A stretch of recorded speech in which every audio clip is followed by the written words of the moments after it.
I open this public hearing of the House Standing Committee on Tax and Revenue for the inquiry into housing affordability and supply in Australia. In accordance with the committee's resolution of 25th of July 2019, the audio of this hearing will be broadcast on the parliamentary website, and the proof and official transcripts of the proceedings will be published on the Parliament's website. I now welcome the following witnesses to give evidence today. For the Hansard record, would you please state your name and the capacity in which you appear before the committee? Alex Waldron, National Director of Policy, Master Builders Australia. Shane Garrett, Chief Economist, Master Builders Australia. Thank you to both of you for appearing before the committee. This hearing is a legal proceeding of the Parliament. Giving of false or misleading evidence is a serious matter and may be regarded as a contempt of Parliament. The evidence given today will be recorded by Hansard and attracts parliamentary privilege. This protection cannot be enforced outside of Australia. I now invite you to make an opening statement before we proceed to discussion. Thanks, Chair. From Master Builders' perspective, I'll start with the opening statement. Look, we just want to give you some highlights on our submission, and then we'll open up the questions. The focus of the submission that we've made for Master Builders is on, two parts of your terms of reference, basically the factors impeding housing supply and the impact of taxes, charges and regulatory settings. And in our submission, we've made some recommendations around actions that might be taken by government to respond to supply chain challenges in the housing sector. Housing construction activity is a big contributor to the economy and a basic necessity that provides individuals with domestic and social security. Construction is the second largest industry in Australia. Its total value of work is $212 billion over June to 2021 this year. In terms of residential building activity, that accounts for 35% of total building and construction activity, or $74 billion worth of activity, and it's the equivalent of 3.6% of GDP in the economy. Building-related new home building activity was $63 billion, and home renovations work was $10 billion over the previous year. Housing policy is a big impact because housing costs absorb a significant proportion of disposable income and influence wage settings and labour market behaviour and economic competitiveness. Improving the situation for housing affordability will result in wider economic benefits, as I'm sure we're all aware of. So housing costs range, from the cost of saving, sale transaction costs, renting and ownership costs, costs associated with planning and building approvals, costs associated with major alterations, additions, and for maintenance and personal circumstances. Because housing is generally the largest single investment a person makes in their lifetime, it comes with a higher degree of regulatory scrutiny than other goods and services. It's a complex policy area with variations across geographic markets and for individual family and household circumstances.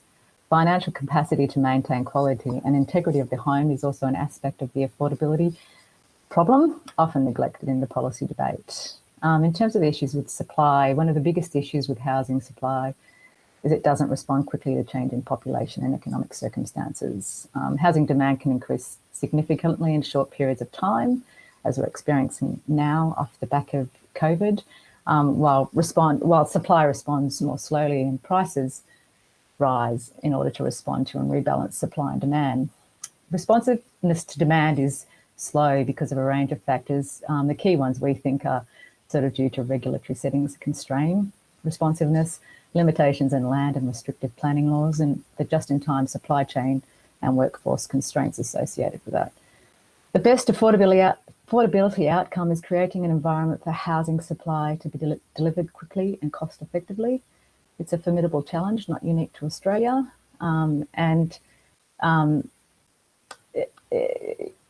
there's a lot ahead of us in order to ensure we've got the right housing mix for the future population.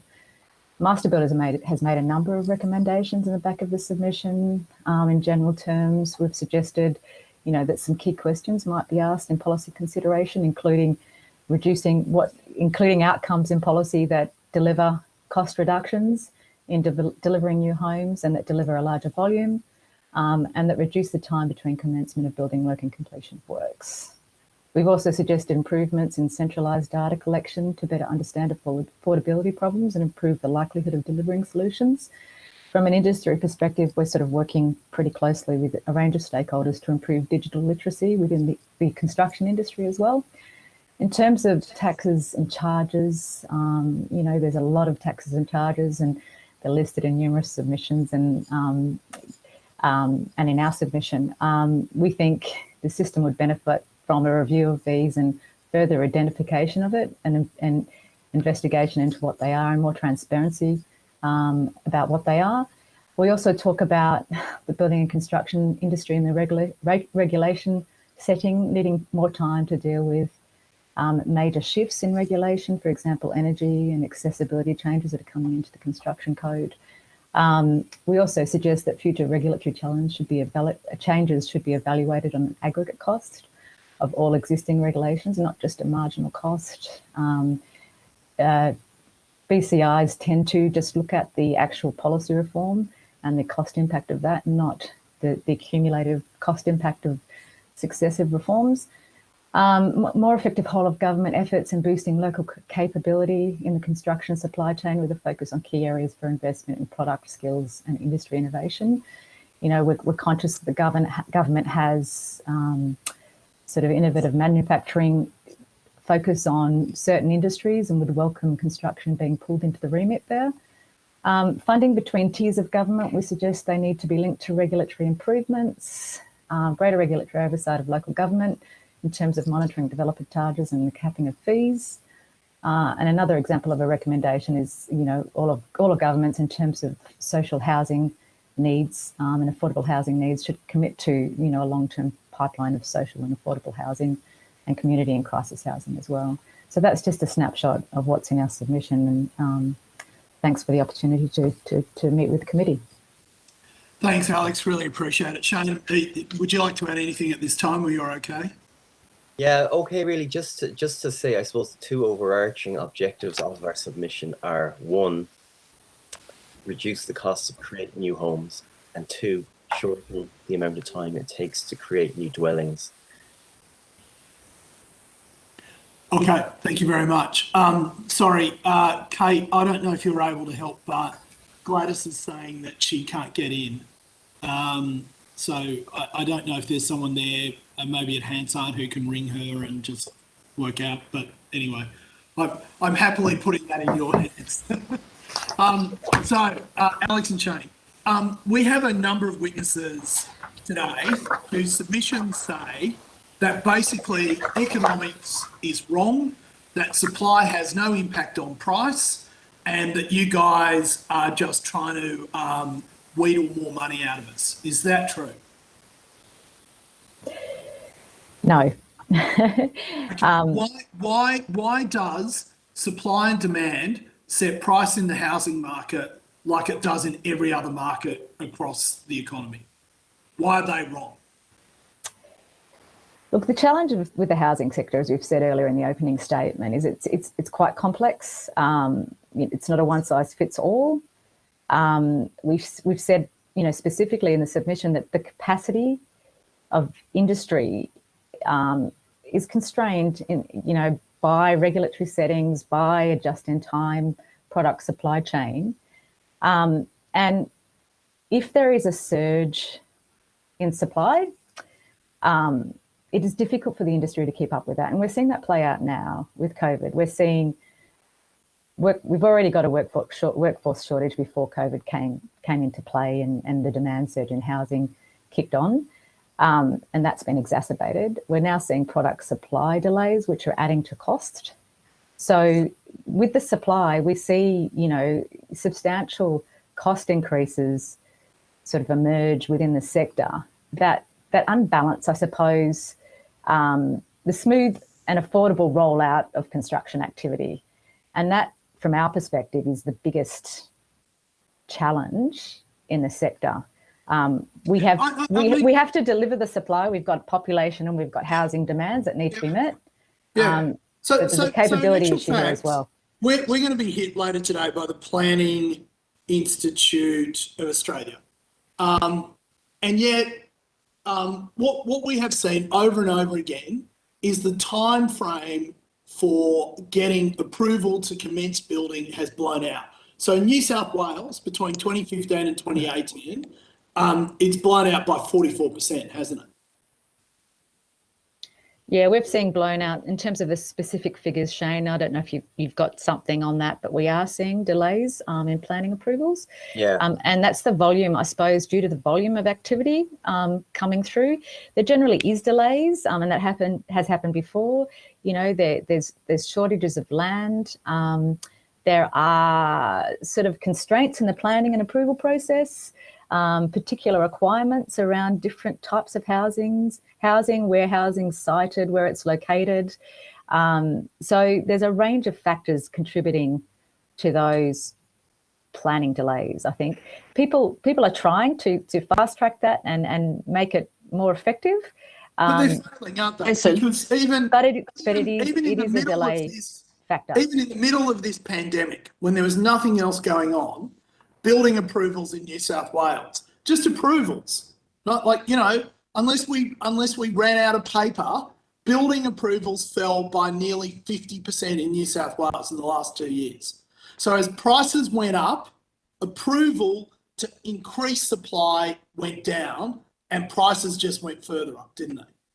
Well, I'd go back a bit now and say that our ability to know... That was my last question, so please keep going. Yeah, I was just going to say our ability to know what's going on in certain parts of the housing pipeline is very constrained by a lack of data. So, you know, you mentioned planning times in New South Wales. As far as I know, there isn't actually any centralized and nationally consistent information about planning times right across Australia. Now, what we say in our submission, and we'll say it many times today, is that we would like to see the time it takes to create new homes getting shorter.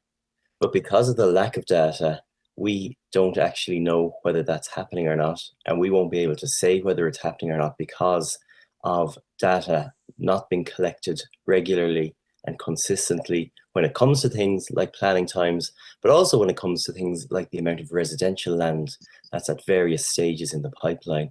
We don't even know, Jason, how many lots of land are actually transacted in Australia each and every month. There are estimates in some parts of the country, but there isn't a holistic national picture about what's going on in many important parts of the housing market.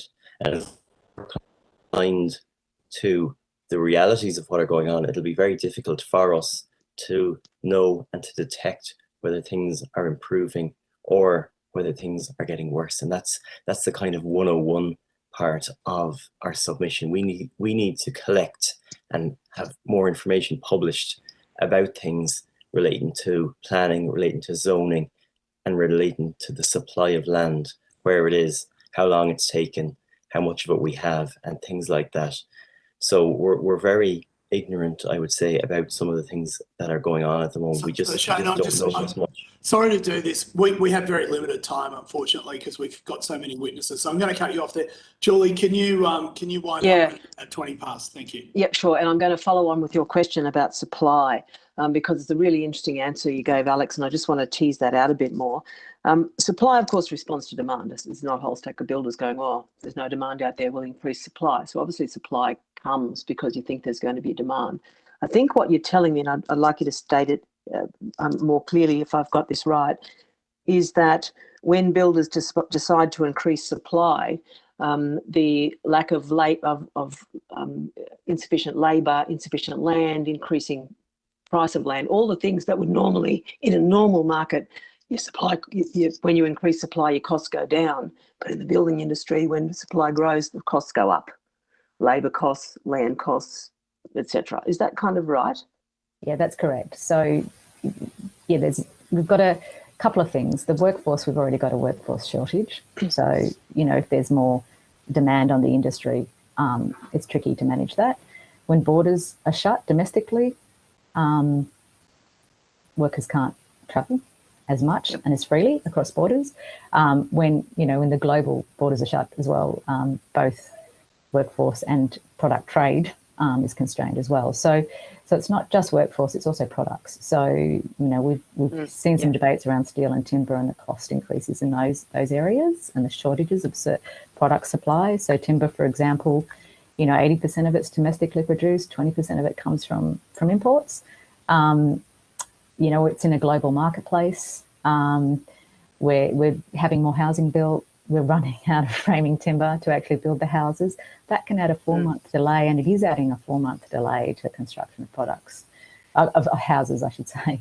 So there's all those variables, I suppose, in the building of a house, whether it's at the planning stage, whether it's getting access to the land, whether it's planning approvals being pushed through quickly, whether it's sort of all the hoops that needed to be jumped in the planning process around the environment, around, heritage, a range of factors, or whether it's getting the workers, or whether it's getting the subcontractors, or whether it's getting the products on time. So it's a big orchestration of activity, I think, and a lot of cost outlaid there. And if there is, a little bit of delay, it can really set a project back. It can really blow out the cost of the project and all the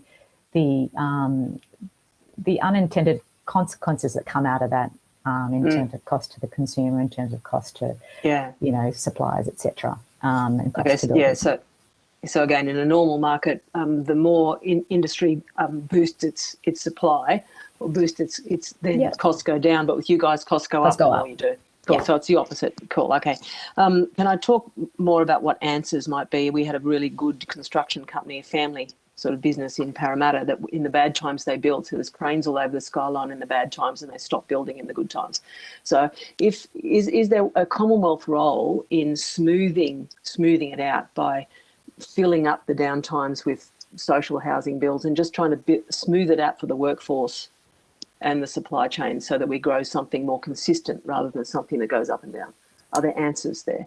Yeah, we do say there needs to be a smoothing out and a more consistent rollout of activity across sectors. It's not just housing, it's housing, civil, and it's community, commercial construction activity, and it's mining activity as well. So at the moment, we've got civil surging, we've got housing surging, we've got mining surging. In previous periods of activity, we might have had civil compensating for a housing decline, or we might have mining sort of leading the charge, but we haven't really had all really going full throttle, essentially. So that's a different environment now, and we're seeing sort of the pressures in terms of the capability of the industry to deliver. And it's not just the building industry, it's the full construction supply chain playing out. Yeah, so in some sense, it's that planning issue that house prices go up, governments notice that rents are no longer affordable, so they build the civil housing at the wrong time. They build it in response to the crisis rather than ahead of it. So it actually exacerbates the problem. Look, I mean, we've got the Commonwealth federal, partnerships for social housing and the like, and there's continued investment there. I think what we'd say, and we've said this in submission, we'd like a more reliable pipeline of activity. And it's not just the Commonwealth, it's everyone. It's Commonwealth and the states. The states have the money from the Commonwealth as well. I think it's the Federation working more cooperatively and really looking to address this issue and sort of moving beyond the partisan politics. I think, industry can't afford it, consumers can't afford it. So we need people to work together. Look, NIFIC, in terms of looking at new funding, ways of funding community housing and affordable housing, again, because there's so much diversity in the marketplace, I think what they're doing there is really good. We really support what they're doing, and them actually testing different models and working out what might work. And I think sharing the lessons that are learned from that with everyone and taking that forward together with the partnerships that are set up, between the Federation for Delivering Community Housing, is a way forward, and that should, a collaborative effort in that space, should be taken forward. Thank you very much, and I'm out of time, Jason. I'm giving it back. Okay, thank you, Julie. We will go to the next senior person. Bert, how are you, mate? Thanks, Jason. So senior in wisdom, not years. Probably both. Probably more in age than the former. Alex and Shane, thank you for your opening comments and for your submission. I'm interested in your submission. To paraphrase, you refer to the federal government ramping up its use of incentives and penalties in its financial dealings with the states and territories to tackle the housing supply crisis. What are the areas that you see that that the federal government could do that, and how do you think that will assist deal with the housing supply issue, given the current constraints we all know that we have around material supplies? And can I say, in my part of the world, in southeast Queensland, there's new estates being built by the dozen. There are houses going up like mushrooms. So how do you think that would work? Shane, I'll start quickly then if you want to sort of add a bit more. I think in terms of regulatory improvements, digital data collection and sharing of information, you know, Shane touched on massive gap there. We know the states have information, local government does, the feds, but people aren't really sharing that as well as they could do. So I think like some conditionality, and I know governments have tried to do this in the past, but a genuine commitment to that from all levels of government would help bring about some of the changes that we need to happen more consistently across the nation. So again, regulatory, breaking down regulatory impediments, in terms of planning, in terms of, sharing of data and information. Shane, have you got sort of more views on that as well? Yeah, just to add that the state governments and the local governments have a lot of control over some of the most important aspects of delivering new housing supply. Just to give you one example, NIFIC released a very good report on this about 2 or 3 months ago. Developer contributions are one of the biggest costs faced by the developers of new housing supply at the beginning of a project. Yep. Developer contributions are very opaque in terms of how they're calculated in many instances. In other words, the way in which a particular council actually comes up with the financial figure for how much should be paid over often seems to lack a kind of an objective framework. And on top of that, there is often a lack of linkage between the amount of developer contributions that a developer pays to a local government and what is received in return from that local government by way of infrastructure and other supports that have to be put in place to enable new housing to be built. That's one area of improvement we could see a role for federal government in, whereby it links its funding, where its funding agreements basically are conditional upon improvements being achieved with respect to aspects of government performances, just like that. The same goes for states when it comes to planning and zoning and things. But we do see that the federal government's financial clout could be used in a way that's favourable to reducing the cost of producing the new dwellings that we're going to need over the years ahead. I think in Queensland now it's $31,000 per block. I think that's roughly the figure now. At least I think in my local councils, that's about the developer contribution. The other really quick question, in the interest of time, in years gone by, you'd have a new estate developed and the builders would go in there and they'd build half a dozen spec homes. You don't see that as much anymore. Most homes are now contract homes. Is there still a role for the builders or to build spec homes to increase supply rather than waiting for contracts? Or is that just too much of a risk in the current environment? It depends. It's much easier and less risky for our builders to build spec homes in a market where the future looks good, because you're very likely to find buyers for them quite easily at the going market rate. One of the issues Alex and I have been dealing with a lot over the last year or so is that builders have locked themselves into contracts, so the price has been pre-agreed with the home buyer. Yeah. And because of the unanticipated changes in cost of materials and the cost of trades that have happened over the past 12 months, it's made it very difficult for our builders to deliver the output at the agreed price because of the fact that their costs have gone the wrong way so quickly. and it's put a lot of pressure on builders. And just one other thing I would say is that I just spoke about developers and developer contributions at the start. Development is a very risky business, and for that reason, the financing costs for developers, if they're borrowing money off a bank or whatever, are very high. And one of the reasons they're charged high interest rates, which ultimately are passed on in the final cost of a new home, is because there is such a long gap between the start of the project and when the project is finished some years later. And if a typical project, say, takes 7 years to go from start to finish, if we're talking about a high density project, then the amount of uncertainty over that period is so big that it means financiers charge developers very high costs. And that's another important reason why the time should be shortened for allowing projects to be finished. Can I just add something quickly to that, Shane, as well, because I'm conscious of time. In Queensland in particular, Bert, the government has a regulatory setting in place around residential contracts that don't allow flexibility in the price. So if you get a price increase, at the end of the day, the builder has to carry that cost. Yeah. So, different states manage that differently. Victoria's got the similar kind of regulatory provision.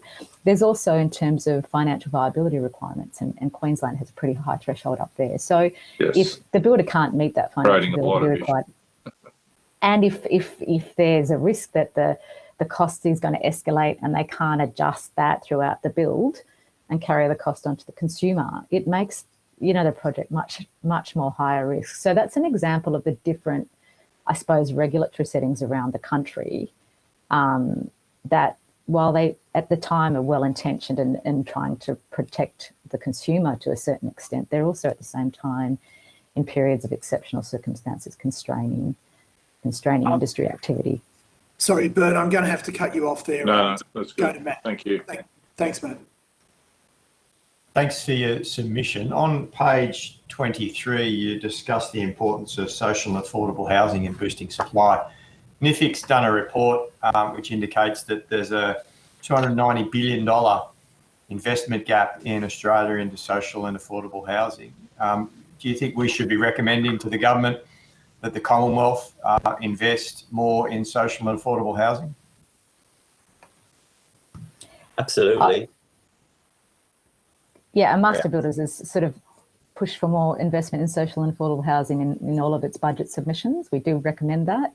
But as I said before, we do also value the work I think that NIFIC's doing in terms of looking at sort of pilot models that might sort of be more of an attractive market proposition as well. And we think continue on that and do more work on that space and actually showcase it and share the lessons learned from that more consistently as well. So the combination of activity is important. Yeah. And as we, just to add in as well, as we move past the home builder induced boom in home building over the next few years, and as home building gets a little bit quieter over the coming years, the opportunity for building social housing will be greater because it'll be much easier to get good value for money from the government's perspective in the industry, with demand conditions a little less strong than they have been over the last 18 months. And Alex, that work that NIFIC's done on housing affordability, the government's recommended to NIFIC that they stop doing research and work on housing affordability. Do you have a view on that? Oh, we really value sort of all the work that's happening there.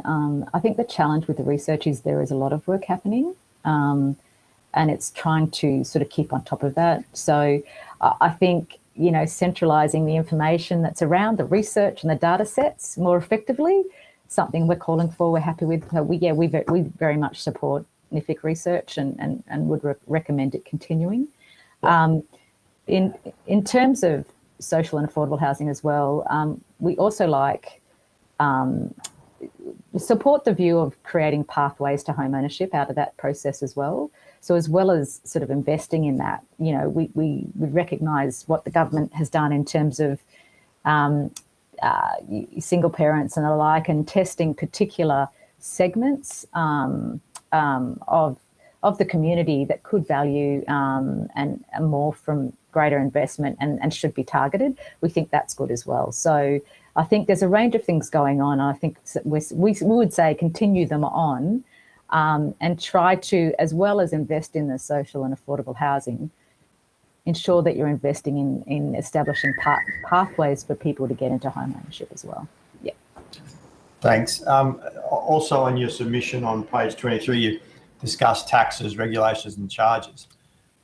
Which taxes do you think we should be recommending should be changed? Stamp duty would definitely be number one there. I think, countless studies have shown how detrimental the tax is, not just from the point of view of housing affordability, which it adds a huge cost. I mean, in Sydney and Melbourne at the moment, your typical stamp duty bill for an owner occupier, say trading up, will be close to 50 grand at the moment, I would say. But it's also one which has negative outcomes for the economy. It prevents people from moving around to take up the right opportunities for them and their families when it comes to the labour market. And it also acts as a huge barrier to the more effective use of the housing stock by people who would like to downsize, free up housing space, make it available to the market, but the stamp duty barrier prevents them from doing that. Matt, I'm going to have to call time there, sorry. Okay. There was one thing before I go to James that I just wanted to ask really quickly, which is, given how much money both local and state governments make as prices go higher, do you think stamp duty actually acts as an incentive for state and local governments to constrain supply so they can get more and more money out of the property market? Once you've answered that question, James, over to you. Could I add something to that, Shane, quickly? I think stamp duty and land development agencies in the state side of the system, again, we think a sort of a better focus on that needs to be had to unpack, what contribution it is making to that state, and if it's making the right contribution to the economy. So yeah, we've recommended something like that in our submission as well. Shane, did you want to add something more? Yeah, just to say, you're quite correct in saying that state governments and local governments are effectively rewarded whenever home prices increase. And that's a point we did make in our submission. We say that when supply is constrained, prices rise, and when prices rise, governments get more money out of the property market and the property sector, and that is a conflict of interest that they face, and it does make a transition to a better tax system and a better tax structure far more difficult, because the states and territories basically get a bit addicted to the revenue streams they get from tax. We were just looking actually recently about, I think it was the 2019-2020 financial year. If you look around the states and territories, the majority of states and territories' tax revenue, over half of that tax revenue is derived from property-related income streams, whether that's rates, whether that's land taxes, whether it's stamp duty on conveyances. It makes up more than half their tax revenues. And it is a huge kind of a conflict of interest that the state treasuries face in terms of reducing the tax burden. I'm going to stop you there, Shane. Conflict of interest is great. James, can you do 35? Could I just pick up on, I've just got three questions. The first was picking up on social housing. What's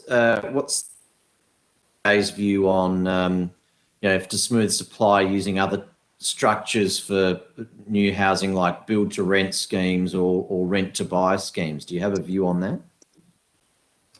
Yeah, we support sort of a mix of interventions here. Again, we'll come back to, we do support build to rent models and government assistance around that where it's available. In terms of NIFIC, in terms of long-term leasing arrangements and access to finance and long-term finance, that's making a difference. We're seeing that starting to play out. So yeah, a mix of policy approaches is effective. And just on from that, or slightly different, but in your submission, the other thing that I just noted that I wanted to, you mentioned allowing more flexible provisions where states regulate fixed price housing contracts to enable the burden of unforeseen costs to be shared more equitably. Can you just elaborate on what you mean by that? Yeah, so we touched on it a bit when responding to Bert's question around why, there's not more builders sort of doing work sometimes. Basically, there's regulatory caps in place in, for example, Queensland around contracts. So once they're fixed price contracts, you have to agree to a fixed price contract, lock it in, and that's what you're stuck with for the remainder of the build. So we're in a situation where we're in now with COVID, when product prices go up, when workforce demand constrains activity as well, there's no way for a builder to be able to pass on that cost to the consumer. So the builder actually has to absorb all of that cost impact. And our view is that in unforeseen circumstances, it's inequitable. There's a lot of risk there that is carried by the builder, and that sort of can eventuate in some pretty dire circumstances for parties involved. Yeah, just So a Queensland final and question. Victoria have that. Thanks. My final question is this. If anyone else anywhere else in the world knew that in Australia, the only country that gets an entire continent to itself, we're undertaking an inquiry into housing affordability, they would be shocked or think we were just, trying to be funny. And we have a market, I certainly, in South Australia, this is the case. I can't speak for other states or capital cities, where the cheapest stock available to me is actually new housing. It's much cheaper to buy a new package than it is to try and get anything similar to that's existing stock. That's obviously a proximity, location issue, etc. But apart from a bottle of wine, there are not too many other things in our economy that meet that sort of category. You don't choose a used car over a new car if the price wasn't a factor. But ultimately, I suppose I just want to put this proposition that we've been trying to probe people on the fundamental issues of supply and demand and supply issues in our economy. And I recognise tax points that you make. I recognise, shortages of labour, etc. But ultimately, I just struggle to understand why the fundamental issue isn't the fact that we've got long-term constricted supply in the markets where demand is surging. If I had an enormous amount of money to invest in the economy right now, the place I'd get the most return on it from, I wouldn't even bother considering, which is buying a big block of land, cutting it up into blocks and building new homes to take advantage of the enormous demand for housing in my local market being Adelaide. I mean, can you just either pull that apart, or at least, we're skirting around a whole range of issues, but ultimately I just struggle to understand why the fundamental issue is not a long, consistent constriction of supply that is holding back the flow of new stock to come into a market that is desperately overheated. So we touched on this before as well. Again, it's our sort of local capability, I suppose, in terms of product supply and manufacture, in terms of workforce supply. I think, that is a big cost factor, an unpredictable cost factor when, demand surges pretty quickly. We think more effort needs to be focused on boosting that, enhancing that. An example is engineered wood products, right, which, are used for structural solutions in commercial and residential. They're used in trusses, they're used in framing. There's only one manufacturer in Australia who does that in WA. We have to get stuff, we have to send timber to overseas for them to do that and send it back to us to produce those products. So there's examples like that. They're innovation manufacturing opportunities, which I think Australia's just not tapping into. And it would be, I think things like this would benefit from government support. And look, the feds, I know, have some funding mechanisms there to support innovation and manufacturing. Construction's not a part of that process. You have mining, you have sort of digital aspects of industry, but I think there should be a focus on construction, on traditional industries and innovating traditional industry manufacturing. To add to that, where the supply gaps, I think it's also making sure the import markets, flow freely as well. And exceptional circumstances now are sort of contributing to the problem at the moment. in terms of COVID, where products being stuck at different ports, and the American market pays a higher rate than the Australian market. So the products go to where the higher price is. But why wouldn't the market respond to, if we doubled the supply, if we rezoned twice as much land every year and said we would do that for the next 50 years, so you suddenly knew that the stock of raw material being, a piece of dirt is doubling, surely all the other challenges in the sector can be addressed once we've addressed that. One of the issues is that if I'm a developer and I'm thinking of initiating a new project today, I won't make money from it for perhaps another 7 or 8 years. And the economy could be in any kind of shape in 7 or 8 years' time. The longer that delay is, the less certain I will be about what the market conditions will be when I actually have a product to sell at the end. And for that reason, that's why shortening the amount of time it takes to develop and build new homes, that's why that's such an important factor. It's much easier to know what the market will be like in 3 years compared to what it might be like in 7 or 8 years from now.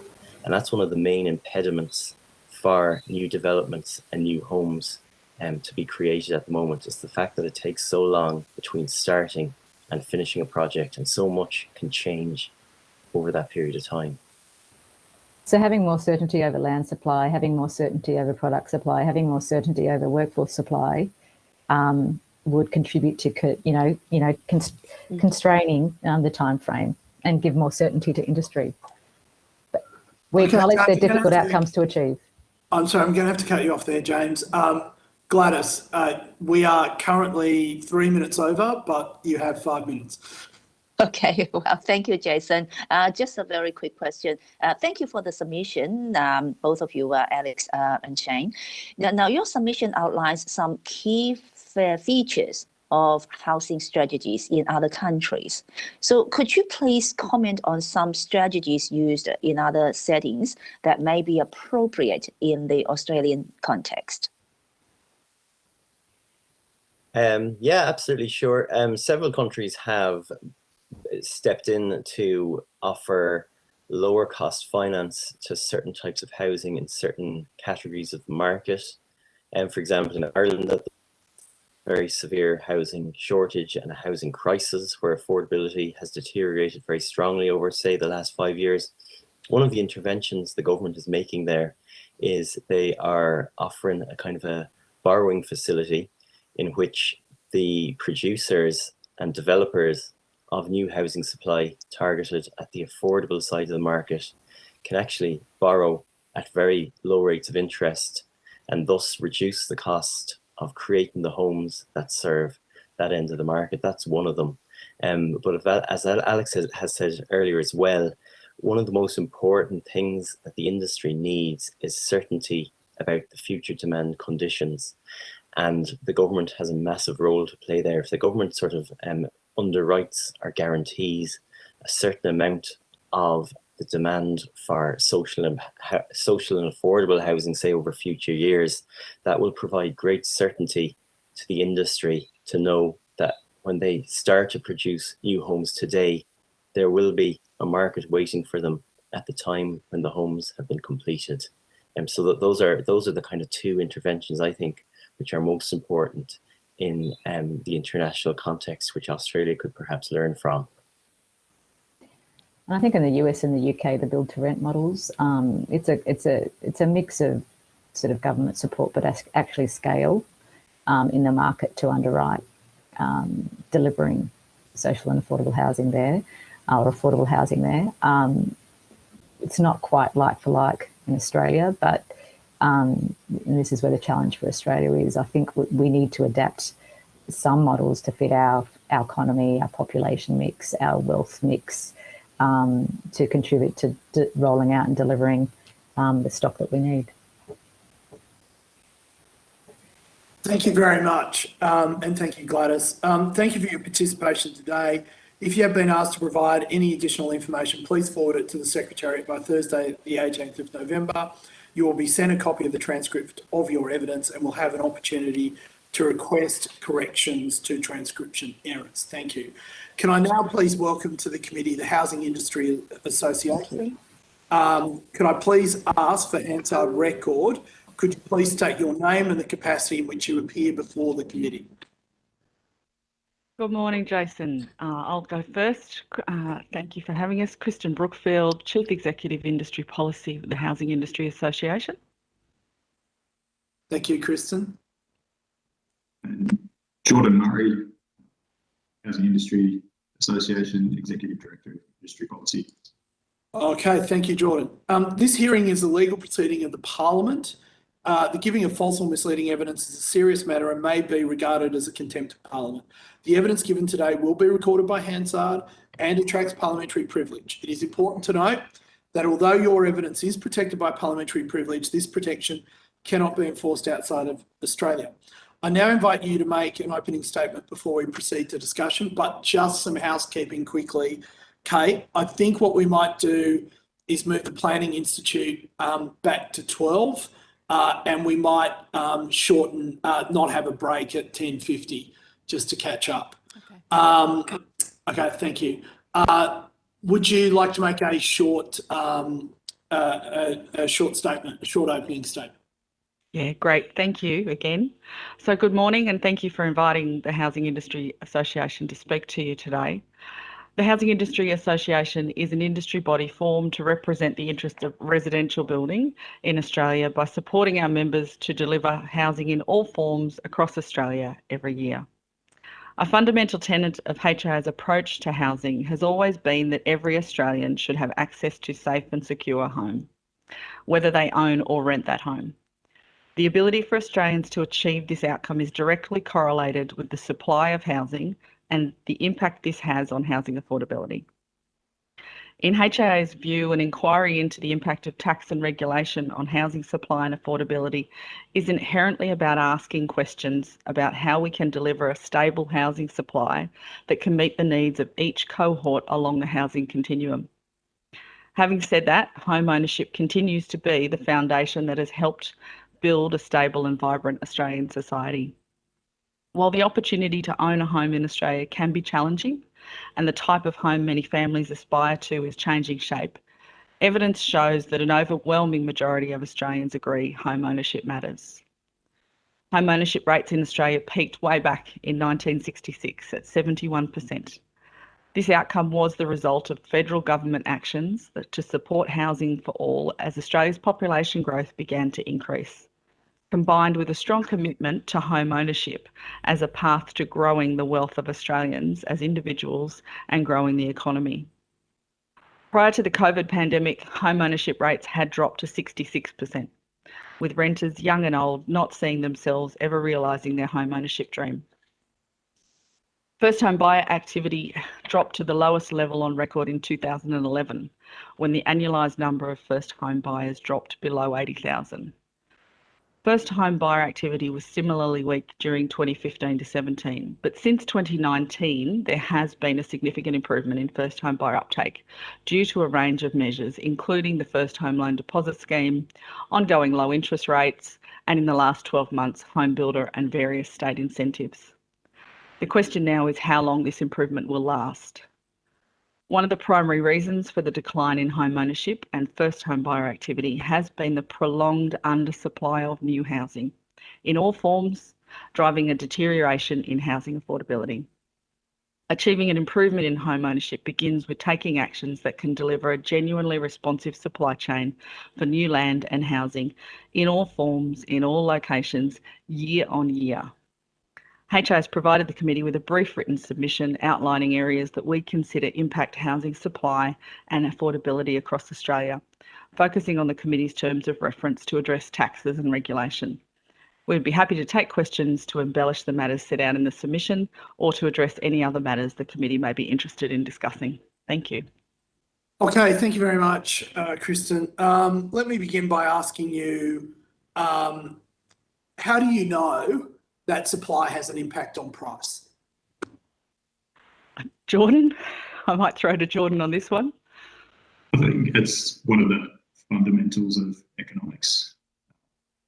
So you're saying So Jordan, are you saying that people who say supply has no impact on price don't understand the fundamentals of economics?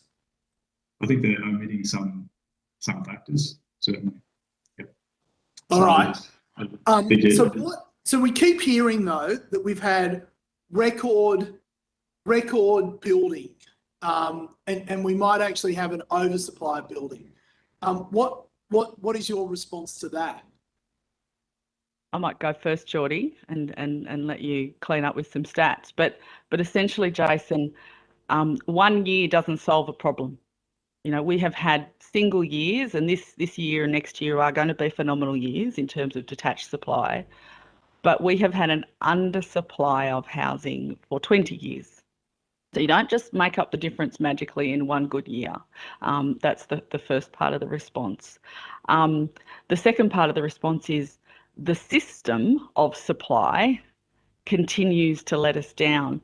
And what you're seeing right now is we are building that record number, what will be a record number of homes, on the land we had available yesterday.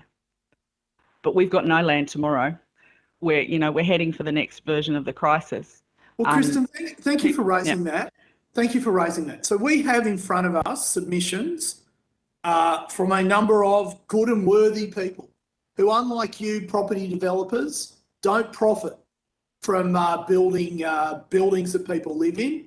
They're just concerned about making sure you build proper buildings. And they say the problem is you, that you and your members are land banking, that you're deliberately undersupplying the market and forcing prices higher so you can make more profit.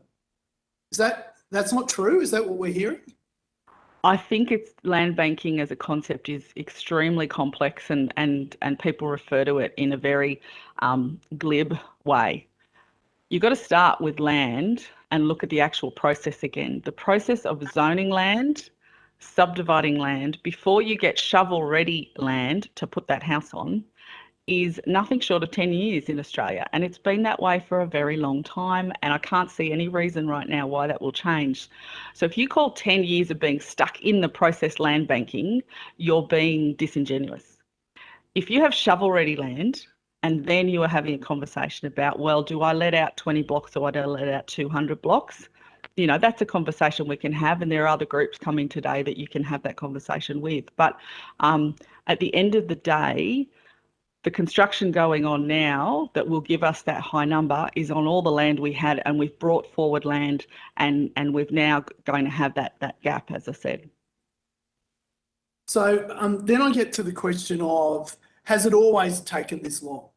Or have we just added more and more and more regulation for no particular outcome that has now created this massive bank of land that no one can build on? Sadly, it has always taken this long, but at the same time, we have made it more complicated. I'm a local government planner by trade.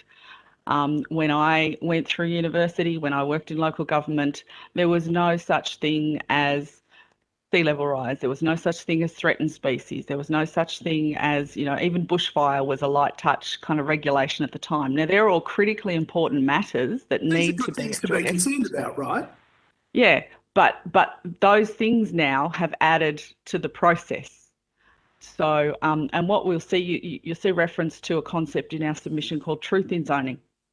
So basically we say those are real things and they need to be addressed, but they should be done holistically. They should be done once at the start of the land supply process, so at the zoning of that land. And once you allow someone to have developable land, you let them chop it up and you let them turn it into shovel-ready blocks, you should have done all that hard work. You should not sell a block of land that still needs to have consideration of threatened species or still needs to have further consideration of bushfire-prone matters and all the other things. So the system has become more complex. You could get killed by the reports falling on you if you sat in a local government office these days. There's just so much paperwork involved in the process. And that equates to money and that equates to time. So one of the things that I found interesting, maybe not in your submission, but one of the submissions was conflicts as well. So on one side, you have the Rural Fire Service saying you need to clear trees to create a fire gap. And then on the other side, you've got the council saying, even though they can't identify any endangered species, this is habitat, and therefore you're not allowed to clear the trees. And in the middle is the homeowner who just wants to actually live in their house. Absolutely. Absolutely. That is happening today across the country. And that's what I mean when I say that heavy lifting, that conversation has to happen at zoning. Not to suggest it should take an extra year on the 5, but that should happen at zoning. And by the time you deliver a block of land to market, it should be clean. And the only thing you should need to do is design the house properly. You should design the house to in our view, preferably a state design code. And you should be able to do a single approval. So we have a mantra, it's in there, one house, one approval on one block of land. And that's not the case across half of the country. So yeah, I might pause there. Okay, thank you, Julie. Thank you. Thanks, Jason. I'm going to continue because you've given similar answers to the previous witness. So it sounds to me like what you're saying is that increasing supply could work. Let's leave aside, there's two sides to price, of course, the cost of what people are prepared to pay. There's clearly a hell of a lot of people prepared to pay what they're paying now. Who knows how many more there are or how much you'd have to increase supply in order to get the price down. We don't know that at this point because we haven't been in that situation. But costs alone, sounds like what you're saying is that when you try and increase supply, the high level of risk, the extra burden that local councils and state departments have in processing applications, the lack of labour, the problems in the supply chains, all of that increase your costs. Yes. So if we were going to have a system in Australia that actually worked on the cost side of housing, who would drive it and what would it look like that actually started to look across the whole range and say, okay, timber products we should manufacture here, we can't get, who drives that and how does it happen? No, it's a good question. It's a hard question. I think my answer tends to start still back at the front end. When we look at this, say it's 10 years to go from pasture to shovel ready, and then it's another 2 years to get from a shovel ready block of land to the completed house. So whilst the house situation right now is incredibly complex because of all of those shortages, traditionally we see a 9-month kind of turnaround between building approval and completion. And that's just, the curve on the chart just shows that is the way it works. So that has blown out now, but we would say there's an end to that. That's not a forever situation. That's a short-term blip. And we need to be careful not to rush any solutions for the right now problem when we do go back to a version of normal. So my answer tends to lie back in that front end of the land component, which is where we see the taxation hit, where we see time is money. And the previous witness talked about borrowing costs and that's an impediment. So time is money, more reports, more costs embedded in the process, and then the taxation. And the taxation, we could talk about the simple things. Yes, there's stamp duty. Yes, there's GST. But the really, the bonus prize almost is that you get cascading tax. So you get GST on top of stamp duty, or vice versa. Jordan can correct me which one goes which way. But so we have taxes on taxes. And then we also have, in terms of infrastructure, a situation where the basket of goodies people want is a heck of a lot bigger today than it used to be. So we talk about development-specific infrastructure. That's the stuff that developers should pay for because you get a block of land out of it. So if you're putting the pipes and the roads and the parks in, that is the right thing to do. And that's a cost of business. That's a cost of development. But we now have situations, particularly on the East Coast, where the development charges and contributions are layering on top of that. Things which are for the broader community good. They're great infrastructure, but they're not specifically for that one person. We're building pools, we're building libraries, we're building broad community infrastructure and charging just the people who buy a house this year to pay for it. And so there's a situation there. Your question was who solves it. I think there is a role for federal oversight. I think that oversight, and we haven't gone to data, we'll probably get there, but in this case, I think there's a role for incentive payments to improve the system We have national competition payments and those kind of things. The National Housing and Homelessness Agreement sets up a framework that could be the base of this, but it hesitates at that point of being a big stick. It doesn't say that states and territories must. It says it would be really good if states and territories do. And so it falls short there, despite having, I would say, incredibly good intent and logic in it around land supply and housing data. Just on that last question on data, and I'm sure this is probably my last question that Jason will let me have. On that question, the point that I raised earlier is that we don't know how much you'd have to increase supply before you ran out of customers that are prepared to pay the kind of prices they're paying now. How far would you have to go, to make it affordable for a first home buyer to actually get into the market? Is there any data or analysis that even begins to work that out? I'm going to throw to you, Jordan, but the clues here, I think, lie in the 2015 to 2017 era, where we moved up to the highest construction rate we had, and you saw housing affordability respond. But Jordan, do you want to talk through that? Yeah, I guess you'd be relying on economic modelling, which is subject to the assumptions that are would take. So it'd be a pretty extensive or detailed model need to be built to determine that. But probably a great starting point would be to identify, when it comes to data, identifying how much land is in the pipeline for residential use and at what points of the pipeline, at what stages of development each of the amount of land is at. Because it's all well and good to say that for state governments to say, well, we've zoned a lot of land, and that's great, but that doesn't take into account all the other stages of development that need to be or hoops that you need to jump through to get to that point where you have a shovel-ready land. And we don't really have a very transparent data on where land is in the development process. And there's some pretty clear points along that process where state governments are collecting administrative touch points where state governments and local governments are collecting that data, but it's not aggregated. It's not made publicly available. And what one could argue too, that customers pay more because they feel they need to buy now because they don't know what the pipeline looks like either. So there's consumer purchasing behaviour. There's certainly an element of fear of missing out. But I'm going to stop the it. power of that fear of missing Jordan. out goes up and down with economics. Julie sneaked in a couple of questions, so I'm just going to stop it. James, because Bert has had to leave for 30 minutes. Bert, you're not still there, are you? Yeah, James, please.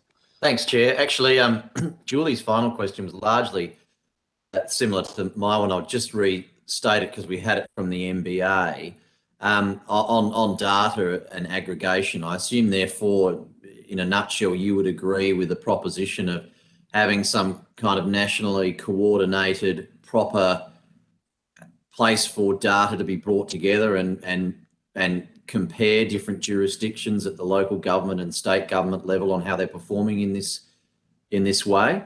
Yeah, look, absolutely. We've been on that for a long time and we'll stay on it. In terms of land supply, there are essentially 7 stages of supply. There is no single one of those 7 stages that we could show to you today accurate, timely data on how many blocks are in the supply chain across every state and territory. So we could give you New South Wales stage 5, we could give you Queensland stage 3, we could give you, but they're not consistent. There's nobody doing that across the line. It has to happen. It's the only way we get transparency. We put all the effort into population modelling, and we have a conversation about what demand that will create. States and territories then go on and say, okay, how many houses will I need? But then they stop talking to us. There's no public disclosure. Now, so a lot of this data, probably not all of it, but a lot of this data exists inside the box, inside those buildings. But it is not coming out transparently. Jordan's involved in a project with NIFIC where they are looking to try and surface some of this data, and it's hard work because, well, a range of reasons. Sometimes people don't want the data out because it's not what they want. The numbers aren't what they want. Sometimes they don't want the data out because they don't really collect it well. So there's a range of reasons that get in the way, and I think the federal government has to have a role in guiding that. NIFIC has been given a version of that role, and we will continue to support them to try and ramp that up and do more. And as I said earlier, the National Housing Agreement has the right requirements in it, but nobody's really, watching and pushing that ahead. So data is appalling is the simple summary of it. When it comes to the plan, just on the planning and building piece, so the actual house part, data's a bit better, but still not consistent. Yeah. And I suppose the next logical question from that is, you mentioned in your submission having statutory timelines around approvals, etc. So I suppose it flows from that both having the consistent proper data to look at, also knowing that the block of land is moving, consistently through those 7 stages. Your proposition of statutory timelines would effectively mean that, there's a way of us knowing and holding people to account for said block of land to be moving through those different stages. So you've got the measurement, but then you've also got the confidence factor around the speed at which it's going to progress through each stage. Is that what you're getting at there? Yeah, statutory timelines can do 2 things. The primary thing is they can hold people accountable, whether that be the approval agent or the applicant. The majority of states and territories have statutory timeframes, which arguably aren't the most fantastic tool, but they're better than nothing. So they're a timeframe which says after 30 days, after 60 days, whatever the number of days is, the applicant has the right to take the council to court to get a decision. That's what they say. There's a version we've seen used once or twice in Australia. Queensland did it for a little while and unfortunately got rid of it. But there is a reverse version, which is once you don't meet the statutory timeframe, you get automatic approval rather than automatic refusal. I'd love to see a bit more of that going around, but it's a challenging sort of proposition. Thank you. And just the final one, which I think closes the loop, is you're talking about an independent appeal process in your submission. So could you just briefly elaborate on what you mean by that? That is a good question, James. I'm going to have to look at my notes on that one. But certainly we have a situation in Victoria is probably where that lies. So Victoria currently has an option called third-party appeal rights, and they have a group, a statutory body, which is responsible for dealing with all of those applications. But essentially Victoria creates a system where an applicant, a homeowner, can put their application into council. The council can make a decision in the favour of the applicant, and a disgruntled neighbour can say, I don't like that, and take them to court after the fact, rather than, in most states, and Victoria is unique, in most states, the neighbour will have their opportunity to have their say during the council's assessment process, and then a decision is made and the decision is done.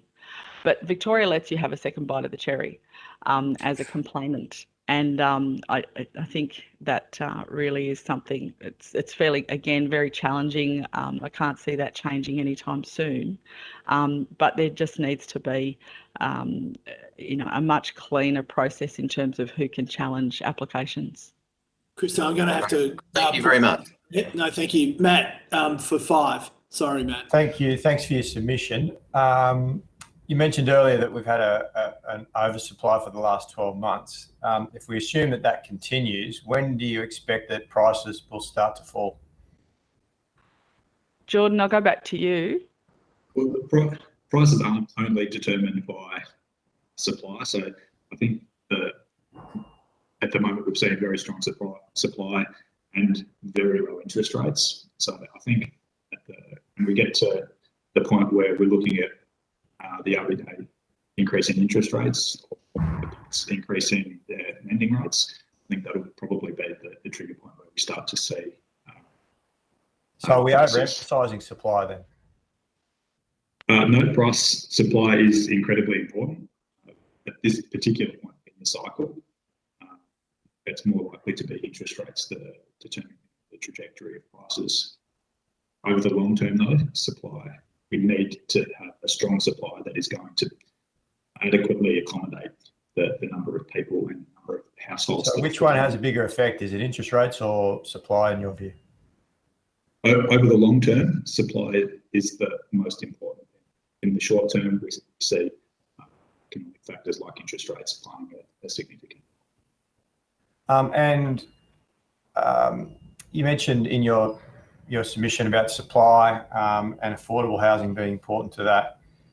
NIFIC has identified that there's a $290 billion investment gap when it comes to affordable housing across Australia. Do you think that that's something that the Commonwealth should be looking to provide funding for to improve the amount of affordable housing that's built in Australia? Yeah, there's certainly a role for the federal government to play in facilitating more social and community housing. NIFIC's been a great program and it has gone a long way to improving that supply, but there is still a funding gap. It's identified in the review of NIFIC that was released last week, and they've been tasked with investigating ways of creating additional private funding and looking at ways that could be could occur. There's certainly models out there that the federal government should be looking at. I noticed in the list of submissions, there was one from the Constellation project that we've been working alongside them in developing that model. Certainly it's worthy of consideration. The model that's been proposed by the Grattan Institute is also a viable model, which is very similar to the proposal that were announced earlier this year. So there's certainly models out there that demonstrate the role that, or the different roles that the federal government could play to facilitate stronger growth in that part of the market. Page 16 of your submission, you discussed the importance of stamp duty reform. The New South Wales government was proposing to move away from stamp duty to a more broader based land tax. But there's a report on the front page of the Sydney Morning Herald today, now that we've got a new treasurer, that might not be the case and that he's starting to walk away from that. What's your view on that? We certainly see stamp duty as an area that is ripe for reform.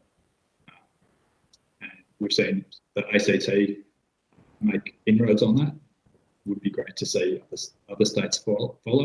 Obviously, there's a political element to that, because if you're replacing a tax that's only paid by people who are purchasing homes to one that's paid by everybody or every property owner across the community, you're introducing a tax that is far more salient on the electorate than stamp duty. So while it makes economic sense, and there's certainly a lot of economic modelling to demonstrate the inefficiency of the stamp duty, it really comes down to a political decision by the state governments as to how and when they undertake or could undertake that reform. We had people submit to us yesterday that we should leave stamp duty in place. And the issue is the ad valorem nature of it, and that we should be indexing it to keep pace with inflation, to remove stamp duty bracket creep, if you like. What's your view on that? Which is your preference in terms of those reforms? Sorry, Matt, that'll have to be your last question. Yeah, that's right. Removing stamp duty and replacing it with a broad-based tax would be our preference. Indexing it, obviously in Sydney, going back to New South Wales, up until recently, they hadn't indexed stamp duty rates at all since forget how long it was, but I think it's from the 1980s.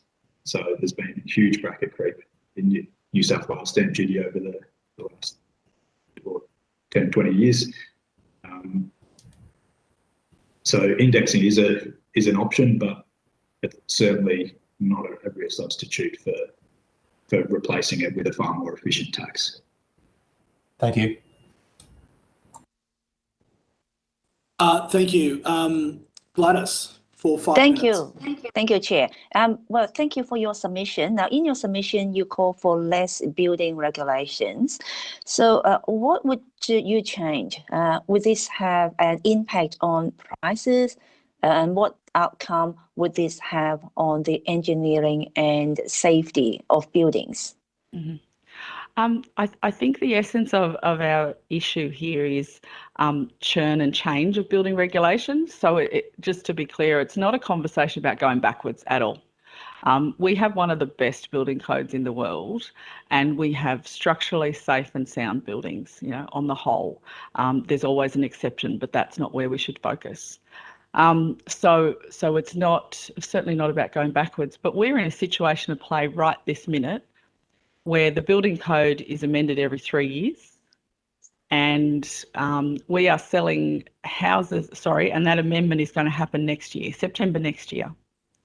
In the normal pre-COVID situation, it takes about 18 months from someone starting to Google, I want to get a house, to building that house and finishing that house, 18 months on average.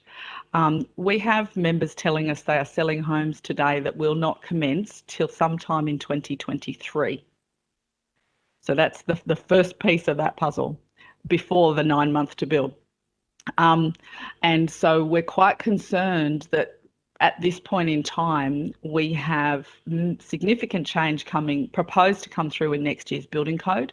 That change is around accessibility, it's around condensation, it's around energy efficiency, and a whole lot of other amendments, but they're sort of the large ones. And the combination of those changes all in one go, you know, will add to the price of houses as an end product.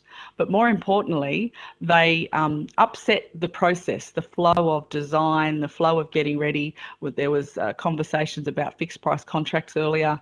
You know, it makes it incredibly difficult for builders to do business when the code is changing in such a significant way, but they will not touch and feel those changes. They've seen drafts. They don't see the final till, in terms of energy, they won't see the final till the 1st of September, which is when the changes commence. So there's a conversation about a transition there. So that's, you know, hopefully that goes to the question. Mm-hmm. Thank you. Oh, sorry. Thank you very much. I thank you for your participation today. If you've been asked to provide any additional information, please forward it to the Secretary by the 18th of November. You'll be sent a copy of the transcript of your evidence, and we'll have an opportunity to request corrections to transcription errors. We really appreciate your time today. Thank you very much. I'd now like to call members of the Urban Development Institute of Australia. We're now only running 4 minutes behind, so we're getting better. Ladies and gentlemen, for Hansard record, would you please state your name and the capacity in which you appear before the committee? Thank you, Chair. Simon Bashir, UDIA National President. Max Schiffman, I'm UDIA National Vice President. Glenn Byers, National Policy Manager, and I'm just trying to resolve some sound problems on hearing at my end, so apologies if they cause any problems on the way through. No problem. This hearing is a legal proceeding of the Parliament. Giving of false or misleading evidence is a serious matter and may be regarded as a contempt of Parliament. The evidence given today will be recorded by Hansard and attracts parliamentary privilege.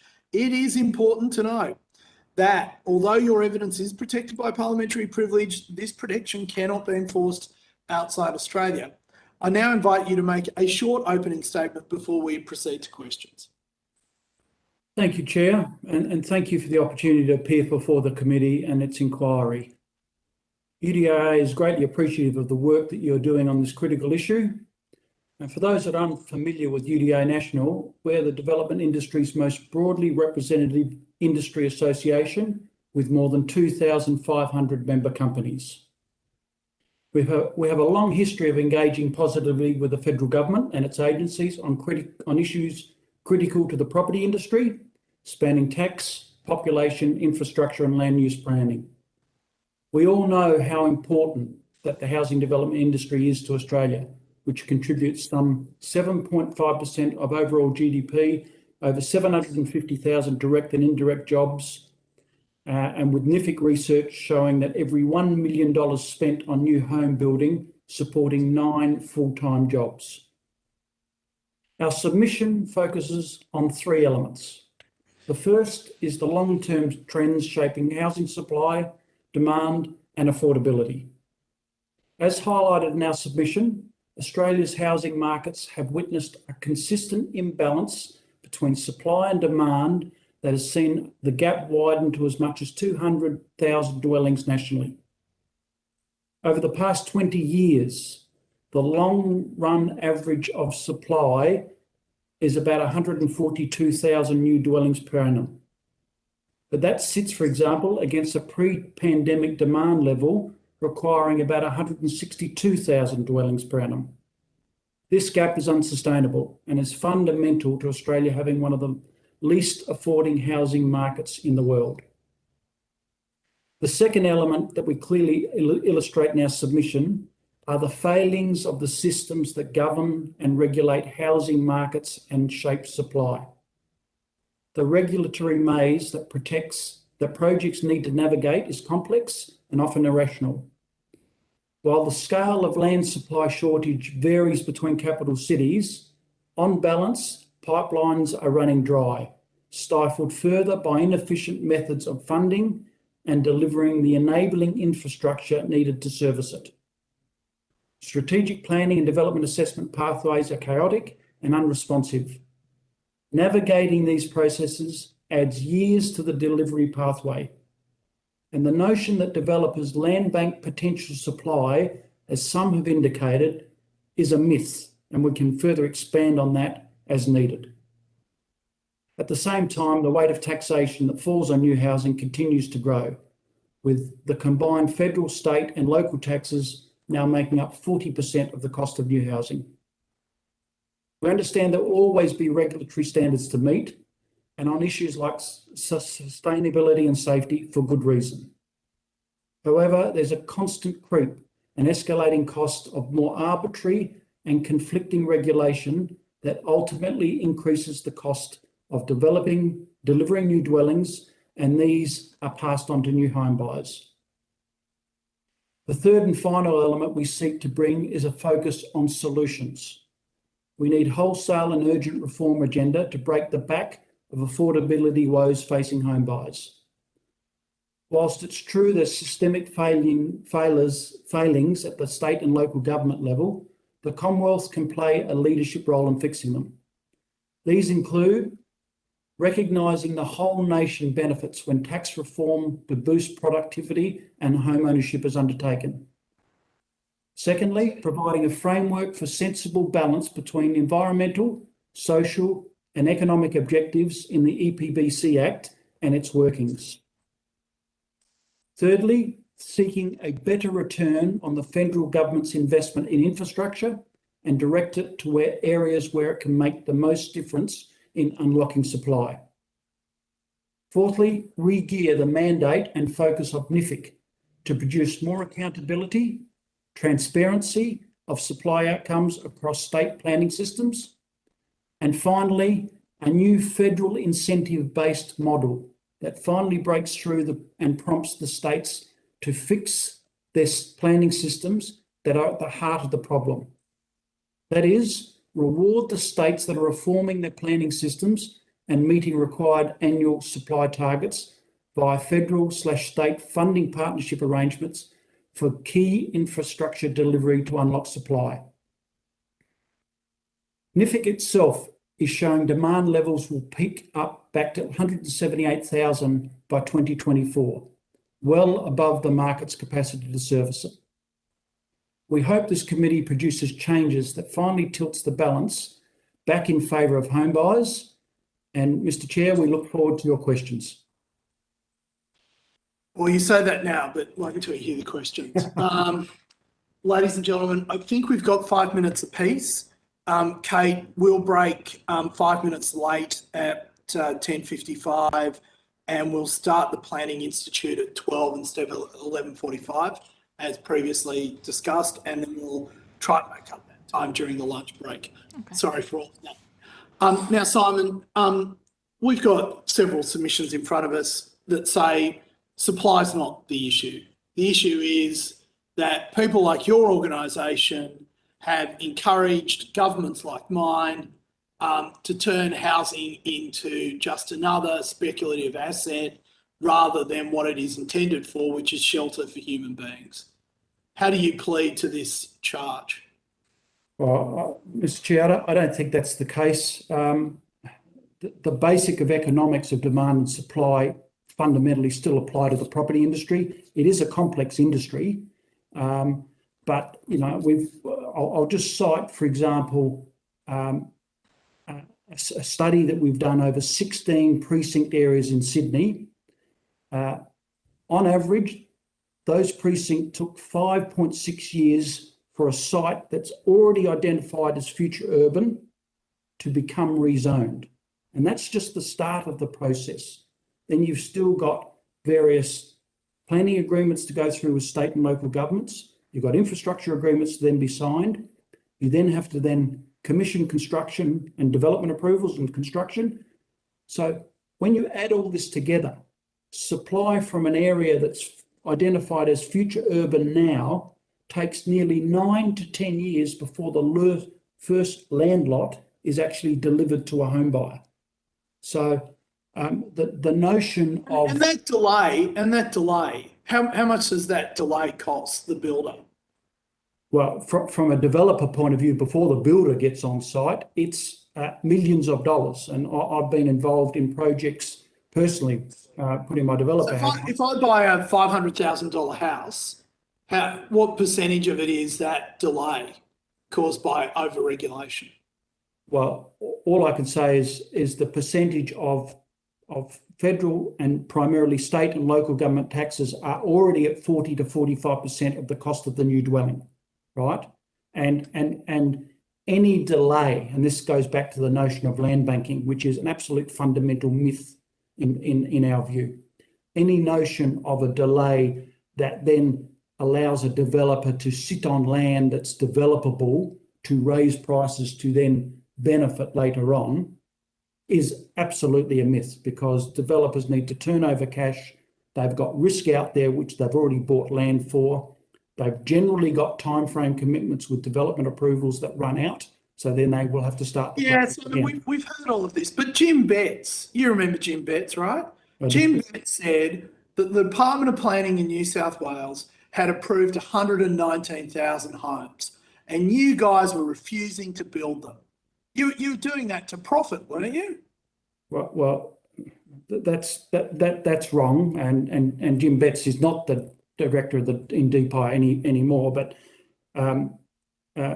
in that study that we did, there was 80% of those identified precinct areas that were ripe for rezoning that still needed enabling infrastructure to be able to develop and deliver those lots at the end of the day. But hang on, I thought developers paid for the enabling infrastructure. Well, it's a combination of the developers requiring infrastructure to service their needs, but there's what's called large-scale general scheme costs, which are regionally based, that are required to open up from a transport point of view, major sewer upgrades, major water upgrades and things like that. So it is a state, local and developer partnership for enabling infrastructure to be developed and delivered. So what would happen? What would happen if we did what the planners and you know, Jim Betts wants, which is take investors out of the market? What would happen to the property market then? Well, Max, I'll hand over to you in a minute, but investors have been for decades an integral part of providing affordable rental housing to support the rental market in this country.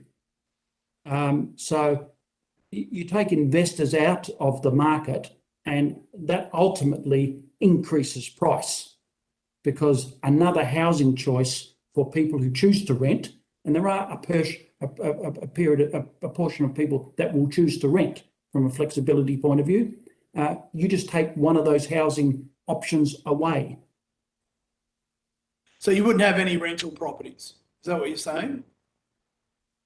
No, I'm saying affordable rental population and the investment population of that delivers rental population is an integral part of the overall housing supply mix for this country. So no, Okay. we don't support that at all. Max, did you want to say something to that? And then I better hand over to Julie. Sorry.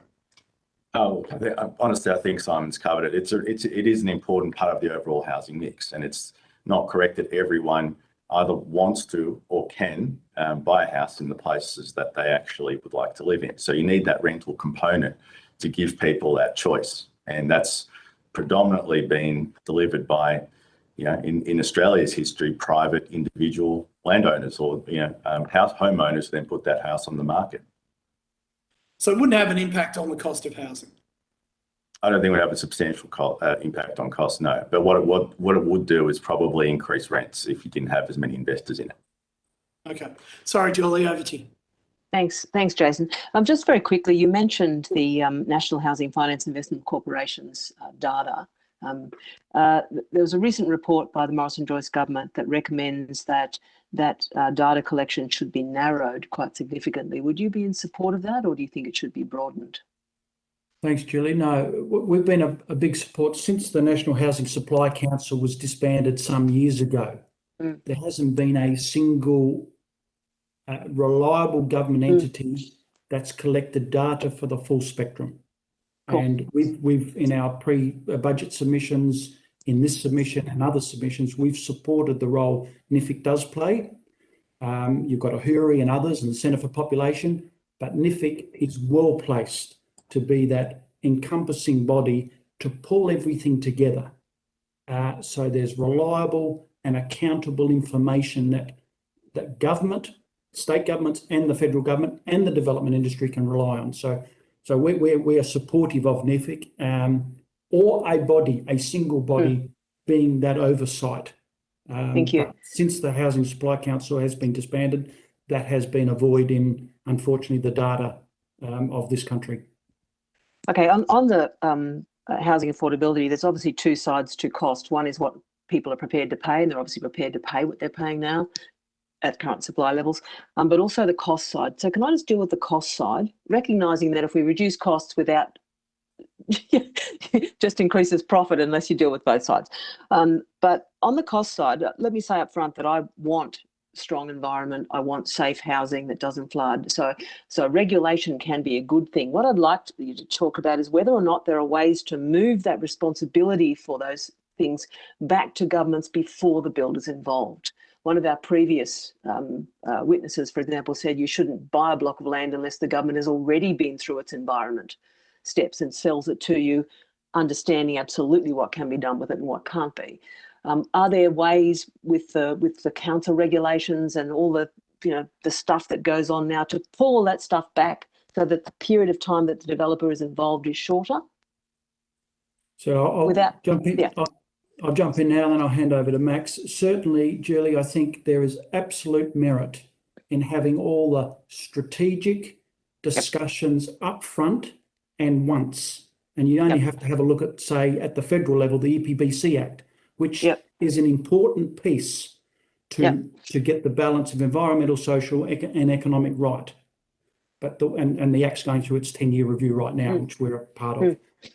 But what actually happens is the federal government assesses things, then the state government has a crack at it, downstream, and even locally, at times, local government declare local significant zones.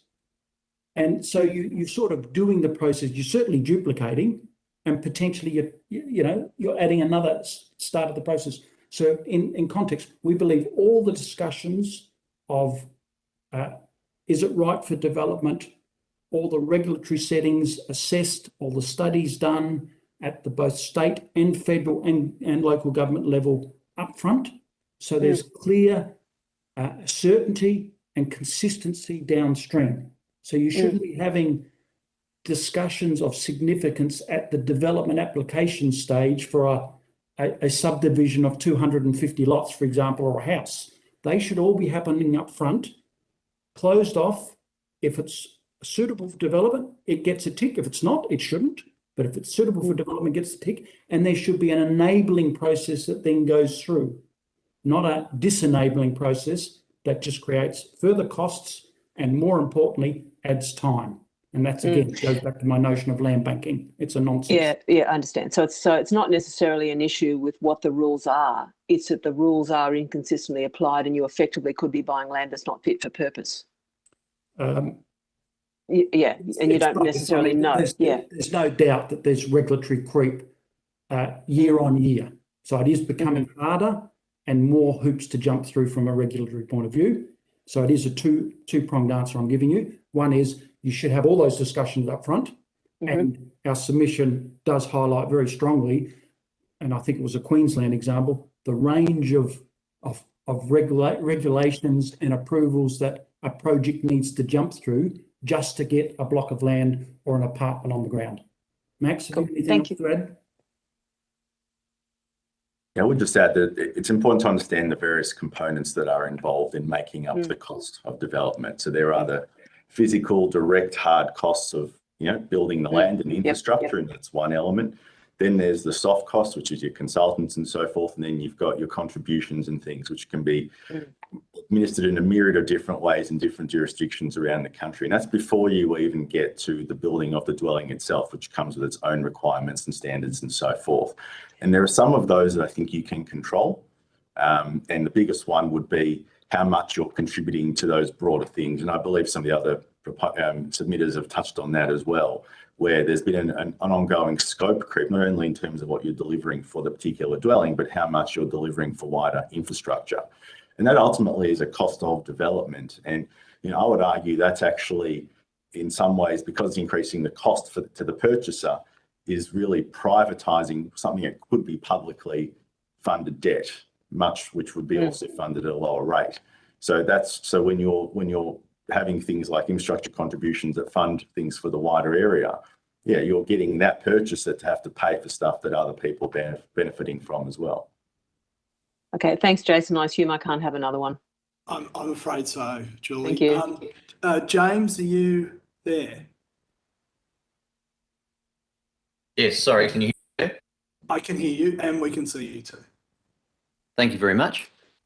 Could I sorry, Julie did raise this around data, but could I just put to the UDIA the submission from the MBA, which was dramatically improving the data and the aggregation of data from various jurisdictions, state, local, probably done through the Commonwealth, that gave us a much better picture of the situation of land supply, and also, around the status of the various stages of that land, from an open field agricultural zone right through it to being shovel ready for a slab to be poured. Yeah, thanks, James. Yeah, certainly it's ad hoc at worst. It's certainly not consistent nationally. So there is no one fundamental overall picture of rezone sites, potential or backlog, as I call it. That lots in construction, lots titled, lots are waiting for sale. So certainly, I think I did pick up that on from the MBA, and I think the HIA also touched on it as well. And that's where we think that the work that the NIFIC in their State of the Land report, which I think they're just about to update and issue their second one in December, is vitally important to paint that picture, which can then, provide knowledge for policymakers, development industry and others to actually act on.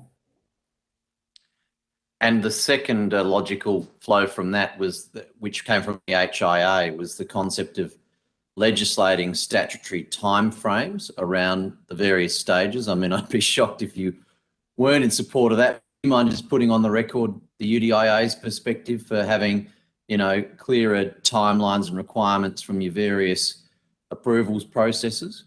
Yes, certainly. I think the requirements for accountability for developers to do what they've got to do in certain timeframes, because we've got planning agreements and things like that require us to do certain things by certain dates or certain milestones.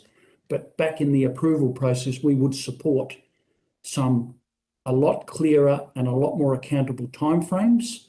The notion of if you've got a 30 or 60 or 90-day approval regime with a local government and they miss it, that the only option then is the developer to take council into the Land and Environment Court or something, or the equivalent in other states, to me just adds time and cost.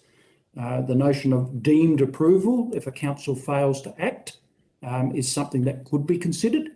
That might certainly sharpen up people's attention to actually act within the timeframes.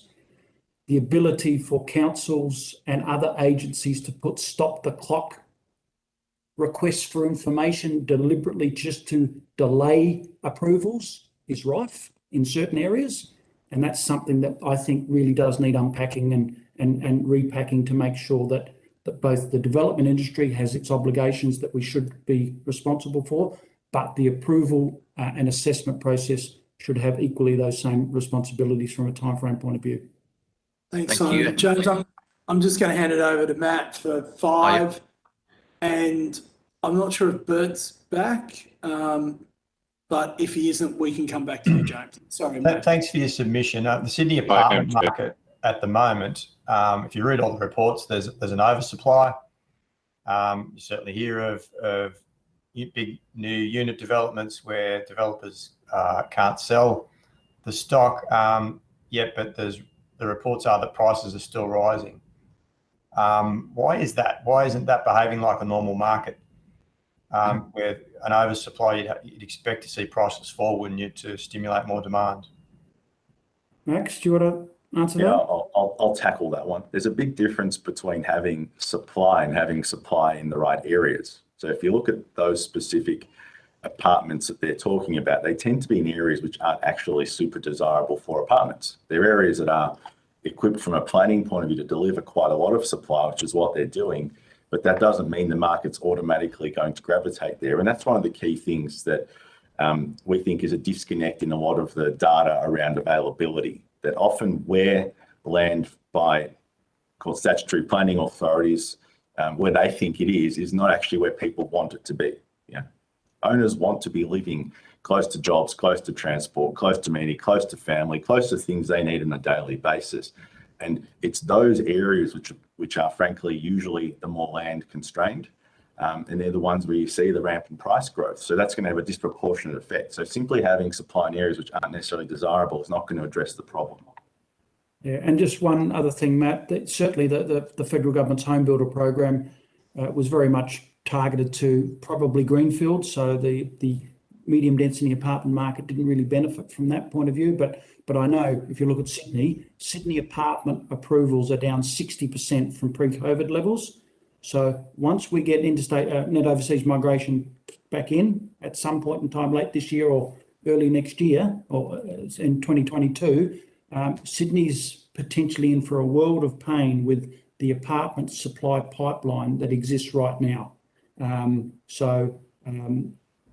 You know, the issue of oversupply, I think, in the apartment zone is well overstated in the Sydney market. Certain product might have got it wrong, for example, but certainly the Sydney market is in a very precarious state from its medium-term supply, given its approval pipeline is so low. Matt, I'm sorry to interject, but There you go. what happened to prices and rents in those markets that Matt's talking about that were oversupplied? I don't know the exact projects and what's happened there in terms of pricing, but I dare say most developers have the capacity to hold some level of stock. So they would be waiting for sales to come in and sit on it until it's ready. So some will choose to sit on it and not do anything with it until they sell it, pardon me, because they want to sell a brand new product. Others will take a product that they developed that they originally intended to sell and possibly hold on to it for a period of time, put it into the rental market. So that's predominantly what happens. And you're unlikely to see in most cases, especially for a well-credentialed, well-financed developer, that they suddenly have to start selling things at substantial discounts. They'll meet the market to an extent, but typically you don't want to be losing a lot of money either.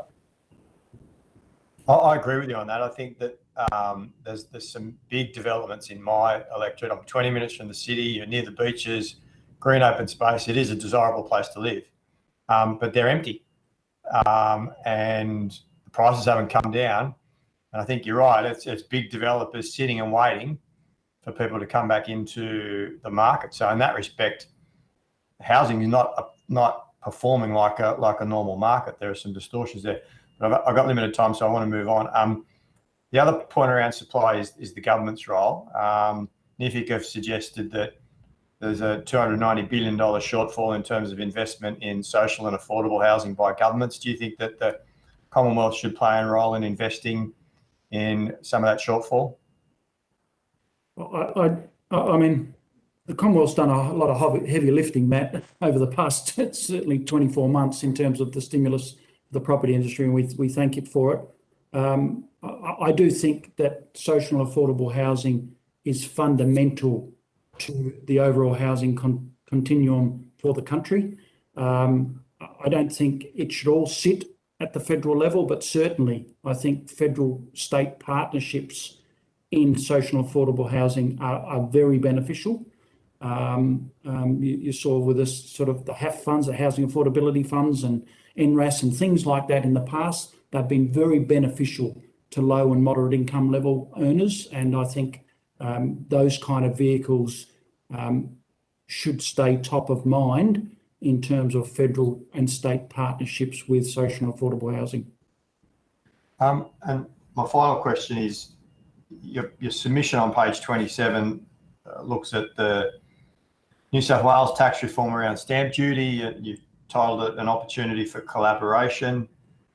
New South Wales appeared to be moving that way, but then on the front page of the Sydney Morning Herald today, there's a report that the Treasurer is now looking at walking away from that. That would seem to me to indicate that this is a pretty controversial thing to do.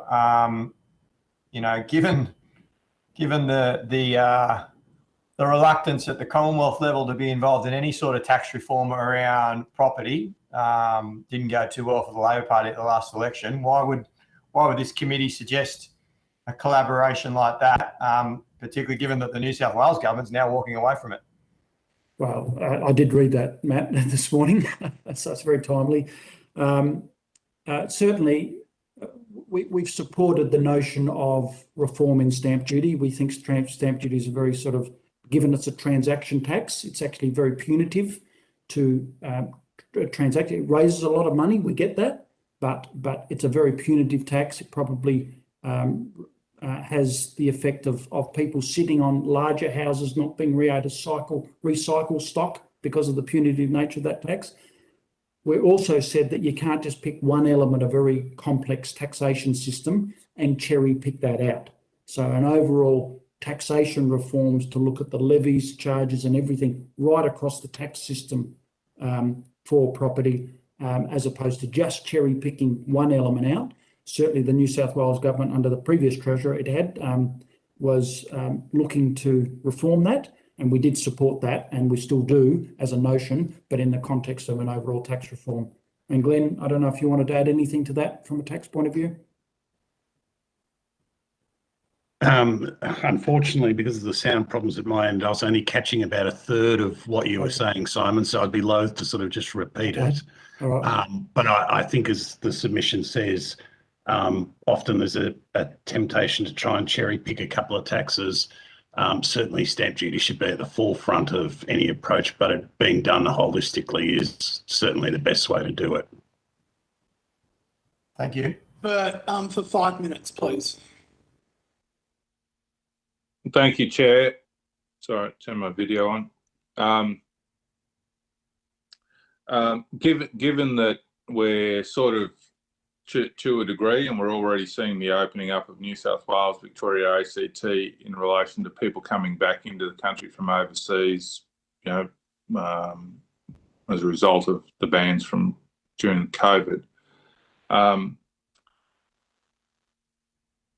There's a concern where we already got material constraints, etc., and there's going to be a very significant gap in availability, albeit I take what Matt said about some of the properties in his area, but rest assured in my part of the world, as soon as the house is built, it's occupied. That's not an issue. Would a change in interest rates or other macro-prudential controls change any of those outcomes, do you think, or we are headed for a problem in the short term as we open up again until we get a balance back into the market? I'll start on that, Bert, if I may. Certainly, obviously, with the stimulus that home builder put into the system, combined with the COVID-related supply channel restraints, especially for overseas materials and things like that. Timber obviously has been highlighted previously. We are, from a short to medium term, we are going to be constrained with supply. I know major builders are now deliberately staging construction commencements to make sure that they can manage their supply chains accordingly, to make sure they can manage their customer base accordingly, and so forth. Some are, probably overpaying for raw materials, concrete and timber right now, and they're wearing that straight off their margins. But a lot of that's to do with supply chain constraints because of lack of mobility, as we move out of this COVID-related world at the moment, and so forth. So I think there are going to be challenging times. I don't think we can skirt around that. But the industry has had a very good ability to rebalance itself from that supply chain matrix in the past, and I feel confident that in time it will also do the same. To go sort of to Matt's question and more from a planning perspective, and we have this discussion up here regularly. I get eternally frustrated at the continual build out of these greenfield developments that are completely disconnected from public transport infrastructure, employment. We know that the town planning schemes or the planning schemes get reviewed every 5 years and get updated and played with, etc. How can we do a better job? Not that I believe this is necessarily going to, it's not the silver bullet that's going to solve all problems, but how do we create better urban design and better urban planning so that our high density is around public transport nodes that make it easy for people to get to and from work, that our employment precincts are also located close or adjacent to public transport routes. I'm sure for Jason on the north shore of Sydney in the northern suburbs, I don't believe other than the bus there's any high capacity public transport network to the northern beaches, and I believe that's been talked about for any number of years. But when you look at those things, you go, how does that impact on the cost of housing and more generally accommodation units and whatever, that inefficiency in that process and the lack of integrity to the planning schemes?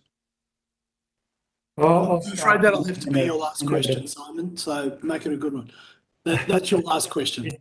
Okay, I'll hand over to Max in a minute, but I think, Bert, probably my answer would be to make sure that the upfront strategic planning is right in the first place, right? You've obviously got land sites, you've got fragmented ownership between projects, and I know you're from Queensland, so I know the sort of Ipswich corridor, the Logan corridor, and those kind of, and the northern corridors up through Moreton Shire or Moreton Bay Council, whatever it's called these days.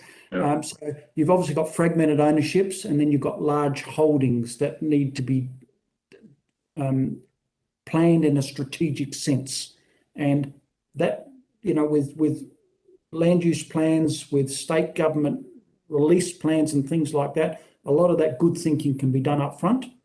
And if you've got a site of scale, down at the Logan areas or the Ipswich areas and things like that, you can then put a master planning option over these projects that bring in all the elements that a proper scaled master plan community should have.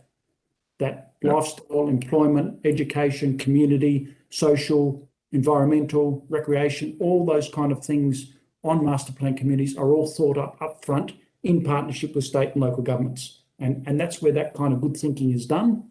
And then a lot of that then just is an implementation process to roll out in line with the growing population. Max, anything to add from that point of view? Oh, this is a passion topic of mine, Bert, so thank you for raising it. There is a constant disconnect and possibly a misunderstanding as well between sort of what the role of the developer is and, you know, where government and other authorities step in. So a constant bugbear for us is that we'll be delivering something in a particular area. There'll be lots of strategic plans around where public transport goes, where links will go. But until there's a certain scale of population there, whoever runs the particular service, be it a bus service or, you know, possibility of an extension of a train line, doesn't really happen because you need that sort of density of population to support it. So you've got this chicken and egg problem, and then it's exacerbated by the fact that behavioural change is really hard. So if someone moves into an area and they have fantastic public transport day one, then they're likely to use it.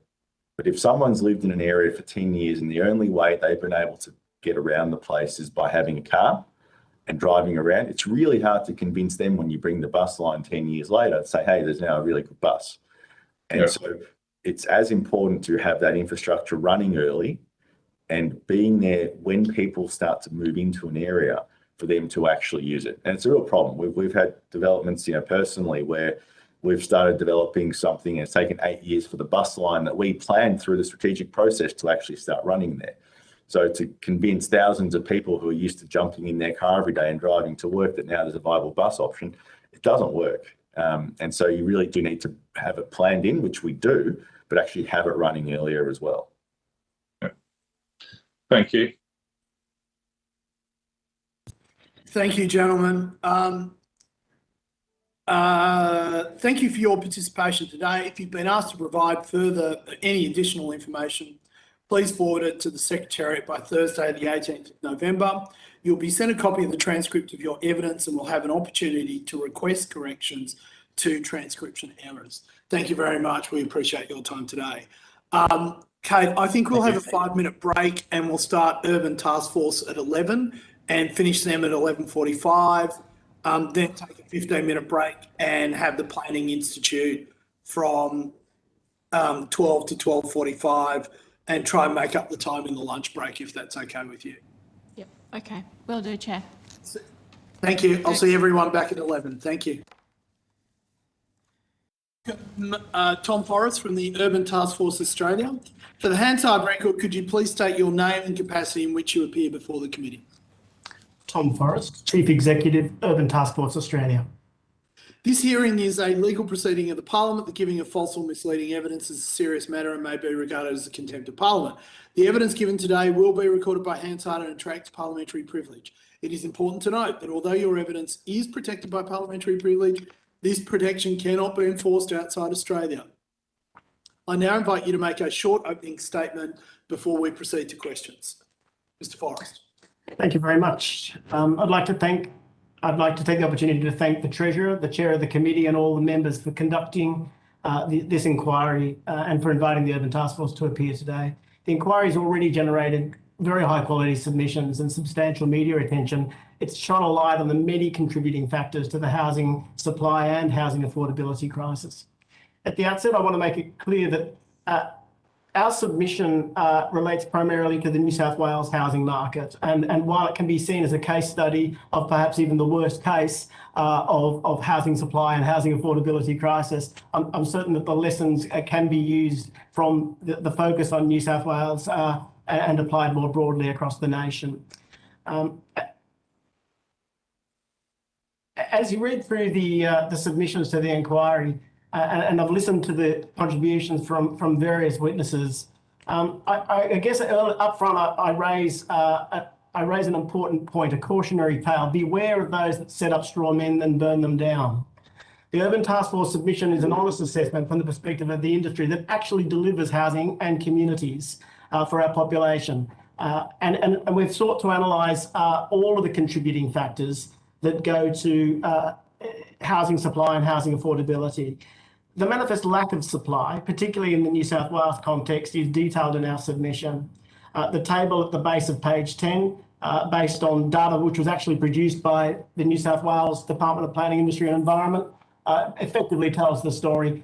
The intergenerational report, the Productivity Commission, the New South Wales Housing Strategy, they all identify that you need in the order of 40 to 42,000 homes in Greater Sydney each year to address demand. Now that's only been achieved twice in the last 20 years,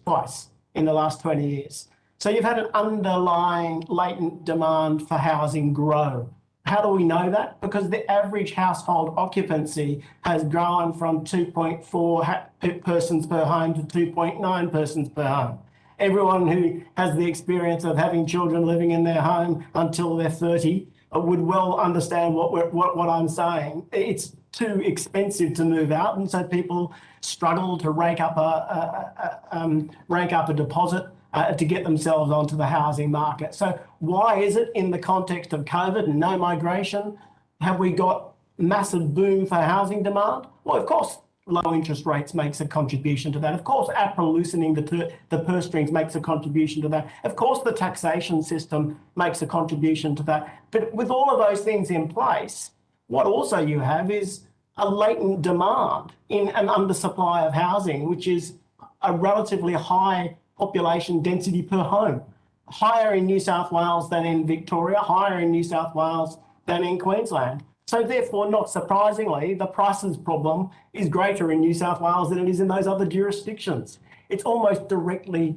comparable. We're in a situation now where the housing supply is lower than 30,000 per annum. And indeed, if you look at the New South Wales DPIE data, they're actually predicting it'll only be 30,000 per annum for the next 5 years. They're planning for failure. They say we need 40 to 42,000 per year, and they're planning to deliver 30,000. Well, what do you think that's going to do to housing prices when we open up the doors to immigration, which we need to do to stimulate the economy? So let's be clear. I'm not opposed to immigration. I think it's fundamental to paying for the costs associated with the baby boom generation who don't have superannuation and will be demanding healthcare as they deserve to have provided for them. But someone's got to pay for it. We need the immigrants to help us with dealing with that economic problem, but they've got to live somewhere. And if you're actually planning to undersupply, then it's time we had another look at that planning system. Since 2018, approval rates for new homes in Greater Sydney have sunk. DPI predicted over the next 5 years, as I mentioned, that they'll need over 40,000, but they're only going to deliver around 30,000 per annum. The undersupply of housing is a direct result of the lack of housing approvals. You can't build a home without an approval, and that is before you consider the impact of the length of time decision making, which other people have spoken about this morning and throughout the process. Before you consider cutback, then you've got to consider why it is that sometimes you get an approval and developers don't build.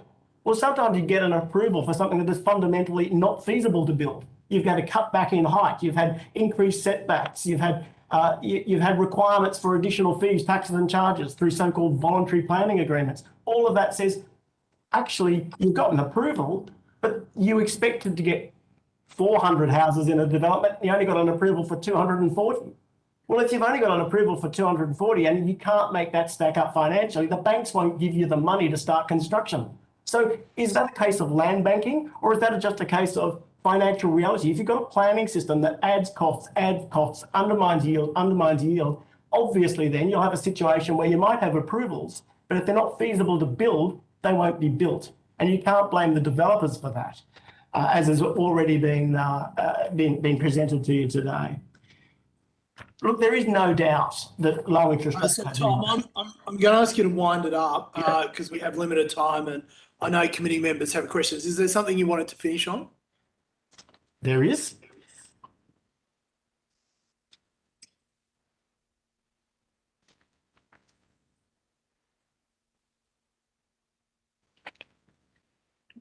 The planning departments and planning agencies have one job, in my view, and that is essentially to ensure that supply meets demand. If if it's not meeting demand, there's no point in doing that, saying it's all someone else's fault. Their job is to ensure that supply meets demand. If it's not meeting demand, then you'll have price escalation. Fundamentally, I'm not doubting in any way, shape or form that there are other contributors to that. But if you come down to the basics, we've had a consistent undersupply. Indeed, we've now got a plan for undersupply. It's not surprising they've got an affordability crisis, not only in Greater Sydney, but right across regional New South Wales as well. Thank you. Thank you, Tom. Okay, committee members, we have 5 minutes each. Tom, I have 3 questions. Isn't this just a bit convenient for you on behalf of your members? All you want to do is build more homes so you can make more money, right? And what's convenient? That's your argument. That, you know, it's not taxes, it's not speculators, it's not investors. If we got rid of investors out of the market, then that would see prices come down, ordinary Australians be able to buy homes, and that would solve the problem. Sometimes in politics and in industry, it's a great thing when the facts actually match your argument precisely, and sometimes that would be indeed self-interest also. But on this occasion, we've got independent reviewers. We've got the Reserve Bank of Australia, the New South Wales Productivity Commission, the Federal Productivity Commission, all of the major banks. They're all saying, the cynical media, they're all saying there is a housing affordability crisis and there is a housing, and the data makes clear there is a housing supply crisis as well. Now there's no doubt that there are other contributing factors, and we're not saying there aren't. It would be a straw man to say that the developers are just saying it's all supply. We're not saying that. We're saying supply. Oh, hang on. So everyone's left the cities during COVID and they've moved to regional areas. Why hasn't that seen a price increase? Well, what it has seen is a massive price increase in those regional areas. What you've had historically is a flow from the regions into the major cities. That kind of stopped a bit with COVID. So you didn't have that. And what you've seen also some, as you say, tree changes or sea changes, people who have moved out of the cities and into the regions. All of that has led to an increase in prices. In fact, I've got a little table here.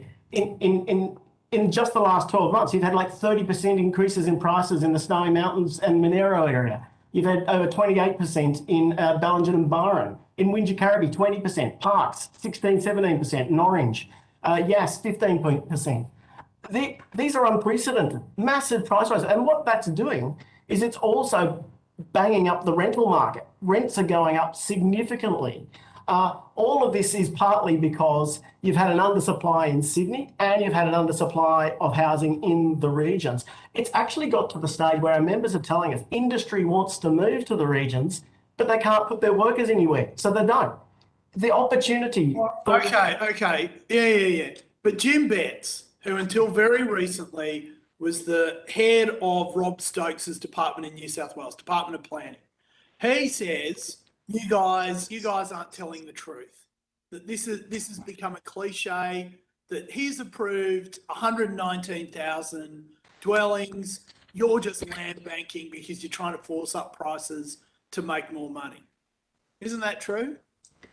Yeah, I think Jim Betts, to be fair, isn't a planner. Was never a planner and got a little bit confused. I think there was a confusion between rezoning and approval and whether or not it actually was ready to be built. But I go back to the point that I made in my initial presentation. Just because you get an approval doesn't mean it's feasible. And ultimately, it's regularly not the case that the developer's the one that's sitting on it. It's the bank saying, we can't see you doing this feasibly. We're not going to give you the money. You presented a FISO case on the basis of 600 units and you gave us a credible case that you thought that could be approved. But once you went through the New South Wales planning system, you only ended up with 340 apartments being approved or houses being approved for that site. That's not feasible. So yeah, there are some examples of what Jim Betts says, whether you have approved, but there are other examples where you've got land that's been rezoned but not serviced. The sort of discussions you've heard from the HIA and the UDIA this morning. You've got land which has been approved, but there's no demand for it. No demand for high density accommodation around Leppington Station, for example. It's been approved for 15 years. You've had zoning for land that's been approved for 15 years around Leppington Station, and so far all you've got there's a car park. Why is that? Because there's no demand for high density, high rise living in Leppington. There might be one day, but you can't say, oh, there's plenty of supply in Sydney, because as long as you want to move to Leppington and live in an apartment, it just doesn't work. People want to live where they want to live. And that's where a planning system needs to be flexible enough to ensure that there's enough supply where people want to live. Otherwise, the price goes up. Okay, Julie, 5 minutes. I'm going to cut you off at 5. And it'll probably be Tom. Because you've come up with a whole range of really quite niche solutions, right? And I think there are many, many more. Building train stations, getting rid of all the old asbestos houses that are on large blocks and infilling, inner cities. There's a whole range of things that could be done if the overall planning was there, particularly if we had a national system for it that allowed institutional investors into the market. So can you talk about, given that you've got so many great niche solutions, what would the overarching solution look like that allowed these niche things to go ahead? Yeah, I'm not suggesting that we fundamentally change the Constitution and make planning a responsibility and role of the Commonwealth. We've tried to target our solutions based on where the Commonwealth might assist the states or encourage the states or use carrots or sticks with the states and with local government to encourage land supply in the right places and in the right number. One of the solutions that we've proposed, for example, is the idea that where councils are outstripping their targets for land supply, they be given additional funding for community facilities. They be rewarded, if you like. One of the issues is the question of parks and public open space. Well, if you increase height significantly, you can create parks and open space. That's the model that Singapore has adopted, and everyone thinks of Singapore as a green city, and yet it's highly dense in terms of its population. We seem to think high-rise needs to be capped at 6 stories or 8 stories or 10 stories. Why? You'd get much more open space and parkland available if you went to 32 stories. And then you can have large, wide open spaces. That's just an example. But what I'm saying is where councils take up strategies to house the population in greater number, particularly in areas where there's a demand for that housing, they should be rewarded by states and I'm suggesting also the Commonwealth, because ultimately having the housing will enable the immigration, will enable the economic growth, and it becomes a facilitation to the greater good. Not having the housing just pushes up prices. Thank you. Thank you. I agree. Yeah, I wasn't suggesting a change to the Constitution, by the way. I just heard from some institutional investors that have long-term. We don't have a large investment pool because of that. Do you find that argument there as well, that the fact that the rules change with every council and they change with every state and they change every election reduces the investment? There's no doubt that democracy sometimes democracy and the realities of dealing with democracy gets in the way of some sensible planning decisions taking place. Nobody likes having a change of the character of the suburb they live in. People become familiar with the suburb that they live in. They've become familiar with the lifestyles that they live in. And there's always a resistance to that fundamentally changing. Unfortunately, Sydney, in the case of Sydney, we are bound by oceans, national parks and mountains, and there are limited opportunities for development. And indeed, if we are to sprawl further, that comes at an incredible environmental cost as well as an incredible infrastructure cost. The logical solution is to increase height and density within the built urban environment because the cost of the infrastructure is far lower. But that does mean that there'll be a change to the character of some of the suburbs that people live in. Sometimes very much for the good, as you mentioned, knocking over some of the older housing stock, which perhaps isn't of a heritage value and would be better off gone. But other times it might mean in the North Shore of Sydney, with very, very high demand, that some of the leafy burbs, which have very large homes and very large properties, might be better used for the population as a whole and for the growth of Sydney with some high density development. Thank you. I know Jason. Okay, Bert, 5 minutes. Thanks, Chair. Thanks, Tom, for your comments, and probably to raise to comment and get your feedback on your last comment about higher density in places like North Sydney. Now, I don't for 1 minute acknowledge I'm being an expert on Sydney. I'll take the chair's and other colleagues' expertise on that. But I would have thought one of the problems increasing density in North Sydney is there's very little public or mass public transport. There's bus networks, but there's certainly, to the best of my knowledge, no rail infrastructure. So I have a major issue with that from a planning perspective. I agree with the higher density, but it should be, in my view, around public transport nodes, and we should have more linkages with our public transport nodes, not just buses, but also heavy rail and light rail to link things together, which just doesn't happen at the moment. What's your view on that?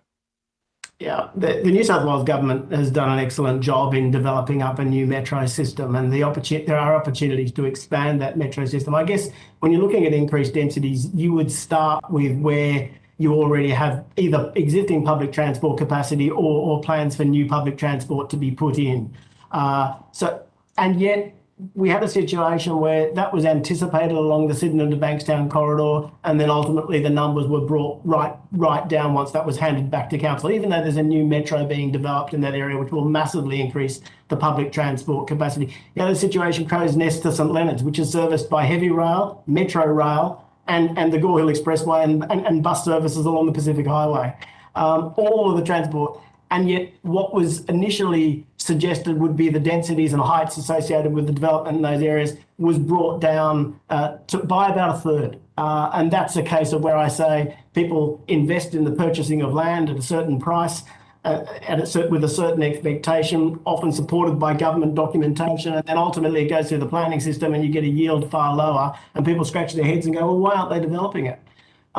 There are opportunities with these new metro stations being developed, and I would certainly want to encourage, firstly, focusing on higher density development where you have the support of public transport, because that's critical and entirely sensible. Okay.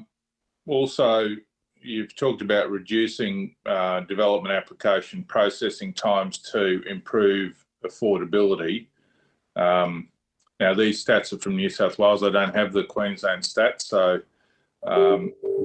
development application decisions in New South Wales, the time frame grew by 44% between 2015 and 2018. Has that become worse, or is that situation now improving? Yeah, the situation in New South Wales is it is improving from the lowest base. So the New South Wales government, the Productivity Commission of New South Wales, did a review of the efficiency of the New South Wales planning system, and it found that in every single development category, everything from a pergola to a mixed-use high-rise development and everything in between, New South Wales was the slowest in the eastern seaboard, and that included obviously Tasmania, Victoria, New South Wales, and Queensland, and they also included South Australia. They couldn't get comparable data for Western Australia and the Northern Territory. Now it is improving under Jim Betts. To give him credit, there were some reform initiatives that were instituted through the COVID pandemic, and they have led to modest improvements. But they're not, in terms of the timeframes, they are modest indeed. You're like talking rezoning timeframes being reduced from 2 years to 1.5 years, rather than something that might be sensible like 9 months, which is already the case in Queensland. And you're saying that's too long. We'd be delighted to be able to improve to the state that Queensland is, because that would certainly make our business a lot more viable here in New South Wales. Can I ask a related question? This will be my final question, Chair. Some of the feedback I've had from developers, obviously in my corner in southeast Queensland, is they put a development application in the council offices, because generally it's done at council level here. I think it's a little bit different in New South Wales. Go through, they work through the application, come to page 43, see a problem, send that back to be rectified, get that clarified, start reprocessing the application again, get to page 60 and discover another problem, and it goes backward and forward. So rather than going through the whole application, identifying the questions or concerns they have from a clarification point, and having all of those addressed at once, wouldn't that greatly streamline the system and the process? In the circumstance that you raise, it certainly would. I might say you get different quality of council assessors and council planners in different councils. You have the benefit in Queensland of quite large council areas by and large, particularly in the case of Brisbane. As a result of that, you get a fairly sophisticated quality of council planner and council assessor who understands the need for pre-application lodgement meetings to deal with the broad big picture issues, and they have a more sophisticated way of dealing with planning proposals as they come through. We in New South Wales have the opposite situation where we have a very large number of very small councils. We have some larger councils, particularly out in Western Sydney, in terms of population, and they are able to afford the higher quality resources that can go through the planning processes in a really sensible and mature way that deals with these things efficiently and effectively. You tend to get the less efficient processes that you describe in the smaller councils, which frankly, as a result of their financial base, often have planners who are doing more than just the planning job. They're stretched across multiple. So of course they do, oh, here's a problem, send it away. I don't think that that's sensible, and I do agree that those sorts of efficiency measures are necessary. Thank you, Tom. Thanks, Chair. No problem. Thanks, Bert. Matt, for 5. Thanks, Tom. In your view, is a state government's releasing enough greenfield land to cater for demand for housing across the country? No, they're not, and certainly in Greater Sydney, they're certainly not. But I would caution that obviously with greenfield release, you also have high cost of infrastructure, relatively speaking, and you do have a greater environmental footprint in greenfield development. We're at the Urban Task Force, we promote housing choice. For the last 30 years in Sydney, you've had a mix of development, which has been roughly speaking 65% infill development, that is brownfield development, and 35% greenfield. So in the case of Greater Sydney, most of the development has actually been infill development, and that's been the case since before the Carr government began. And what you've got now, though, interestingly, is the approvals have come right down and the supplies come right down on the apartments. And I noted what you said in the previous presentation about there being an oversupply of apartments and some empty apartments. That's in part due to the nature of COVID. You had all the overseas students leaving. You had a lot of 457 visa holders leaving the country. And you had a lot of expats coming back. The expats who came back bought existing housing stock or went to greenfields locations, and the ones who were leaving left the apartments. So that gives you some of the reason why you had that sort of a bit of a mismatch. But we're very confident with the return of immigration that you'll still see that demand come back. And indeed, over the last 12 months, while you've had 30% increase in the median house price for houses, it's still been a 13% increase for apartments. So I don't think that there's a massive oversupply of empty apartments. I think it is a factor for particular reasons in particular locations, particularly around universities and when you've got apartments where they don't sort of meet the demand, like Leppington. I mentioned that earlier. Well, just on Leppington, isn't the issue really access to good transport links? And when I say good transport links, I mean, I know there's a train station out there, but compared to a city like Singapore or Hong Kong or other efficient cities, that would be serviced by a high-speed rail link rather than a conventional rail link, particularly for people who are working in the city or close to it. So, you know, you can get to work within 20 minutes instead of an hour and a half. Isn't that the difference, really, that we don't have high-speed rail links here in Australia, but very big distances for people to travel? Well, you do have now thanks to the sale of the electricity system by the Baird government, you have the investment in metro trains, which are high-speed, high-frequency, and can get you from Parramatta to the centre of Sydney in 20 minutes, or from or from the northwest of Sydney into the centre of Sydney in about 28 minutes. That's relatively high speed, and it's being delivered, and it's actually generated a tremendous opportunity for there to be much greater density. So that's something which is acknowledged. Having really high speed train links does cost a fortune, and without some significant contributions from the Commonwealth. And I do note that since the GFC, the Commonwealth has moved into the space of providing city infrastructure. That was historically not the case. Now, there were some changes with the taxation arrangements and the introduction of the GST, where the state lost some of their revenue raising capacities with excise taxes and petrol taxes and the like. The Commonwealth has moved into that space, and we're very much welcoming of that. Some of the really good infrastructure developments really has helped shape a better development of our urban environments right across Australia, and organisations like Infrastructure New South Wales have been critical to that. Sorry, Infrastructure New South Wales and Infrastructure Australia under Labor and Liberal governments have been critical to doing that, and we would encourage that sort of investment to continue. And maybe that's a lever you can use to try and get the planning systems to improve their efficiency, to improve their efficacy. If you can say you'll get infrastructure funding, but only if you improve the quality of the delivery of houses through your planning system, then we can get the double benefit. You've advocated higher density. This is my last question. Higher density in the cities, particularly around Sydney and Brisbane and Melbourne and other.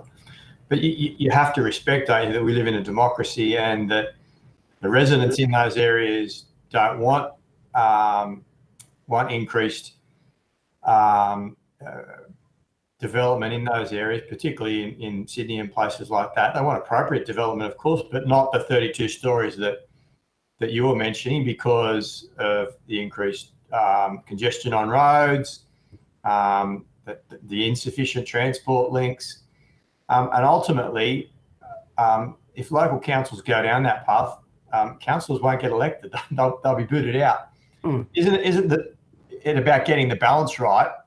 So we are trying to say if states or cities have to take more development, that it should be predominantly in greenfield areas where you're not running up against those problems in areas like mine, areas like Jason's, where you have to respect the views of the local people who don't want that high-rise development there because of all of the congestion that it brings.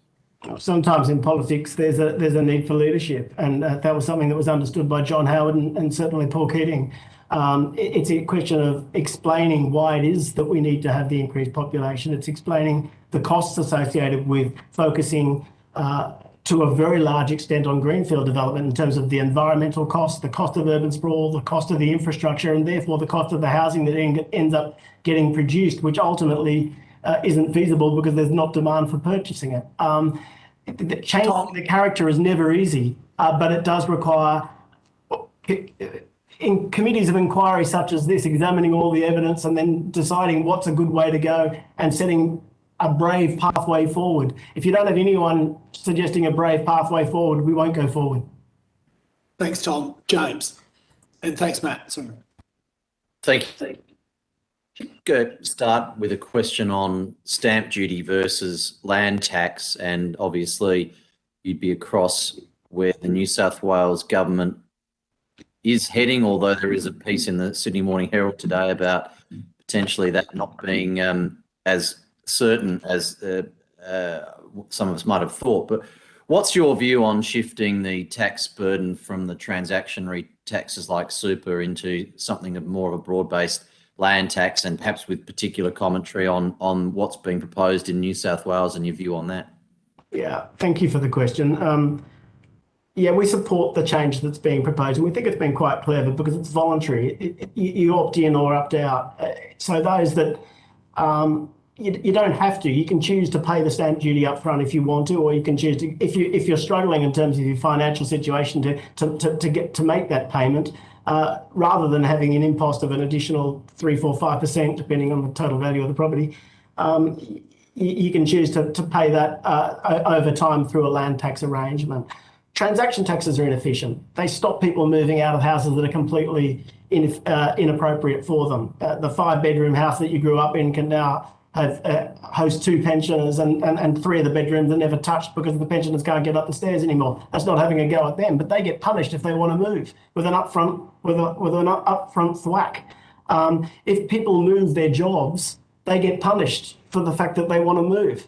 So they end up driving 30 kilometres each way just to avoid the stamp duty cost.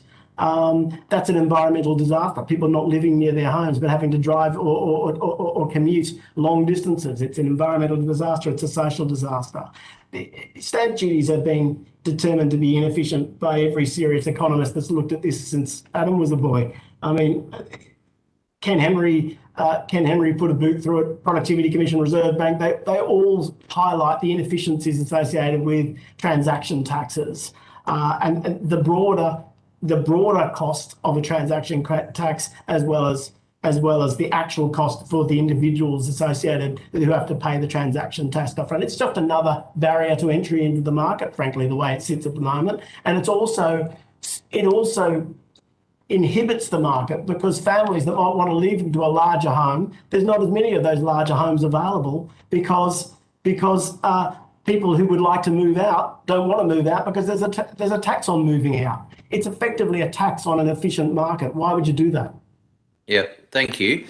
And secondly, I think you've indicated you were listening to the evidence that was provided to us earlier in the day from some of the other bodies. Indeed. A consistent theme was the lack of transparent, aggregated data regarding land and the various stages at which land supply is at, and the pace at which different levels of government, I suppose, are moving them through that process. And the second point, asking for a comment on that, and the second point or concept of putting in place some statutory requirements around the processing of applications through the various stages, from parcel of land through zoning, environmental, all the other important processes that occur, that there's some kind of statutory boundaries around that, so that governments are required to move through in a timely way. So on both those points, could you just give your perspective on them? Yeah, look, statutory processes and statutory change will come at a state level. What I'd like to see is the Commonwealth offering some form of carrot or stick to encouraging those sorts of productivity measures. I note that one of the earlier speakers was concerned about some councils misusing the concept of stop the clock. Even some state government agencies misusing the concept of stop the clock. That is to say, they will find a reason to ask you a question about and to deliver a new report, and then bang, they stop the clock while you go and spend $25,000 getting a report on the particular question that's been asked. What you have to have is a situation where the legislation very much limits those stop the clock provisions, because that gives those statutory timeframes real teeth and an opportunity to deliver more efficient processing of development applications.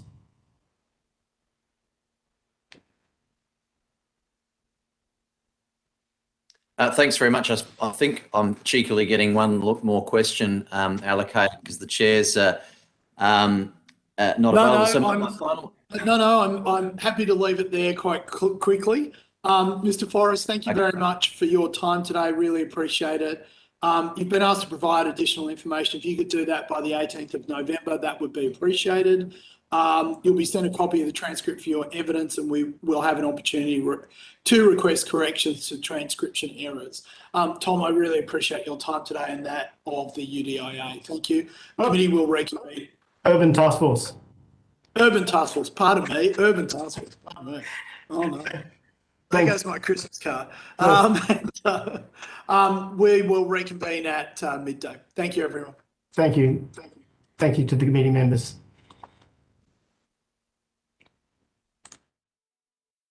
I now welcome the following witnesses to give evidence today. From the Planning Institute of Australia, Mr. David Williams, Mr. Darren Crombie, and Mr. John Brockhoff.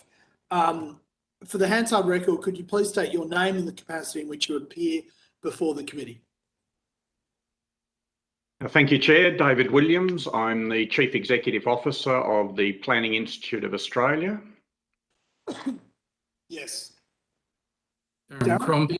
I'm the president of the Planning Institute of Australia. John Brockhoff, National Policy Manager at the Planning Institute of Australia. Thank you, John. Gentlemen, this hearing is a legal proceeding in the Parliament. The giving of false or misleading evidence is a serious matter and may be regarded as contempt of Parliament. The evidence given today will be recorded by Hansard and attracts parliamentary privilege. It is important to note that although your evidence is protected by parliamentary privilege, this protection cannot be enforced outside Australia. I would like to now invite you to make a short opening statement before we proceed to questions. Can I thank you for being flexible with your time? This session will end at 12:45. Thank you. Thanks very much, Chair. So I might provide that statement on behalf of Pia, if that's okay. No problem. So, thanks very much. So my name's Darren Crombie. I have the honour to be the president of the Planning Institute of Australia. This is a really important matter as far as we're concerned. Housing, fundamentally, in our view, is about shelter. We support the efforts of this inquiry to understand why providing secure shelter is becoming so far out of reach for so many Australians. Supply is part of that story, and we acknowledge that. But a focus on supply alone, in our view, misses an opportunity for a more fully informed conversation around this matter. This inquiry has got an important role in understanding the range of factors that affect the unaffordability crisis, including those demand-side incentives that keep prices high. The Planning Institute of Australia has got a diverse membership, and we provide a perspective that's informed by that diverse membership. We represent over 5,000 professional planners who work across a spectrum of local, state and federal government, right through to planners who work inside the private development sector. Our members, I would like to think, understand the role and effect of our planning systems from all sides. We're both the creators of the planning system and we're players in the development and construction sector. I'd like to think that we have no vested interest in this matter. I'd like to think that we can be a trusted voice in this matter. It's critical in our view that we've got a strong residential construction sector. This is a critical industry. It's a powerhouse of our economy. It creates jobs, it delivers diverse accommodation options, and it ensures that we've got a steady stream of housing to suit the needs of our growing and changing population. One belief that binds our members is that the role of planning is integral in creating the great places and towns that we all call home. It's no accident that Australia's got some of the most livable cities in the world. Of course, we do need a steady supply of diverse housing types if we're going to meet the needs of that growing and changing population. But in our view, unbridled and unregulated supply of the housing won't create great places in which people want to live and which are going to be fit for the future. We're very pleased to be here today, and we hope that we can offer you a perspective that reflects our diverse membership. Thanks, Chair. Thank you. Thank you very much, Darren. I really appreciate that. Look, I think at the moment we seem to have 5 members of the committee. So on that basis, we should be able to give each other 8 minutes of questions and answers. But if someone comes on who I wasn't expecting, I'll have to reduce that. And you will be stretching my mathematical capabilities, so please bear that in mind. Can I start by asking, as I read your submission, the one thing that struck me was you outright argue against supply being an issue, but it seems that you're not actually arguing against supply. You're just arguing against certain type of supply, that you want to see diverse supply, you want to see good quality supply. It's not supply per se that you have a problem with. Chair, I might take that one initially. No, it's not supply. It's around the creation of great places, and the housing supply is a critical part of that. But it all stems from really top-notch master planning, strategic planning, and understanding where the supply of the diverse housing types fits into that, meets the community needs, and is economically viable for the construction sector. A focus purely on supply is the wrong approach. Okay, so it seems to me like what I'm actually hearing is that this debate for the last 50 years has been over nothing.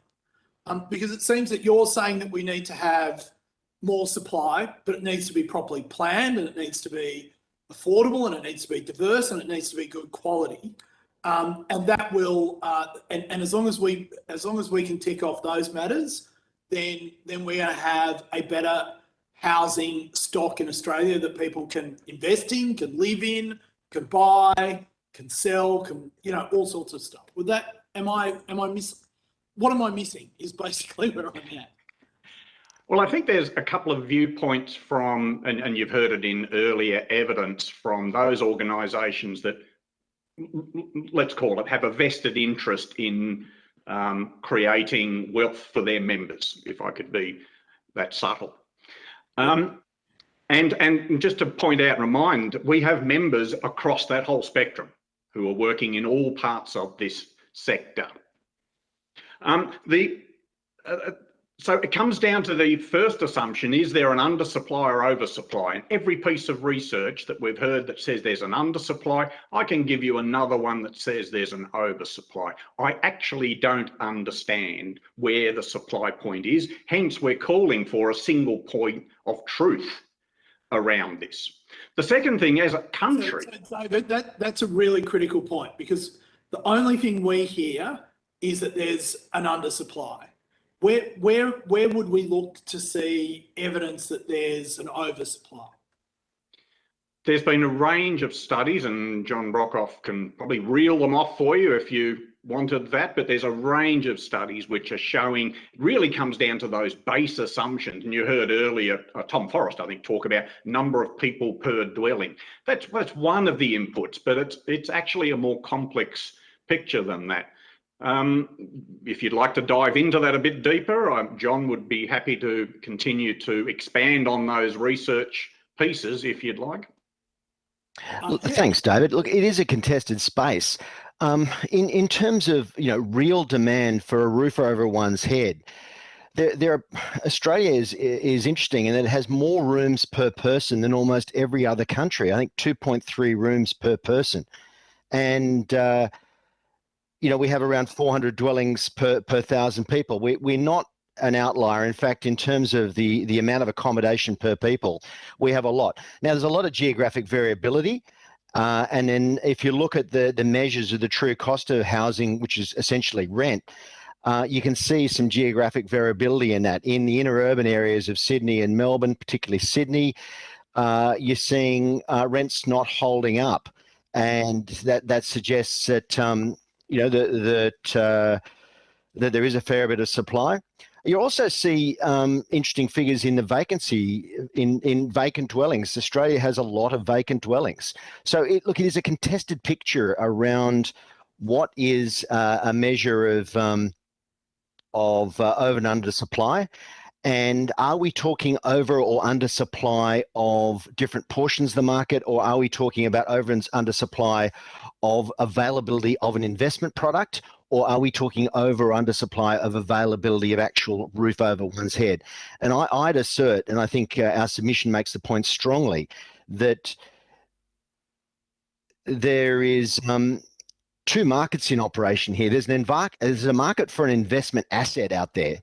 Everyone wants to have a piece of the action in terms of the escalator of housing value, but there's another market which is much more critical, and that's the market for a roof over one's head, or housing as a service, in terms of how housing enables you to be close to your jobs or services and provide you shelter. And that market behaves differently to the market for housing and as investment asset. And yet we seem to conflate the two and stumble over each other all the time. So that's why I think we need that source of truth. So we have Productivity Commission, Reserve Bank, Intergenerational Report, Planning Department as well. They all say that there's an undersupply. So why are they wrong? The numbers speak for themselves, Jason. The rents as representing the true cost of housing are going down in some areas where there is an oversupply of housing. But I'd absolutely be clear that there's geographic characteristics in this on the outer fringe, and in some regional seasonal places, then rents are very much going up. But so to your point, doesn't that reinforce the point though? So where we have had an oversupply of apartments in places like Matt's electorate, which is a very desirable place to live, as he reminds everyone whenever he's got the chance, you have a situation where rents have come down. So as supply went up, rents came down. Well, that's correct, and there's some good research from ANU on that. And there is a clear role for planning to look at the changing needs of a population, not just population growth, changing household needs, diverse needs, and to put in place the really great place strategic planning to make sure that that there is a pipeline of sites, make sure that there is ultimately, when these sites are developed, a community that works, communities that can access jobs, open space, have access to all the infrastructure and services they need, and create great places. And us as planners, we're about the business of doing the preliminary work that enables those great places to take shape with development and to ensure that pipeline delivers the development that creates those great places. This is my last question. I know you'll be disappointed. But can I ask you, you mentioned just something there, which was that we have more rooms per person than most other nations. What have there been? Firstly, can I ask you to take on notice the list of studies that show there may be an oversupply? But secondly, what do you think is driving us to have, I guess what you're saying is larger dwellings or dwellings with more rooms, which in and of itself would seem to be an indicator of larger dwellings. And then Julie, please pick up after the answer. So Darren, can you respond initially? Look, I think that's a really fundamental point that you just raised there, Chair. So if you look at most areas, most urban parts of Australia, you very rarely see an existing house knocked over and replaced with a house at the same gross floor plate. So what we see is very much across the board in urban Australia, some of the largest individual houses now on the planet. I think in Queensland, don't quote me on the number, but it's up around 240 plus square metres is the average dwelling size. In the UK, I believe it's more like 70. So you've got this fundamental driver of an Australian lifestyle aspiration, I think, around large homes, which has really been a function of traditionally land on fairly large lots. And even as we've made the use of land in urban areas more efficient by using smaller blocks, the house sizes haven't gone down. So I actually also am of the view that part of the challenge is there isn't actually the variety of cheap entry-level housing products for first home buyers to get into. What I hear is that we provide what the market wants. So if you look at a place like Queensland, the state government's Urban Land Development Authority for a long time had an entry-level product they called a Fonzie flat, reminiscent of the old Happy Days show where the actor lived above the garage. It actually has a name in the housing system called a Fonzie flat. That was the fastest selling product the government had on its books because it was entry-level. So I think part of your issue that you're raising is right. There's a drive towards large homes. I think it's also a function of changing household structure. One of the things I hear is quite often one family splits, you end up with two households now created with the same sized house because they want bedrooms in each house for the kids to do weeks about. So you've got a whole range of societal factors here that I think are underpinning this as well. So it's a combination of what is being demanded by changing societal patterns and preferences, but also what the market is actually telling a young person they need as an aspiration. You won't often see a bog standard 2 or 3 bedroom home marketed. You'll often see a home with a media room because that's now an essential. And I would contest that. So I think we need to be a little bit, I think, sensible around what we hear from the industry and keep coming back to what is required shelter. And I think our basic housing stock now way exceeds what you would argue is probably the need for basic homes. So I think you're on the money there. And it is very much, I think, aspiration, lifestyle, and a market responding to what they believe people want. Thank you. And that leads to my next question, which is on the same thing, which is whether we have a supply problem or we have a supply of what and where, and whether we even know what the market wants, given that the only thing that's actually available is house and land. out, you know, $25 in tolls away from the city every day. I talk to young people who would be quite happy to live in very modest starting accommodation. My Islamic finance group in Parramatta is selling land blocks for 100,000 and houses for 80, starter houses, essentially a garage and a kitchen and a bathroom. That's it, starter house. But those things aren't usually available. So how do we find out what people actually want out there, the people that aren't in the current market, and develop markets for them? I think if I could take that one, I think one of the points we raised in our submission was a desire to see a more evidence-based and nuanced set of evidence that underpins this whole debate. And I think part of that is actually genuine market testing, not just sort of market testing of those who are selling houses, but actually understanding, well, what are people actually prepared to have? What do they want? Because my sense is that what the market sells isn't necessarily what everybody wants. And I don't think we've got a very good handle on this. And I don't want to get into the middle of a divide between, you know, different parts of society. But in my view, I think the fundamental here is to actually provide a variety of housing choices. I think one of the issues that we do have is probably those who can least afford to get into the housing market being further squeezed out, which is to John's point that from our perspective, housing is fundamentally about a shelter.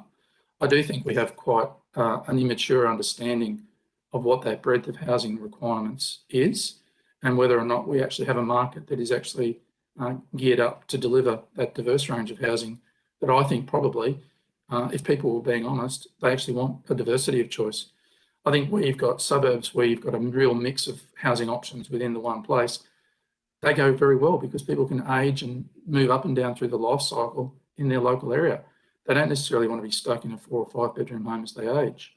So I do think it's a fundamental issue, and I think our call for some sort of standing commission to really get under the skin of this is fundamentally important, because I don't think we're hearing the whole debate. And one more question, Jason, on that basis. I mean, it seems to me too that the system that we have is really designed for the industrial age when we had factories and full-time work. And as we move into the gig economy and people move more as well, I'm wondering whether there's any research at all done on what people actually need when we're not necessarily living in that stable community environment that we had. You know, you may move several times during a life, you may get married later, you may have, you know, it changes. Whether there's any research at all that's been done on the need now.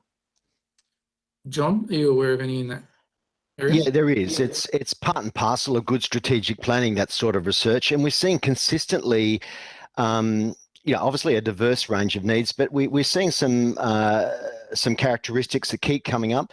The need for family units, not just 2-bedroom units, family units at a low price point.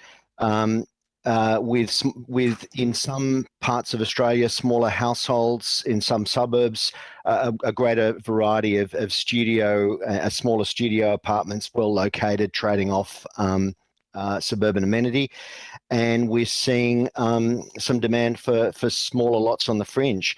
But one of the things I'd like to come back to is that most of the growth in housing supply has been taking place in the mid to high price segments rather than the lower price segments. And there seems to be some structural impediments to the trickle down of new housing supply. And this is a real issue that talks to the point that David and Darren have been making about a clear understanding of how demand for different housing types is taking place in the market, and how we can ensure that they're delivered. Because almost every planning strategy in Australia is based on a housing study of needs, and consistently the need for diverse housing forms, family units, studio apartments, opportunities to locate in popular regional destinations. All these things come up, and yet there's we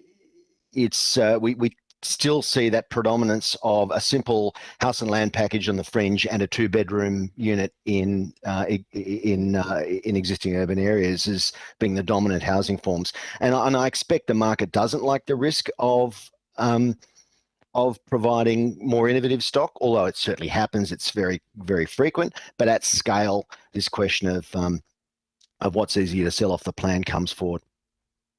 Thank you. Thanks, Jason. Thanks, Julie. Bert. Don't hear you. Helps if I unmute myself, but there are those colleagues who would like that to be a more regular case. Thanks, John, David, and Darren for your comments so far.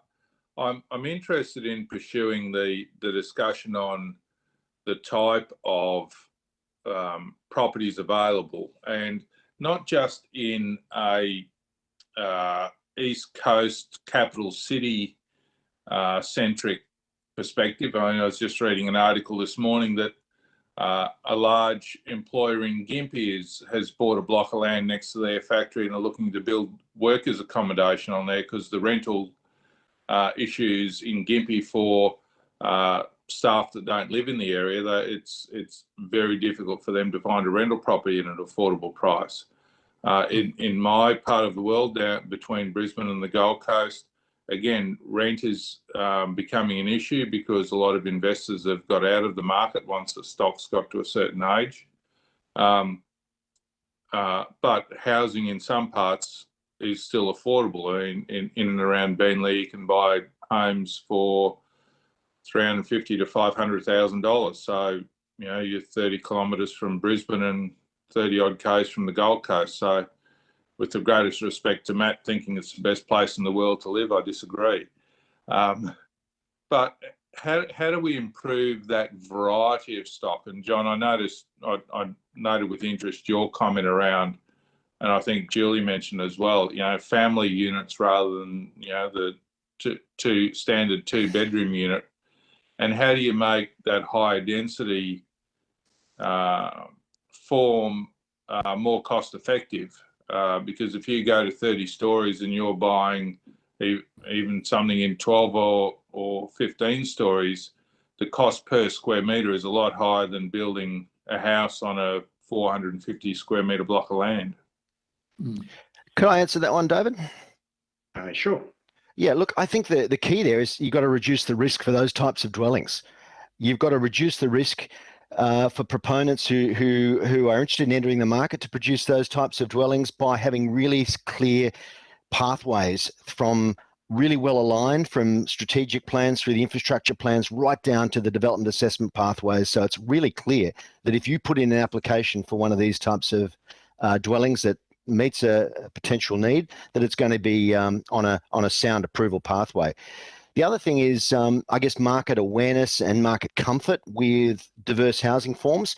We've seen, you know, the Landcoms of this world, some of the more innovative developers try and demonstrate that need through the provision of sort of innovative housing developments with a range of different types of housing models. And I think that is great in dealing with reducing the risk of development and investment in that type of housing by making it more well known in the community. So both of those things I think are really important. But coming back to it as a planner, having that planning pathway that's really clear, obvious, and predictable for that type of housing is absolutely vital. So if I use the example of the main town of my electorate, Beenleigh, in the centre of Beenleigh, you could go to 30 stories if you want. That's my understanding of the current planning scheme. Yeah, when I talk to any developers about urban renewal, new projects, opportunities, and there are a couple of significant opportunities there at the moment, one of the things they say to me is we can't make it stack up commercially because the valuers won't value the properties at the value needed to make it add up. So if you build the same product in a Sunnybank or somewhere closer to Brisbane, you're going to get that off the ground because of the valuations. Now, the cost of building that particular product at Sunnybank or in Beenleigh is exactly the same. The differential's the land cost.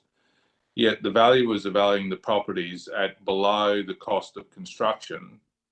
How do you possibly get developers then to build projects when the valuers won't even value them at the cost of construction?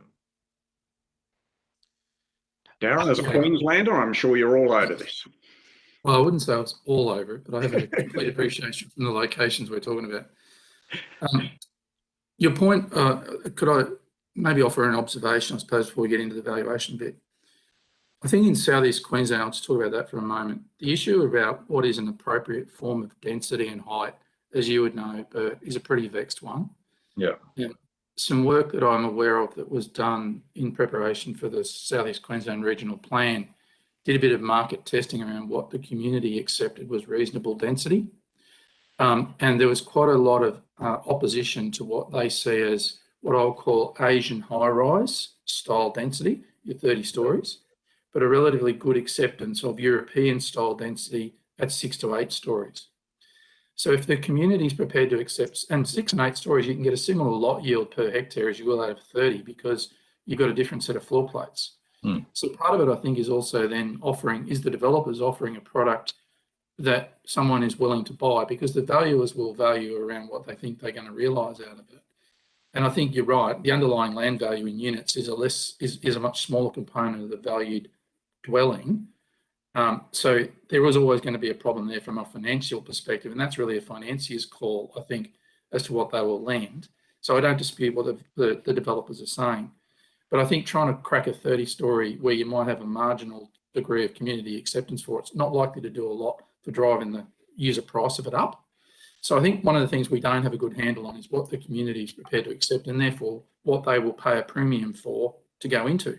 Because I think if people are prepared to go into something that they feel meets their needs, they'll pay for it. And then the valuers will reflect that because they start to value on the basis of comparative sales. So it's a pretty vexed one. I think it goes to the heart of a combination of valuation practices, financial practices, lending practices, builders' margins, and it's really, really hard to unpack. And very few people can actually get inside that black box to work out what's really stopping it from going ahead. So the developers will say, oh, we can't get the valuers, but I reckon there's a lot more to it than that. And being able to unpack the component parts of a dwelling is a really challenging. When I say the component parts, the component bits of cost that go to the end final product is a real challenge. And I don't know, to answer your question, why you couldn't get it up in Beenleigh, because if it's a good product, the planning system allows for it, that's a good thing. Yeah. I mean, I wouldn't argue for the stories either, but... Bert, I'm going to Yes, call time there, no problem. Matt, over to you, if you're there, sorry. Yeah, yes, thank you. Sorry. Thanks for your answers, gentlemen. Do you believe that the Commonwealth should develop a national housing strategy or a national housing plan, and what should be in it?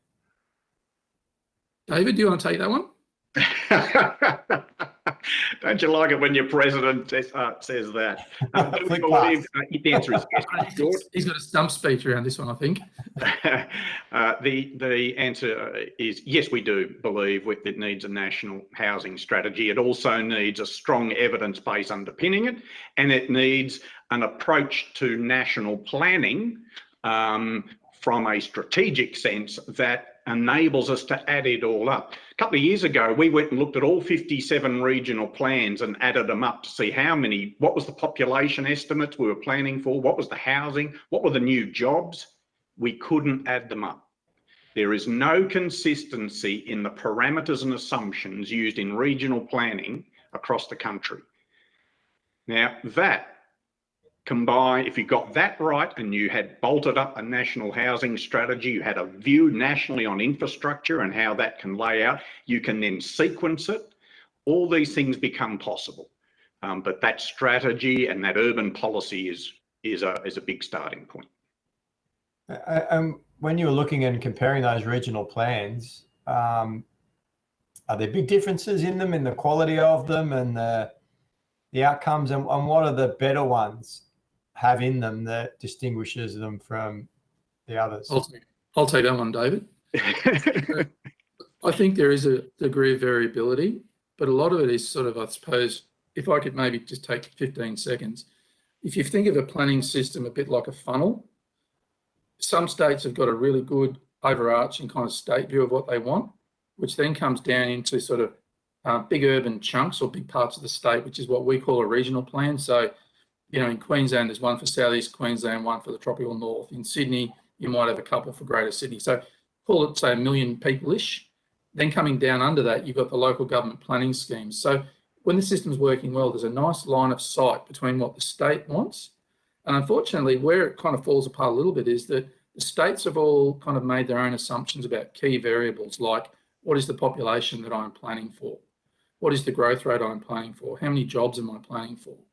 What we don't have is any kind of nationally consistent set of assumptions that everybody can then start from. So if I think of it in that line of sight, the lines of sight work quite well from the street you live in through to state law. They don't work so well from the state up into a national view. So we don't have, for example, agreed parameters around, well, how much water does a person use, which then drives how we engineer our water supply systems? What's our rate of demand for electricity from house to house? So one of the things we've been calling out is that we actually do think there's a role here for the Commonwealth to help try and inform those parameters. So to answer your question, each state is effectively trying its very, very best to foreshadow what am I planning for over a horizon. They don't all have the same time horizons. Some have got a 5-year view, others have got a 20-year view, some of them have got a 40-year view. What they all do pretty well is land use, where people live. What they don't do well is where people work. And because you've got this disconnect between where someone lives and where they work, that drives your transport demand, which ultimately often ends up hitting the federal bottom line, because that's what drives a lot of the infrastructure investment. So our view would be that if you can get those regional plans right, and that's about an integration of land use, so where do we want people to live? Critically, where do we want them to work? And ideally, you want them living as close to where they work as possible. But then what's the infrastructure you need to support that community?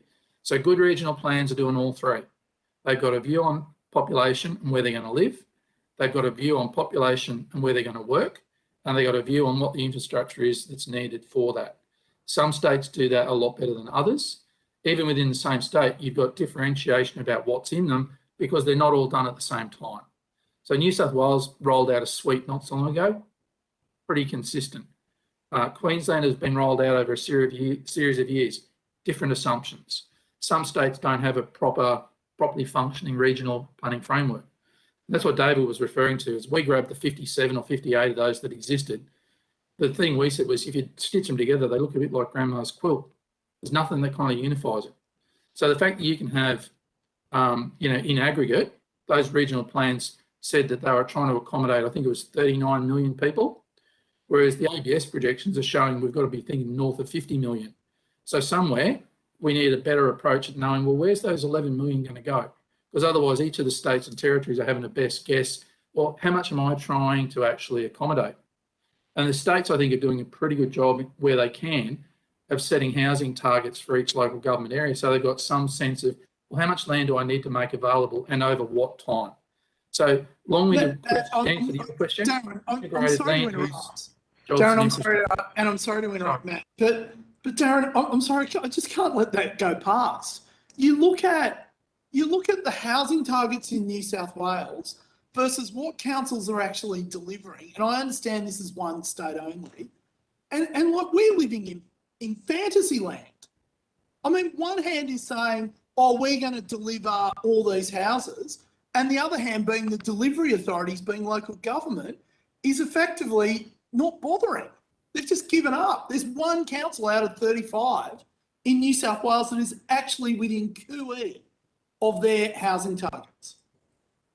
So look, I can't comment on the New South Wales circumstances, but I suspect that where it's done well and people are actually working together, there's no reason why the council shouldn't be putting together land use plans that accommodate and allow those targets to be met. I think one of the things too here to bear in mind is that the planning system can accommodate the area for that growth, but ultimately it's going to be up to the market to deliver the housing that meets those targets. So I'm not quite sure how a council can hit their target other than to make sure that the land is available at the right time and in the right place for the market to deliver the houses that meet those targets. So I think what the state's doing there, Chair, is giving an indication to the council about where do they want to see that population growth and how much of that growth should they be planning to accommodate. I think your problem then comes down to how does the local government potentially give effect to that and allow the market to then deliver that target. So you believe that... Sorry, Matt, I interrupted you. Sorry. So you believe that the Commonwealth has a role there to play in what, developing a consistent methodology, if you like, and consistent set of rules about how the states and local government authorities measure and plan for these things. And I'm assuming that public housing or social housing should be part of that as well. And that implies that the Commonwealth has a role in working in that space as well. So I wouldn't say that I would suggest the Commonwealth, because I mean, we don't want to get into sort of blurring up constitutional responsibilities here, which is why planning is always a challenging one, right? So I don't understand, or I don't believe the Commonwealth has a direct constitutional role in planning. But what we've been calling out for is a role for the Commonwealth in helping to provide the evidence base on which those who are constitutionally responsible for the planning systems can then start to work from. Because in the absence of that nationally agreed kind of key parameters around population growth or demand rates, the states are kind of having their, some of them I think have got it very right. Some probably don't have quite so much sophistication behind their numbers. What we would say is there's a definite role for the Commonwealth in helping to get a more consistent approach, but constitutionally planning sits with the states. But the levers that the Commonwealth has to pull obviously have a big impact on that. So where you've got, I think, better coordination between the states, territories and the Commonwealth around how that's going to get done, that's fundamentally important. But we wouldn't be saying the Commonwealth should be setting the methodologies or how states and local governments should plan. It should be done in partnership and off the basis of good evidence is what we'd be saying. Matt, this will need to be your last question, sorry. That's it from me, thanks.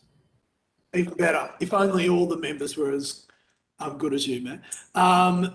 James, I think you're next. Thanks, Chair. Look, just picking up sort of on performance of local authorities and state governments on, you know, practice versus principle. We've had some submissions earlier today about the concept of, at a national level, I suppose, aggregating the data around land supply, performance of different local and state authorities when it comes to the time around moving land through the process of rezoning, etc., to be development ready or shovel ready. What's your position on having some kind of nationally consistent and transparent set of data around all of this? Look, I can't see any hassle. I think it would be useful for there to be transparency around the data. What I think there needs to be is a very well-informed understanding of what that data is telling you.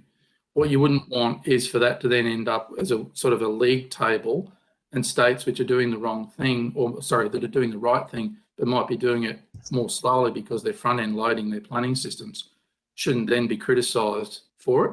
So I think full endorsement of nationally transparent data, but the caveat around it needing to be really well understood and contextualised, and not used then as some kind of league performance table. Could I add to that? Why not? Why shouldn't we be putting pressure on these agencies as far as the pace of the process is concerned? I mean, that seems odd to not consider that to be a relevant factor. Yeah. I assume your proposition is different stages take different lengths of time in different jurisdictions, and it's not fair to say, you know, in one jurisdiction they spend a longer period of time on a particular part of that process because it then becomes quicker later on. Is that what you're saying? Yeah, that's right. Because, for example, in a state that has, for example, does a lot of work to get the strategic planning right, when you get down to an individual development application, it can be very quick, but the overall process is still a certain length. Whereas other jurisdictions that perhaps don't do as much strategic work will have a longer period in the development assessment. Neither's right or wrong. It's just how the planning system is rolled out from state to state. Hence my comment around a high degree of caution around what the data sets are telling you, because you can get a DA done in very short order if it's completely consistent with an agreed master plan, for example, which is the case in Queensland. Doesn't mean that any other state or jurisdiction could hit a 10-day target if they don't have that strategic alignment already in place. So this is why we would say, if you're going to look at that data, I think you need to look at it across the spectrum from the start of the planning process to the finished process, not just pick out one bit of it, which unfortunately I think commentators will often pick on the one bit that's slow rather than the overall time to market from the initial concept of development. I know it's a bit confusing, but it's one thing we're very concerned about is that Each state is approaching this or has the ability to approach it slightly different. So if you've got data, it's very easy to end up with apples and pears comparisons rather than apples and apples comparisons. Yeah, but equally, there's clearly got to be some better performers and poor performers than others. I mean, the point of it can't be that everyone's doing it really, really well. They've just got different ways of doing it really, really well, can it?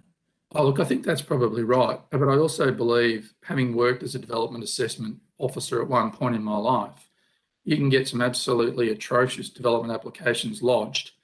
And then the planner is blamed for how long it's taking to get it approved. So, everyone can game that system to their advantage if it's not really kind of looked at properly and openly. A good development application that's in line with the strategic planning will go through with very little opposition and shouldn't take long. There's no end of war stories of DAs taking 7 years. There's a reason if it takes 7 years. Sorry, John. Yeah, look, thanks, Darren. That's absolutely right. And I've dived into that bit more deeply, doing an interstate comparison of development assessment systems on behalf of PIA in one state jurisdiction. And one of the things that we found comparing interstate data was that every state has a different set of rules in terms of what development is exempt or complying or code accessible, and what proportion of development applications come through with full impact assessment and all the bells and whistles required for assessment. Clearly, if you have much more development going through a code accessible pathway, when you measure the time performance of the impact accessible development, you'll be dealing with the rump, the hard cases, the hard nuts. They're going to take longer, and it's going to come out in the data. So absolutely great. Have those, have that clarity of how fast everything's moved the system, but have the right KPIs. Have the KPIs that reflect the way that system works, and don't just measure the speed for a standard type of development, because developments aren't standard. It might be the type of development that is too difficult to be code accessible. And it also might, your timing also might reflect the different characteristics that states have on when they start the clock. Some jurisdictions don't start the clock until the development is the applications are ripper. So clearly that's going to be easier to assess and move through faster. So it's absolutely appropriate to have the right KPIs, but they should be quality KPIs, not just speed KPIs. Thank you.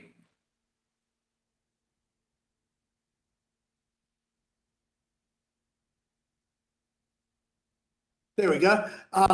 Gladys, over to you. Thank you, Chair, and thank you, gentlemen. I want to ask you a question about immigration, the effect of immigration to housing. Now, hypothetically, if Australia's immigration was stopped tomorrow, do you believe supply of new properties should cease? So, could you just repeat the question? If immigration was to stop, did you say? Yes. If Australia's immigration was stopped tomorrow, do you believe supply of new properties should cease? No, because you're still going to have population growth. There's going to be internal migration to deal with. People are still going to be looking, I think family changes and declining household size is going to continue to drive the demand for additional housing stock. I'd go back to my original point, and that is I think what we do need is a much more diverse housing stock that actually meets the needs of our population. And my sneaking suspicion would be, even if we had no net inward overseas migration, there's still going to be demand for additional housing stock, but of a variable types of stock. Does anyone want to add any to the question? No, I think that probably says it all. The changing demographics and family behaviours, etc., will continue to require new stock to come on, even if there's a zero net overseas migration number, is our view. Yeah. And I just add, household formation is changing for all the reasons that Darren said. And there's also geographic factors in this. COVID's shown that people are able to change their preferences about where they want to live. And also you've got, Australia has one of the highest levels of household formation too. So we have a lot of pent up demand in the market, don't we? Look, with the household formation rates have backed off a little bit lately. There was a time, I think, about 10 years ago when there was just this constant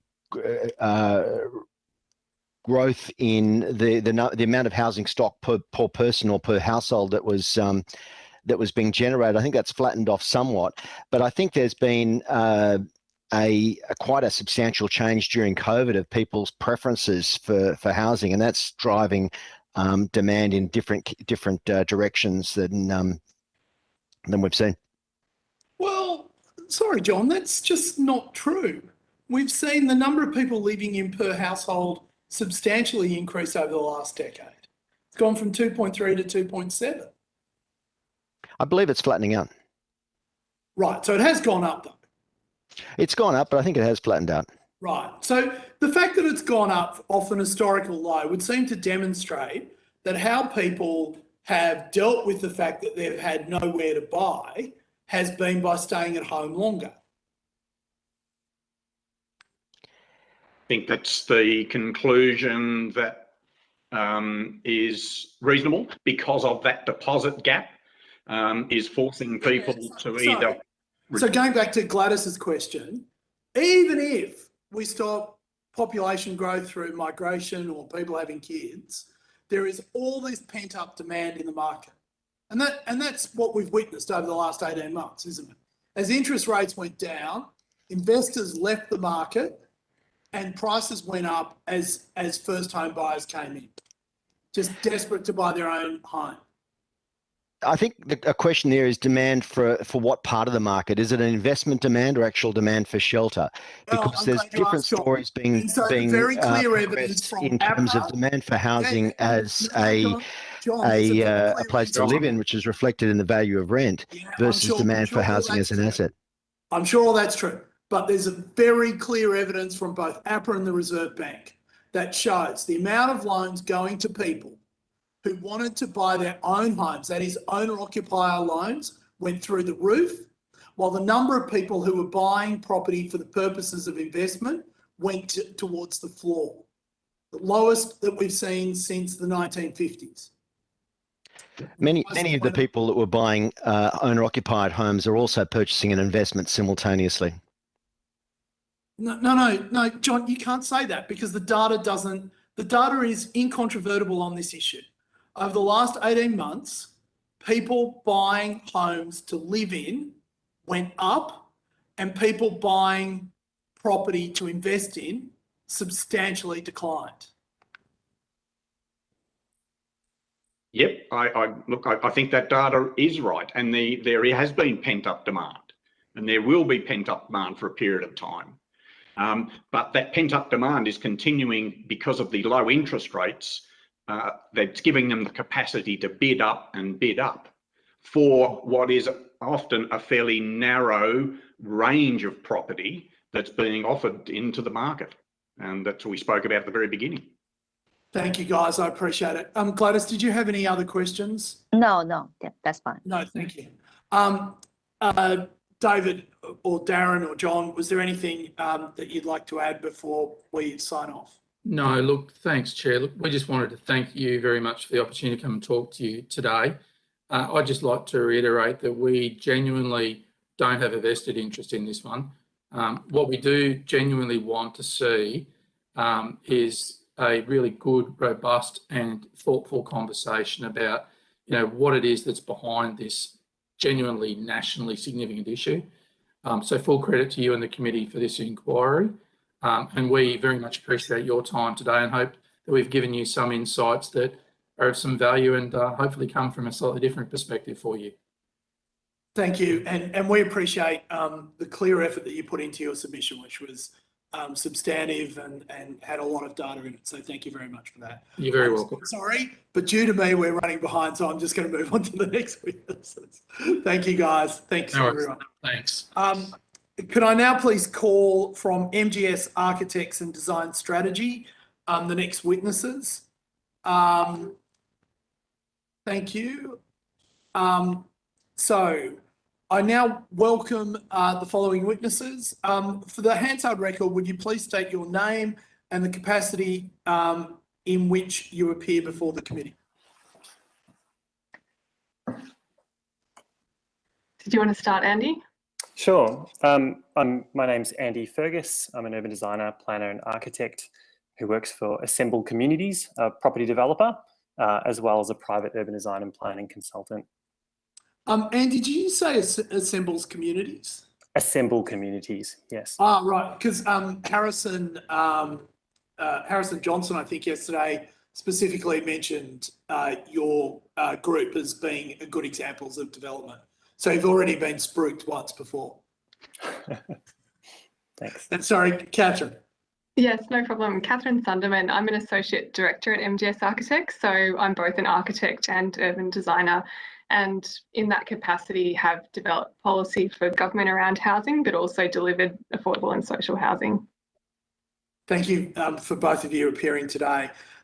This hearing is a legal proceeding of the Parliament.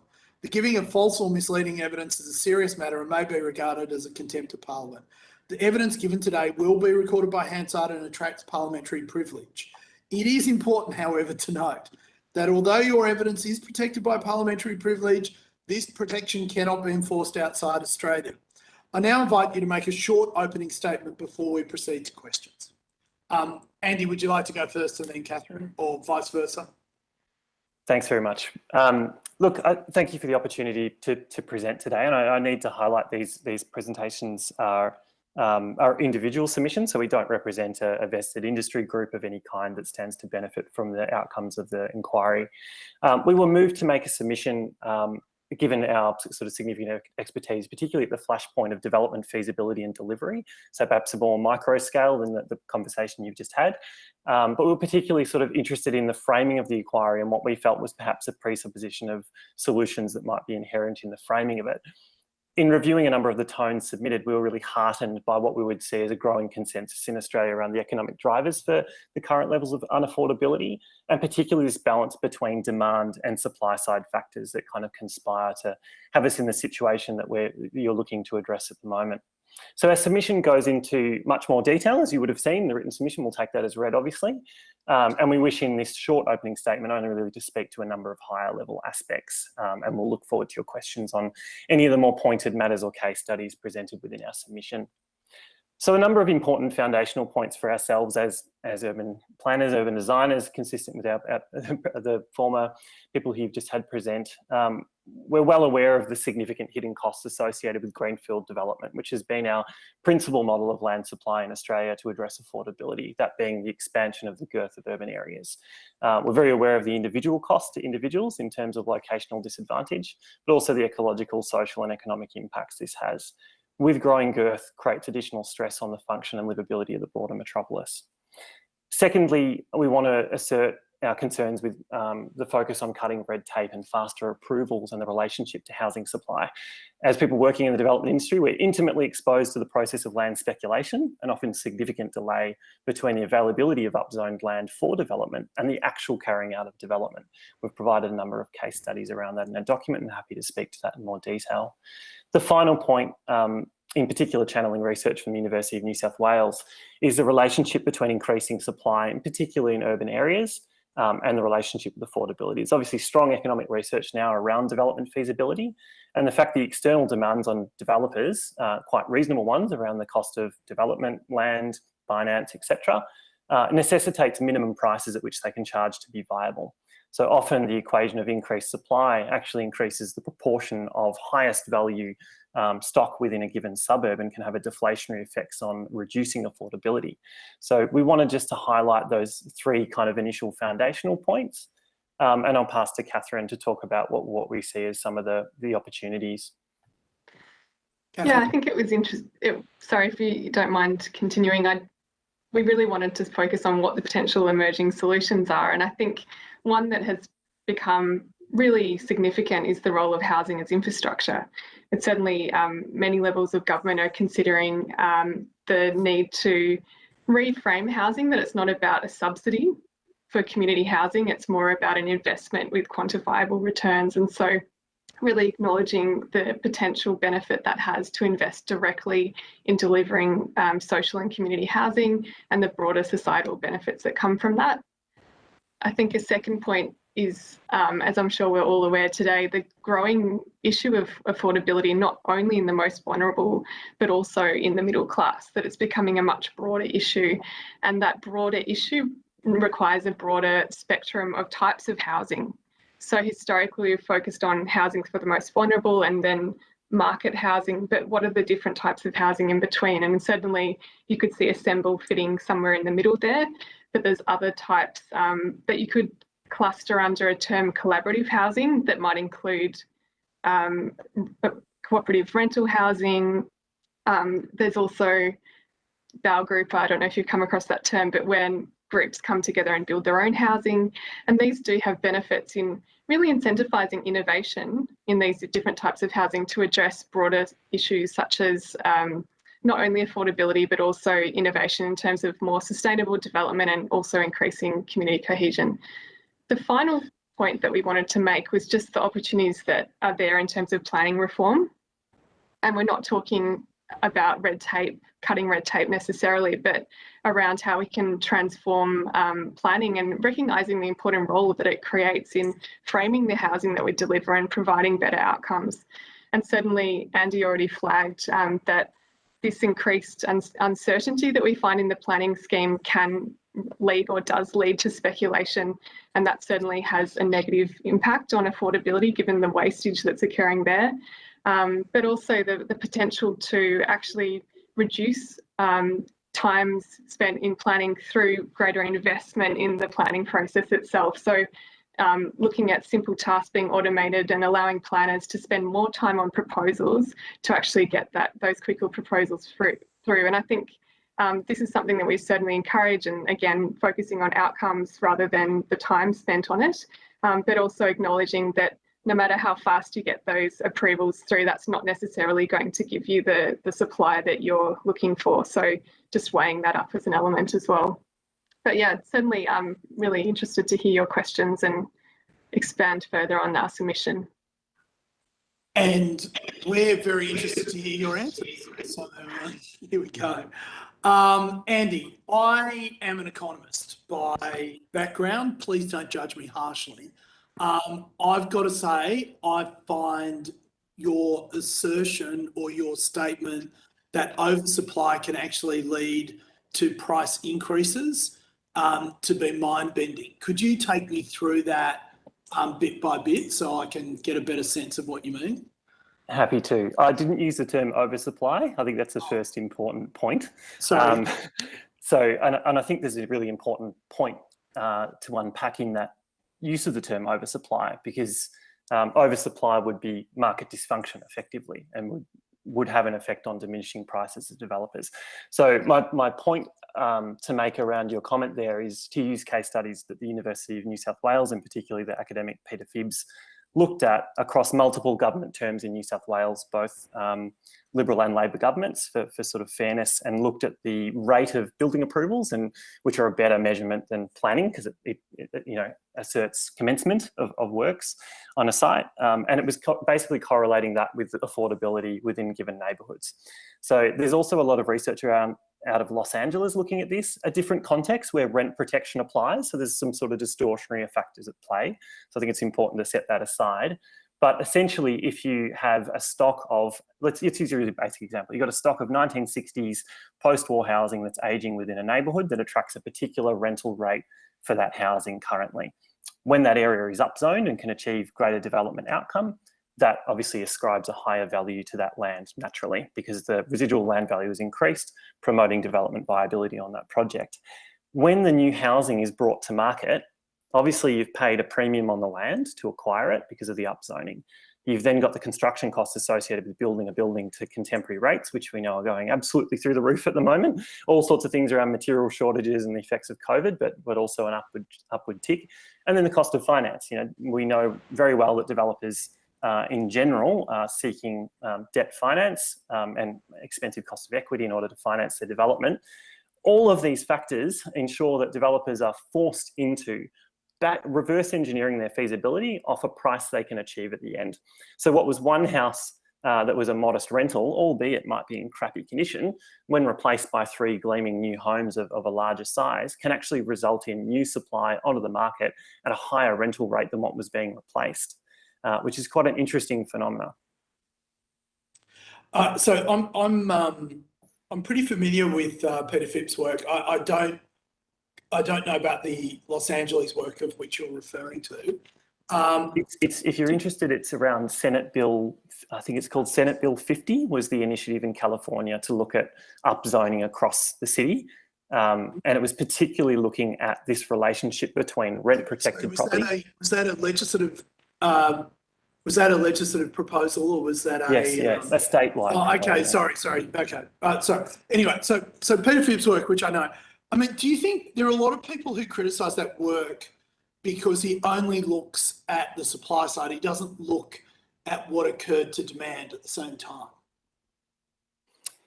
I think that's fair to say that he had a particular focus on building permits approved and affordability rather than looking at access to credit, in migration and other factors. So the people who've critiqued that work, they're not overly critical, because I think the observations you made are not unfair ones. But one of the points that they make is that there had been a lot of demand for good housing in those particular areas, and that demand hadn't been met. So when supply came on that still didn't exceed demand, you saw prices continue to rise. I think this is where the work of Cameron Murray, if I'm able to answer, do you want me?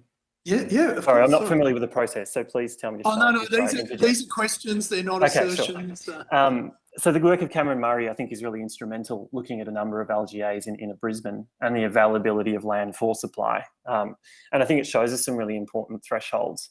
A colloquialism in Melbourne is at the point at which a heavyweight, i.e. concrete, apartment building becomes viable based on underlying land values and the rate, the sale rates, is precisely the point where it becomes unaffordable to the target cohort within communities. So the point at which that land is sufficient to justify the investment in the building, which is a significant cost, is that point where it does become unaffordable as well. So I think you see this dynamic of delaying supply. So your comment around unmatched demand in sort of desirable inner suburbs is a fair one. But when you look at areas that have available zoning for other forms of housing, so in this case it was particularly dense housing or apartment buildings, you can see significant delays where the market is waiting for the underlying land value to get to a point where that development becomes feasible. So you essentially see that people aren't necessarily just responding to broader demand for housing across the state. You see these localised microeconomies playing out, where often available land isn't utilised for supply as a result. Indeed. I mean, I think that's a really important insight that you've put there, which is that one of the issues that we might have in our planning system, and Catherine, please feel free to weigh in. One of the issues we may have in our planning system is that we're approving increased supply in areas. We have one of the witnesses earlier today said it's all well and good to approve a 30-storey building in a suburb in Sydney called Leppington, but no one wants to live in an apartment in Leppington. So it's not really usable supply.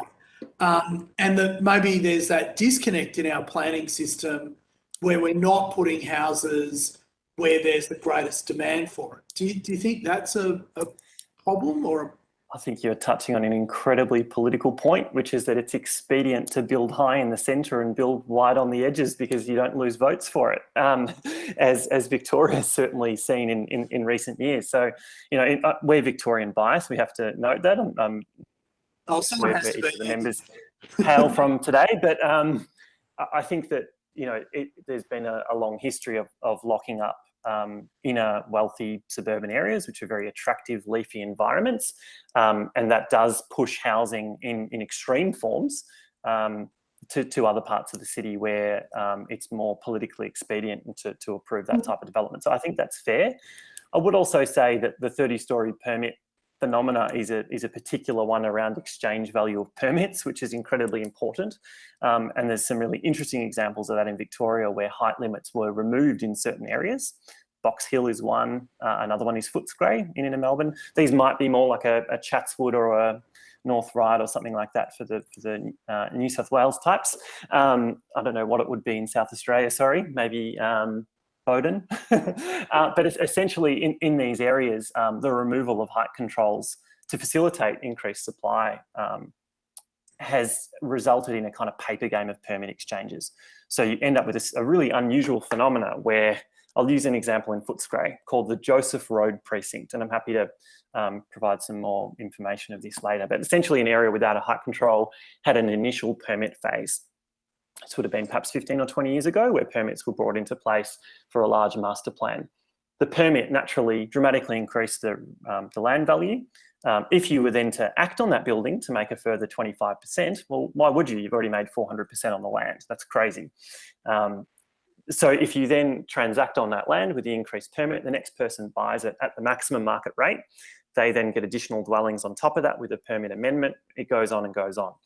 What they got to is a situation where the permits were so large that to secure the pre-sales to finance the commencement of the development was incredibly difficult in that environment. And so what they ended up with is this kind of stuck permit, where the permit had incredible theoretical value or transaction value, but to realise a development was very difficult. And this is something we've seen in some research that's been undertaken in Melbourne over the last 20 years, whereby more modest forms of infill development in the likes of a Burundara or I'm trying to think of a Sydney equivalent, Inner West municipality or something like that, those modest permits are often easier to act upon, secure pre-sales in order to achieve that supply, rather than these kind of cowboy culture, large-scale developments, which have incredibly long gestation periods and difficulty in finance, and are usually the source of more targeted speculation. It's a really long answer, but hopefully that's helpful. No, it's fascinating. So thank you very much for that. All right, Matt, I think I'm not getting a sense from the other members of the committee, so I'm in a position to offer you 10 minutes. Excellent. Could I expand on that previous comment? Yes, of course, Catherine. Oh, it was interesting that you mentioned, why don't we build homes where people want to live in them? And I think that's such a valid question, and something, you know, I mentioned briefly the role of more diverse types of housing. You've heard about Assemble, but Nightingale Housing is another example. And that starts to tie into that comment that I made around planning certainty, and something that Andy mentioned too, that if you actually say, well, this area has a maximum height of 5 stories, so much more modest, and it's close to trams, it's close to parks, it's close to where people work and live, then it's going to really support those more innovative types of housing that we're looking to have, that might actually address some of those affordability issues alongside the sustainable elements, but also that greater sense of community in terms of having less people living in one building. I certainly do live in a building with only 20 apartments, and I don't think I'd want to go above that, because you really get that opportunity to know your neighbours. You get the opportunity to be able to use the stairs if you want to. So I think this type of certainly Billy Giles Corti, a academic from RMIT, talks about something called delightful density, and I think that's a term that we should really get excited about, because I think that kind of, you know, more kind of moderate rise apartment buildings that are close to where people want to live and work is something that we should encourage. And to Andy's point, it's really the most difficult to implement, because there's a lot of existing people in those neighbourhoods that might not want to have housing. But I think it's an important question that we want to have. If to Andy's point, we know the issues involved with greenfield development, we know the kind of societal impact that has, and equally if having quite denser development in the centre of the city is not where people want to live, then maybe it is something we do need to address head on. Thank you, Catherine. Matt. Me? Yes, Matt. Want me to go first? Yes, because Julie had to step off. Oh, okay. Yeah. No worries. Thank you for your submission.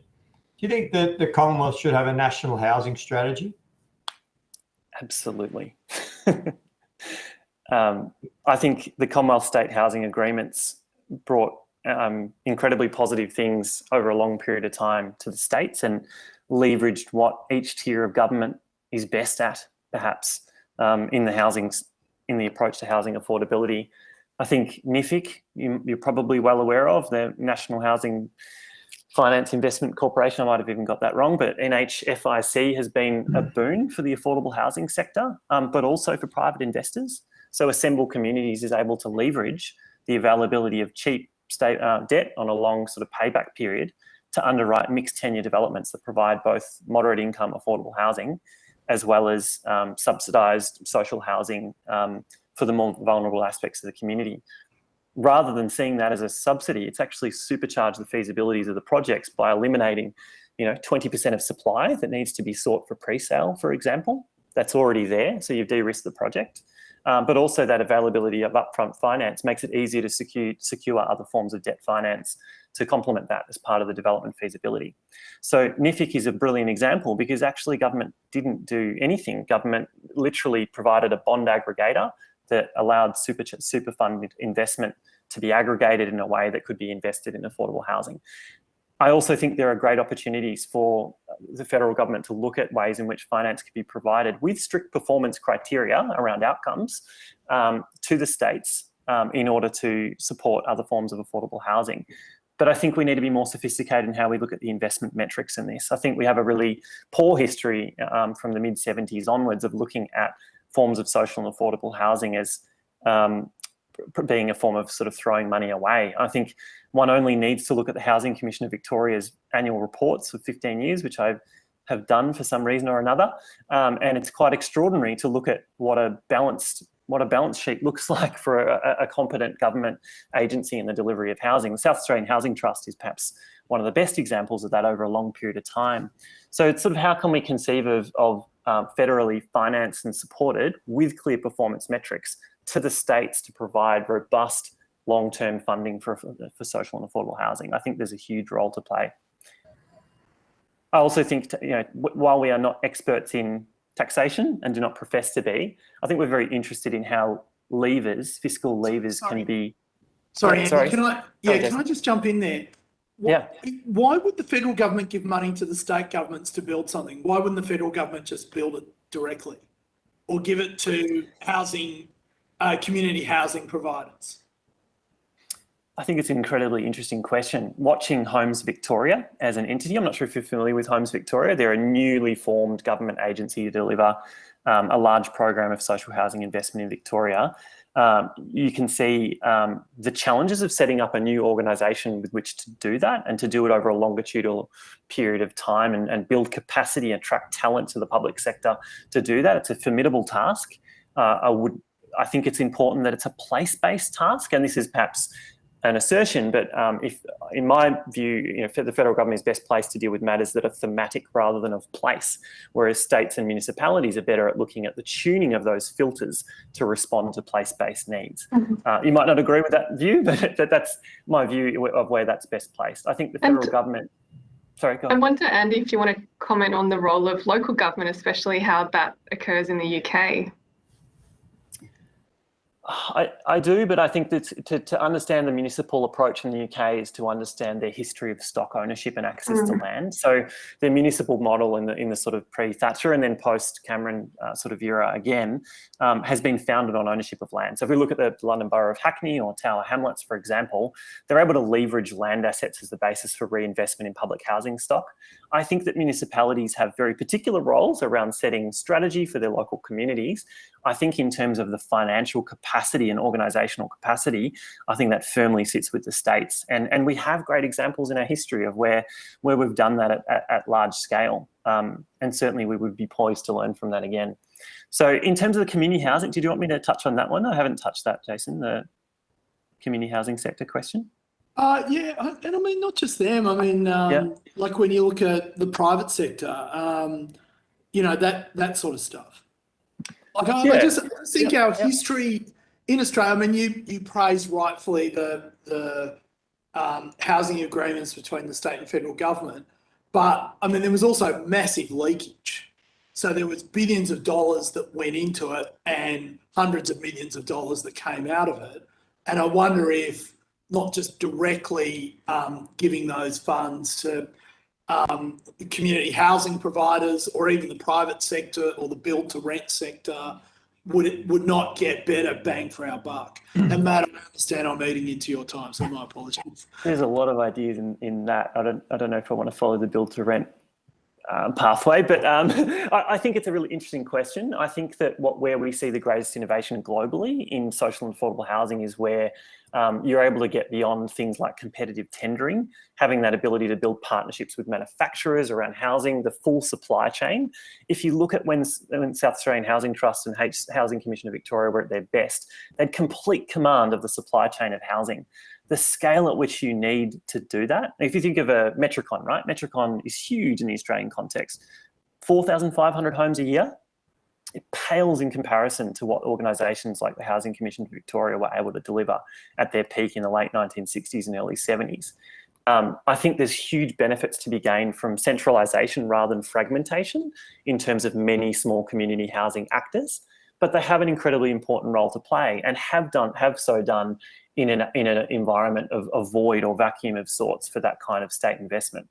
It's a really impertinent question right now because the likes of Housing Choices Australia have grown to take on a platform on a national basis and have a lot of skill and talent.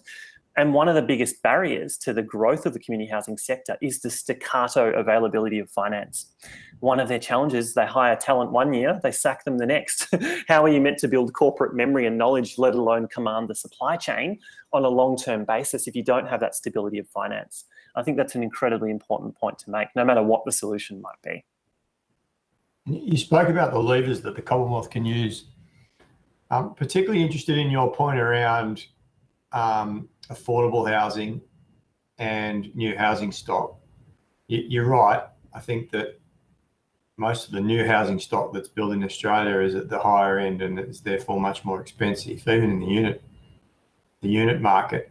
And that's because the people that are building that are generally big developers that can get scale, but there are huge costs and overheads involved, which results in expensive housing. How can the Commonwealth use levers to encourage the private sector? I mean, I know that there's government-backed schemes and the like, but they can't get the scale that the private sector can get.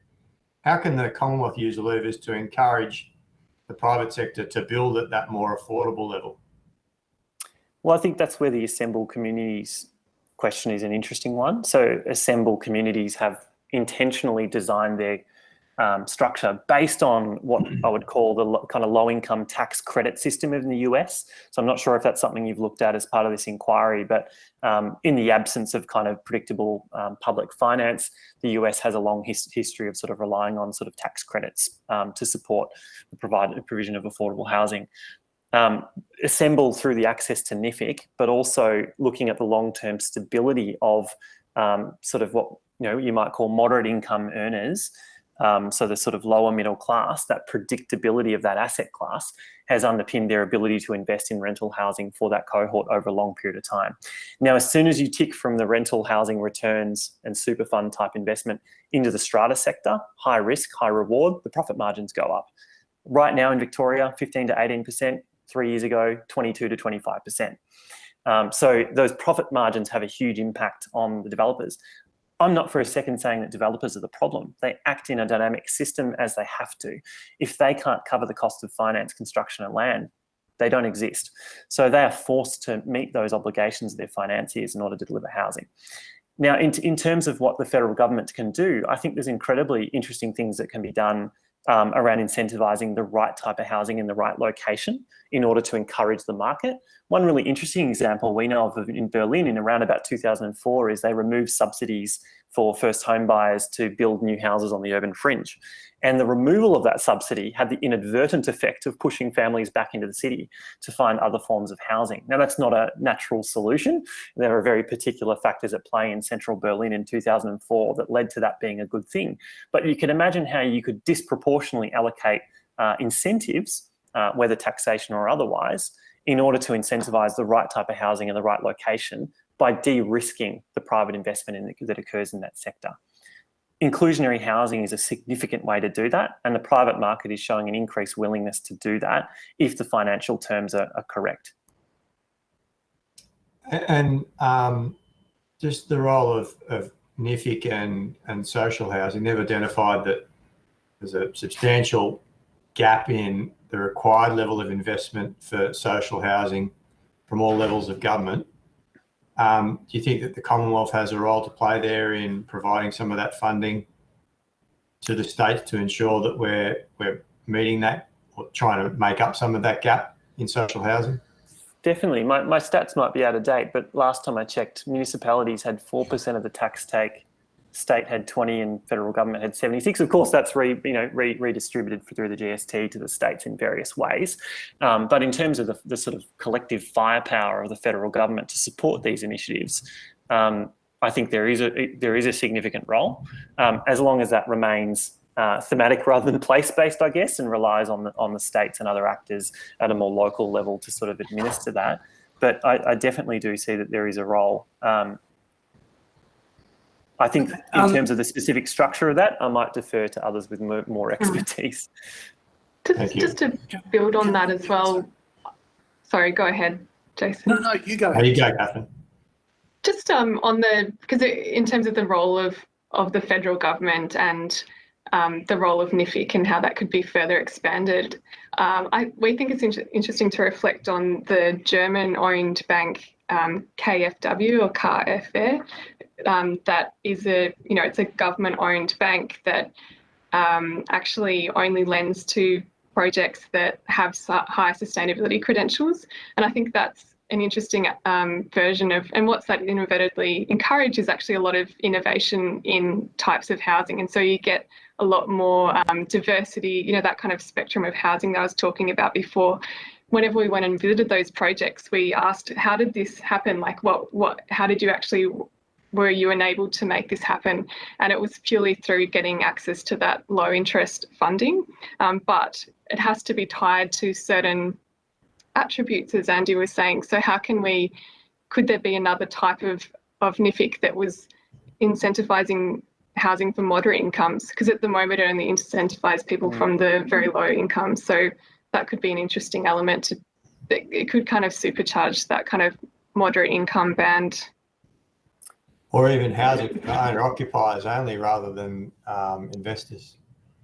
Matt, can I wind you up there? Would that be all right? Yeah, okay. Yep, no. Can I just ask one last question of both of you, of course, which is that we've heard a lot of evidence over the last day and a half, in particular, that because as house prices go up, that means that both state and local governments end up with more tax revenue or more revenue, full stop. Therefore, there's an argument that says they're actually positively incentivised to have pro-expensive housing policies, both at a local and a statewide basis. Do you think reform of stamp duty in particular is an example of where, if you could reform that, you would start to get sort of an alignment around incentivising affordable housing as well as improving service delivery from state and local government? Do you want me to answer that, Kath, or would you like to? I mean, stamp duty is one, just to pull out one there. I think stamp duty is incredibly problematic in how it impacts people's housing choices, and particularly for older Australians. I think that kind of penalty on the transaction means that people often don't right-size their home. So we do of stock in exactly attractive areas you talked about that are under-occupied.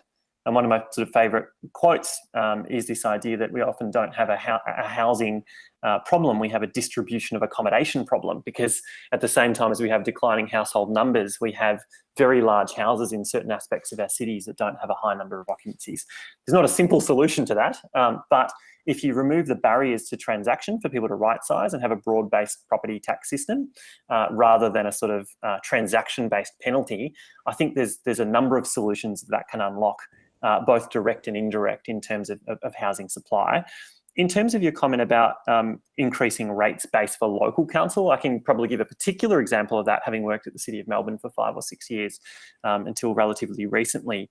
The burden of managing a dense population as it's growing, both social risks, infrastructure requirements, greatly exceeds the amount that is being gained through both developer contributions as well as rates.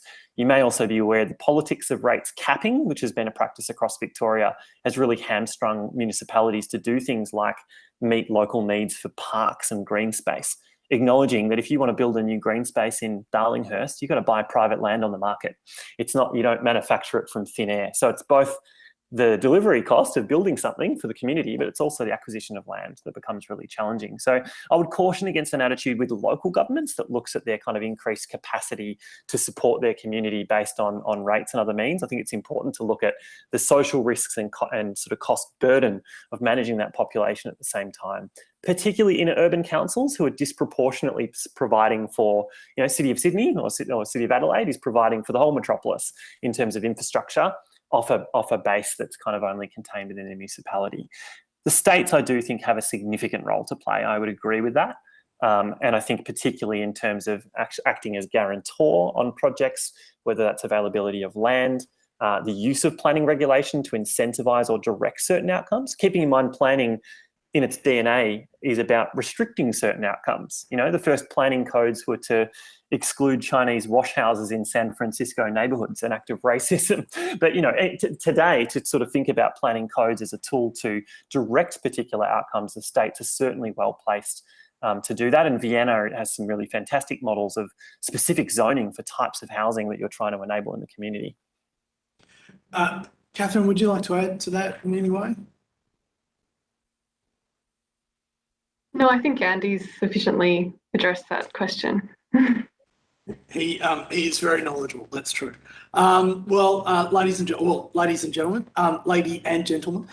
thank you very much for your evidence today and participating in this hearing. If you've been asked to provide any additional information, and Andy, I think you have around Cameron Murray and the LA examples you were talking about really early on, could you please forward it to the Secretariat by Thursday, the 18th of November, 2021. You will be sent a copy of the transcript of your evidence and will have an opportunity to request corrections to transcription errors. Can I thank you very much for your time, which I've already done. Let me do that a second time. And I look forward to seeing you guys around. The committee is now adjourned until 1:55. Thank you. Thanks very much. Next witnesses. I now welcome from Domain, Ms. Sarah McCartney and Dr. Nicola Powell. For Hansard record, could you please state your name and the capacity in which you appear before the committee? My name is Sarah McCartney from Domain, and I'm representing Domain as the Director of Communications. My name is Nicola Powell, and I'm from Domain, and my job title is Head of Research. Thank you to both of you. This hearing is a legal proceeding of the Parliament. The giving of false or misleading evidence is a serious matter and may be regarded as a contempt of Parliament. The evidence given today will be recorded by Hansard and attracts parliamentary privilege. It is important to note that although your evidence is protected by parliamentary privilege, this protection cannot be enforced outside of. I now invite you to make a brief opening statement before we proceed to questions. Thank you, Jason, and thank you for having us here today and hearing our submission. Our submission focused on what we were seeing through what has been a very unusual time in the property market as a result of COVID. We focused on research that we have conducted during this period of time, what buyers are actually looking for through behavioural searches such as keywords and the locations in which they are looking at.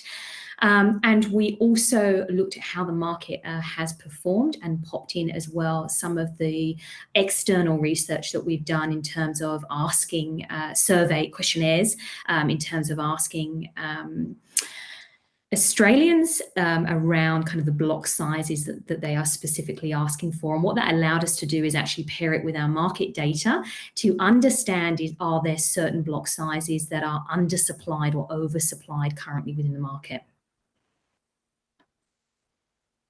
Right. And is there anything you would like to add to that? In terms of the undersupply and oversupply? Yes. So Domain's independent research was conducted to understand buyers' preferred block size. And what we did is we then looked at what was actually being supplied within the market. So it was the preferred block size from our questionnaire, from our independent research, paired with what was actually being sold. What was interesting is the preferred block size was around 300 to 600 square metres, but the purchase block size was commonly between 500 to 800 square metres in New South Wales, and it was commonly between 300 and 600 square metres in Victoria. So this is just blocks of land in terms of what we analysed. What we found doing that analysis, comparing the two, was in New South Wales, there was an undersupply of blocks on the smaller side. So anything below 600 square metres was undersupplied. And in Victoria, it was specifically around that kind of 500 to 700 square metres in terms of the block size that was undersupplied. Okay. Thank you very much. Sarah, do you have nothing to add to that? Yeah, I'll just add that, as we were going through this submission, what we clearly identified is when we sort of took the lens of affordability, it kind of came under two banners, and that was really the supply and then the pricing. And that sort of changed what affordability looked like. Mm-hmm. And so whilst there is stock on the market, and there has been for some time, when we looked at our data, there is still a clear undersupply relative to demand broadly. So there's just not enough. And when we say not enough, enough of what? And that what has changed. So the sorts of homes that people used to want to live in and used to be able to afford to live in is no longer. So that's showed us, and as we've done some of that keyword search and where the demand is, what people demand is not being supplied. So in terms of building requirements, land size, the types of things and features in a home, the access to employment, that demand has changed over time, and particularly in response to COVID. And so there's a lag in the supply keeping up with what new demand looks like. Okay, we have 4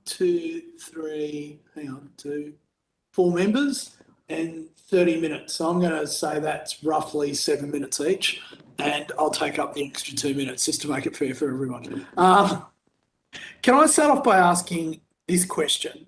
It seems to me in both your submission and what you just said then, that while you assert that there's undersupply in the market, you think the undersupply is more acute in subcategories. So it's not possible to make a blanket statement there's undersupply in the Australian housing market. It's actually, it's more acute in particular substrata, and that's what's really driving increases in prices.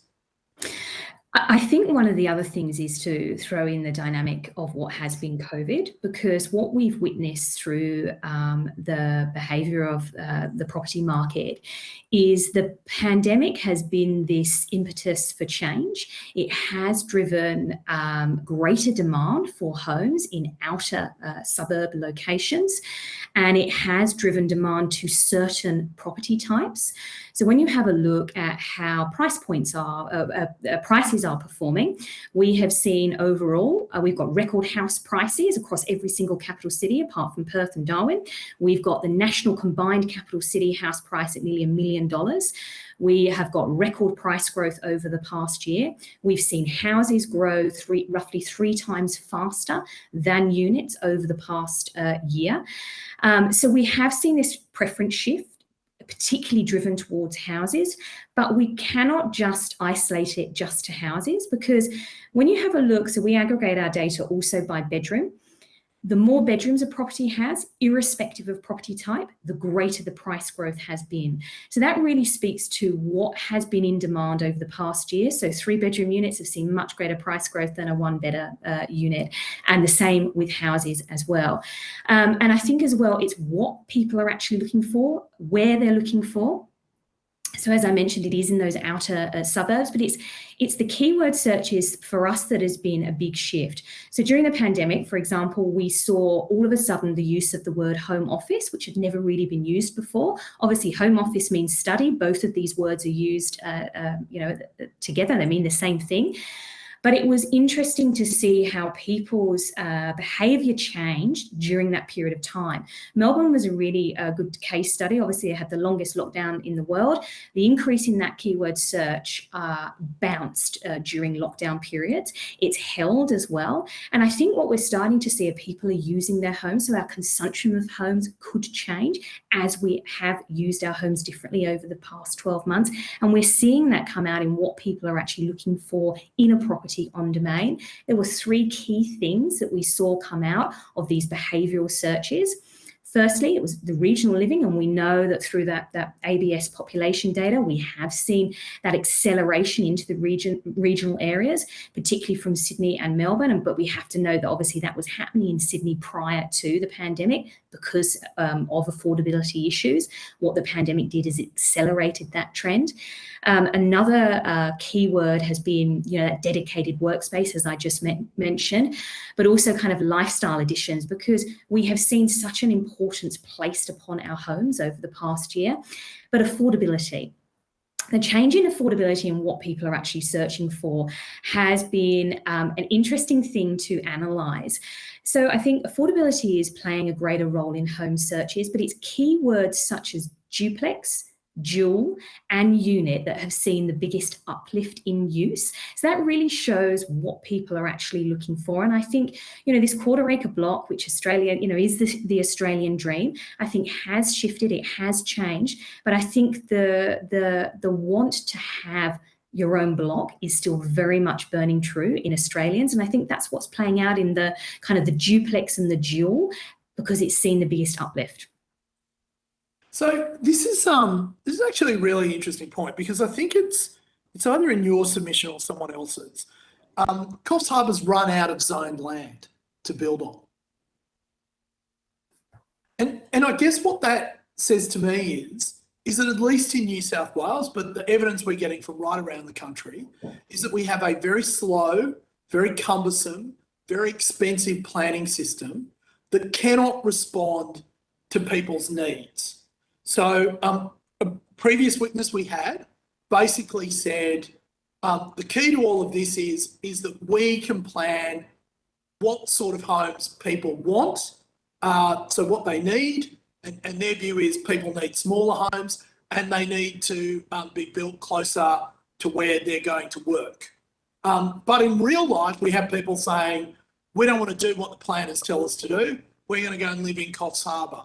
And at that point, you have this massive dispute where 2 opposing ideas collide, which is you have a group of planners who think they know what's best for people, and you have ordinary Australians, working Australians, who think that they know what's best for them.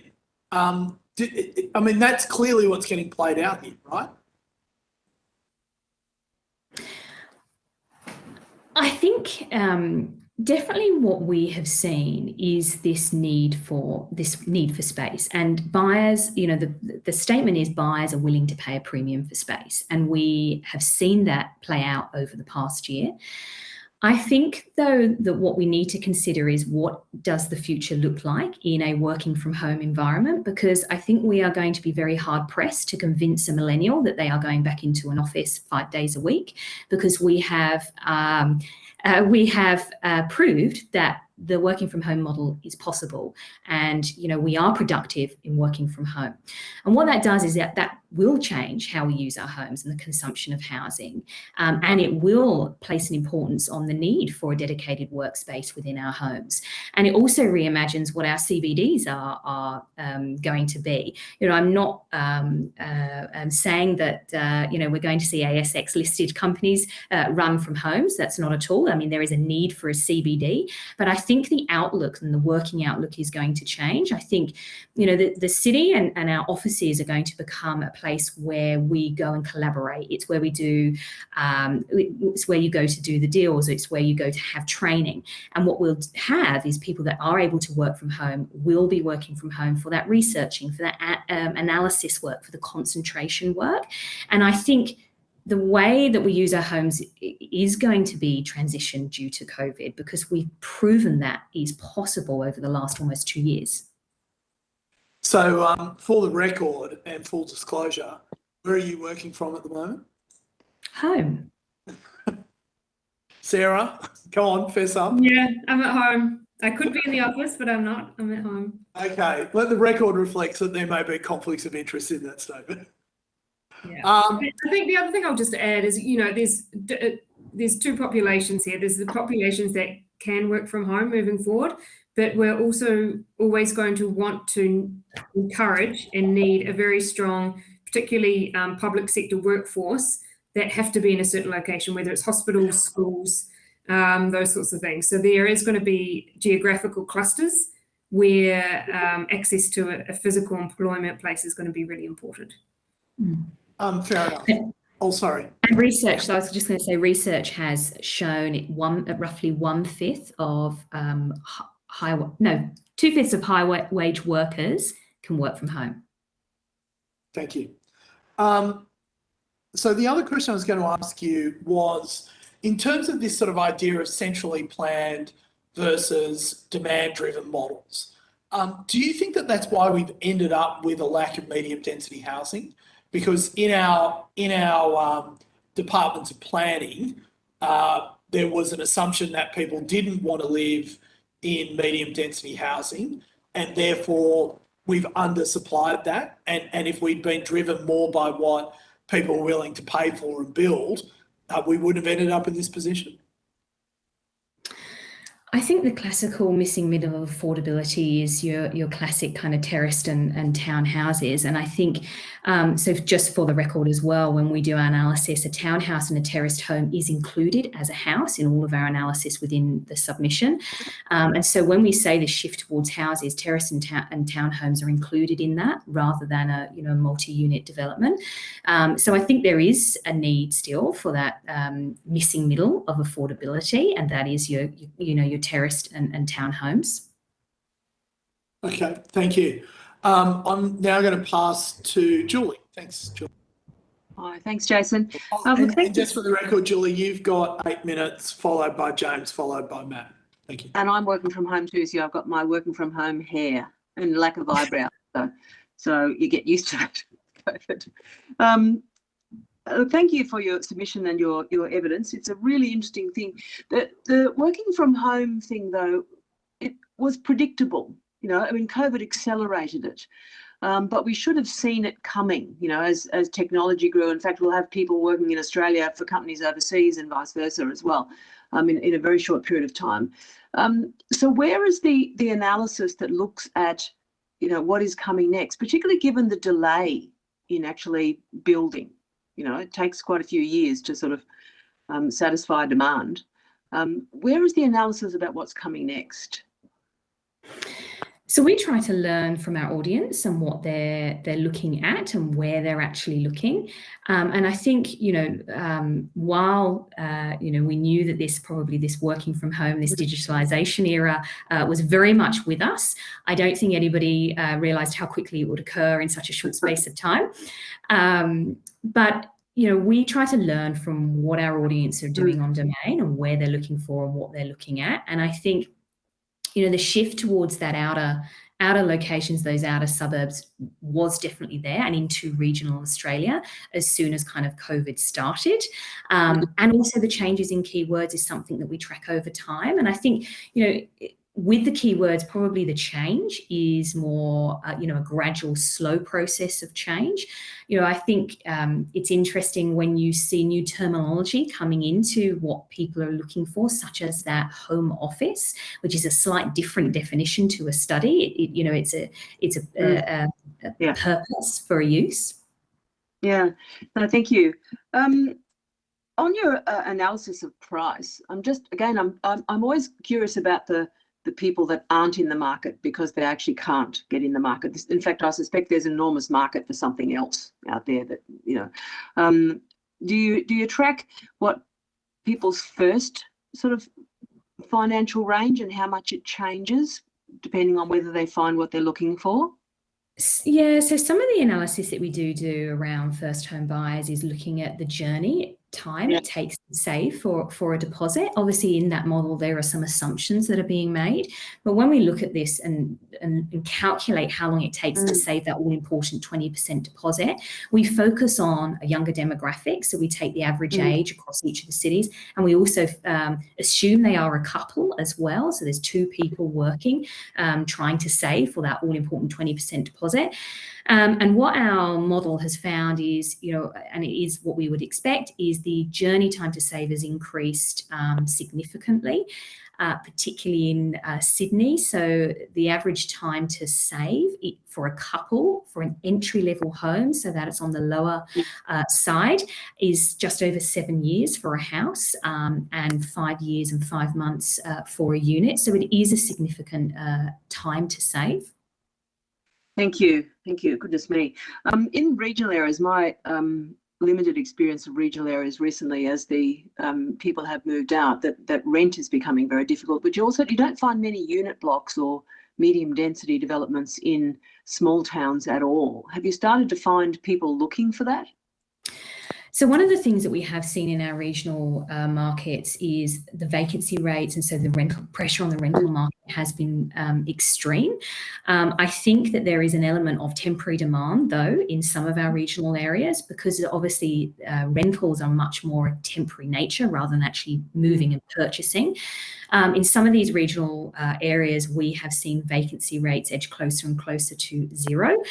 So there is more or less no vacant rental properties. I think, we have seen that increase and, the demand for rental properties and purchasing properties in those regional markets since COVID.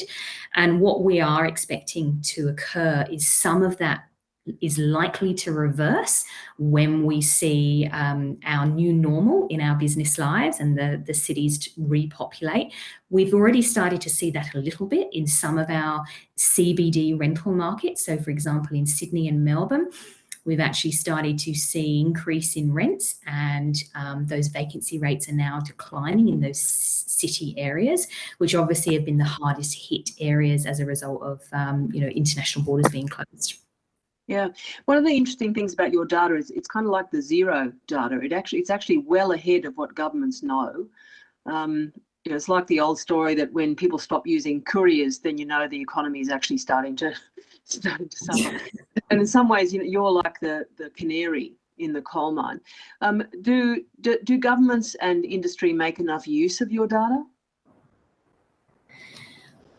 I might let Sarah answer that question. I would say no, and it's something that we're working on. As a business, we probably haven't been as proactive as engaging and sharing our data as what we could be, which is something that we are working very hard on and building those relationships. We're also, as a business, in our property data solutions business, which is rapidly growing. We've made some acquisitions so we can better understand the needs, particularly around land titles, taxation for land. One of the things that we're particularly focused on at the moment is we know that land supply is short and only going to be under more and more pressure. We know that getting the release of it for the right type of development is going to be critical, to address housing supply, commercial interests, and also revenue interests for government. We know that they're going to have to get that balance as close to perfect as they can. And so we are doing a lot of investment in that area in technology and software, but also data analytics. So we can be a very key advisor on that and help solve those problems, because if we can, it works in the best interest of all the kind of customer groups that we're looking to serve. Yeah, that sort of infill that, you know, bringing property. Last question. Okay, sorry. Then that's all right. I'm done. Oh, cool. okay. Thanks, Jason. James, are you there? I'm here. Thanks, Jason. Could I just pick up, Nicola, you were talking about the amount of time it takes for someone to save their deposit, their first home. I think you said, in the case of a home, it's about 7.5 years, and you might have said 5 years for a unit. So apologies if I've not got that completely accurate. But I mean, can we just get a view from either of you or both of you on interest rate settings at the moment? I mean, clearly, almost every comment we've had so far regarding interest rates is in line with what you've said, which is the challenge is saving for the deposit. Meeting the cost of the borrowings at the moment with interest rates so low is not the challenge for people entering the market, which of course equally drives the fact that people with existing capital and not the challenges of building a deposit are advantaged. So if interest rates were a bit higher, we might see a change in the dynamic in the market at the moment, prices going up because debt's so cheap. What's your view on interest rates at the moment and the impact that they're having on the growth rates of housing in the market now? So we know that from our analysis, it shows that low and falling interest rates are one of the biggest drivers of demand for housing. I think what we've seen, though, in terms of when you look at the number of transactions that have occurred this year, it has been extremely heightened. And what we've seen is the level of demand in market, supply, hasn't been able to keep pace with the level of demand that we've seen in market earlier this year. What I would say, though, in terms of what we've started to see now, is the market is starting to rebalance. So over October, across most of our capital cities, apart from Brisbane and Hobart, we've now started to see total supply lift. So this is more or less the first time where we're actually seeing supply come onto the market quicker than it is being sold. And that is why we've started to see as well over the September quarter, the rate of price growth has begun to ease, particularly notable in Sydney. I think there are some other dynamics going on in Melbourne because obviously it's had longer lockdown. But I think, the thing that obviously first home buyers are faced with is not only the escalating prices, which are being partly driven by low interest rates, they've also got poor interest being accrued on their savings in the bank. And the follow-on question from that, we've had some evidence from the Reserve Bank. I think we're speaking to them again, and they had some interesting testimony about the interaction on a whole range of things that we might be testing with them again. But I mean, the Reserve Bank monetary policy and their objectives around inflation are really driven by the consumer price index. And some people would say something like the cost of a litre of fuel, which is almost completely outside of the control of domestic factors in Australia, is more influential on setting interest rates than the increase in the value of the average home, because that doesn't sit with any similar sort of weighting in CPI. Do you have, from an economist's point of view, a perspective on whether or not they are taking into account the right factors when it comes to determining what actual inflation is, and whether or not increase in property values and the flow, and whether it's through rents or medium-term servicing costs of a mortgage, if the interest rates, shift back to more historical levels, whether or not that impact on the household budget is adequately being taken into account when we determine the objectives of interest rate policy from the Reserve Bank and long-term inflationary impacts of what's going on right now, thanks to these low interest rates and their influence in the property market. So I think obviously the wealth effect has a huge impact on the overall economy and spending behaviours. I think one of the things that we need to take into account is the high level of household savings that we've had as a result of being in lockdown, and I think it's been one of the drivers as well of why people are focusing on their homes. We've all saved more, and we've seen that either Australians are using it to pay down debt and therefore being able to leverage more, and they're driving that increased savings into their home. I think when it comes to interest rates, from the RBA, taking into account the level of debt carried by households is crucial. If there is interest rate rises when we've got such high levels of household debt, that will have an impact on spending and that household wealth effect. I think, from my observation, the RBA are very firm. They won't increase interest rates until that inflation hits between the 2 to 3% target range. And I think, our view from Domain, I know that, we've seen a lot of forecasts around when the next interest rate hike will be. I think from what we've read coming out of the RBA, we're still in the belief that we probably won't see interest rate rises until 2023.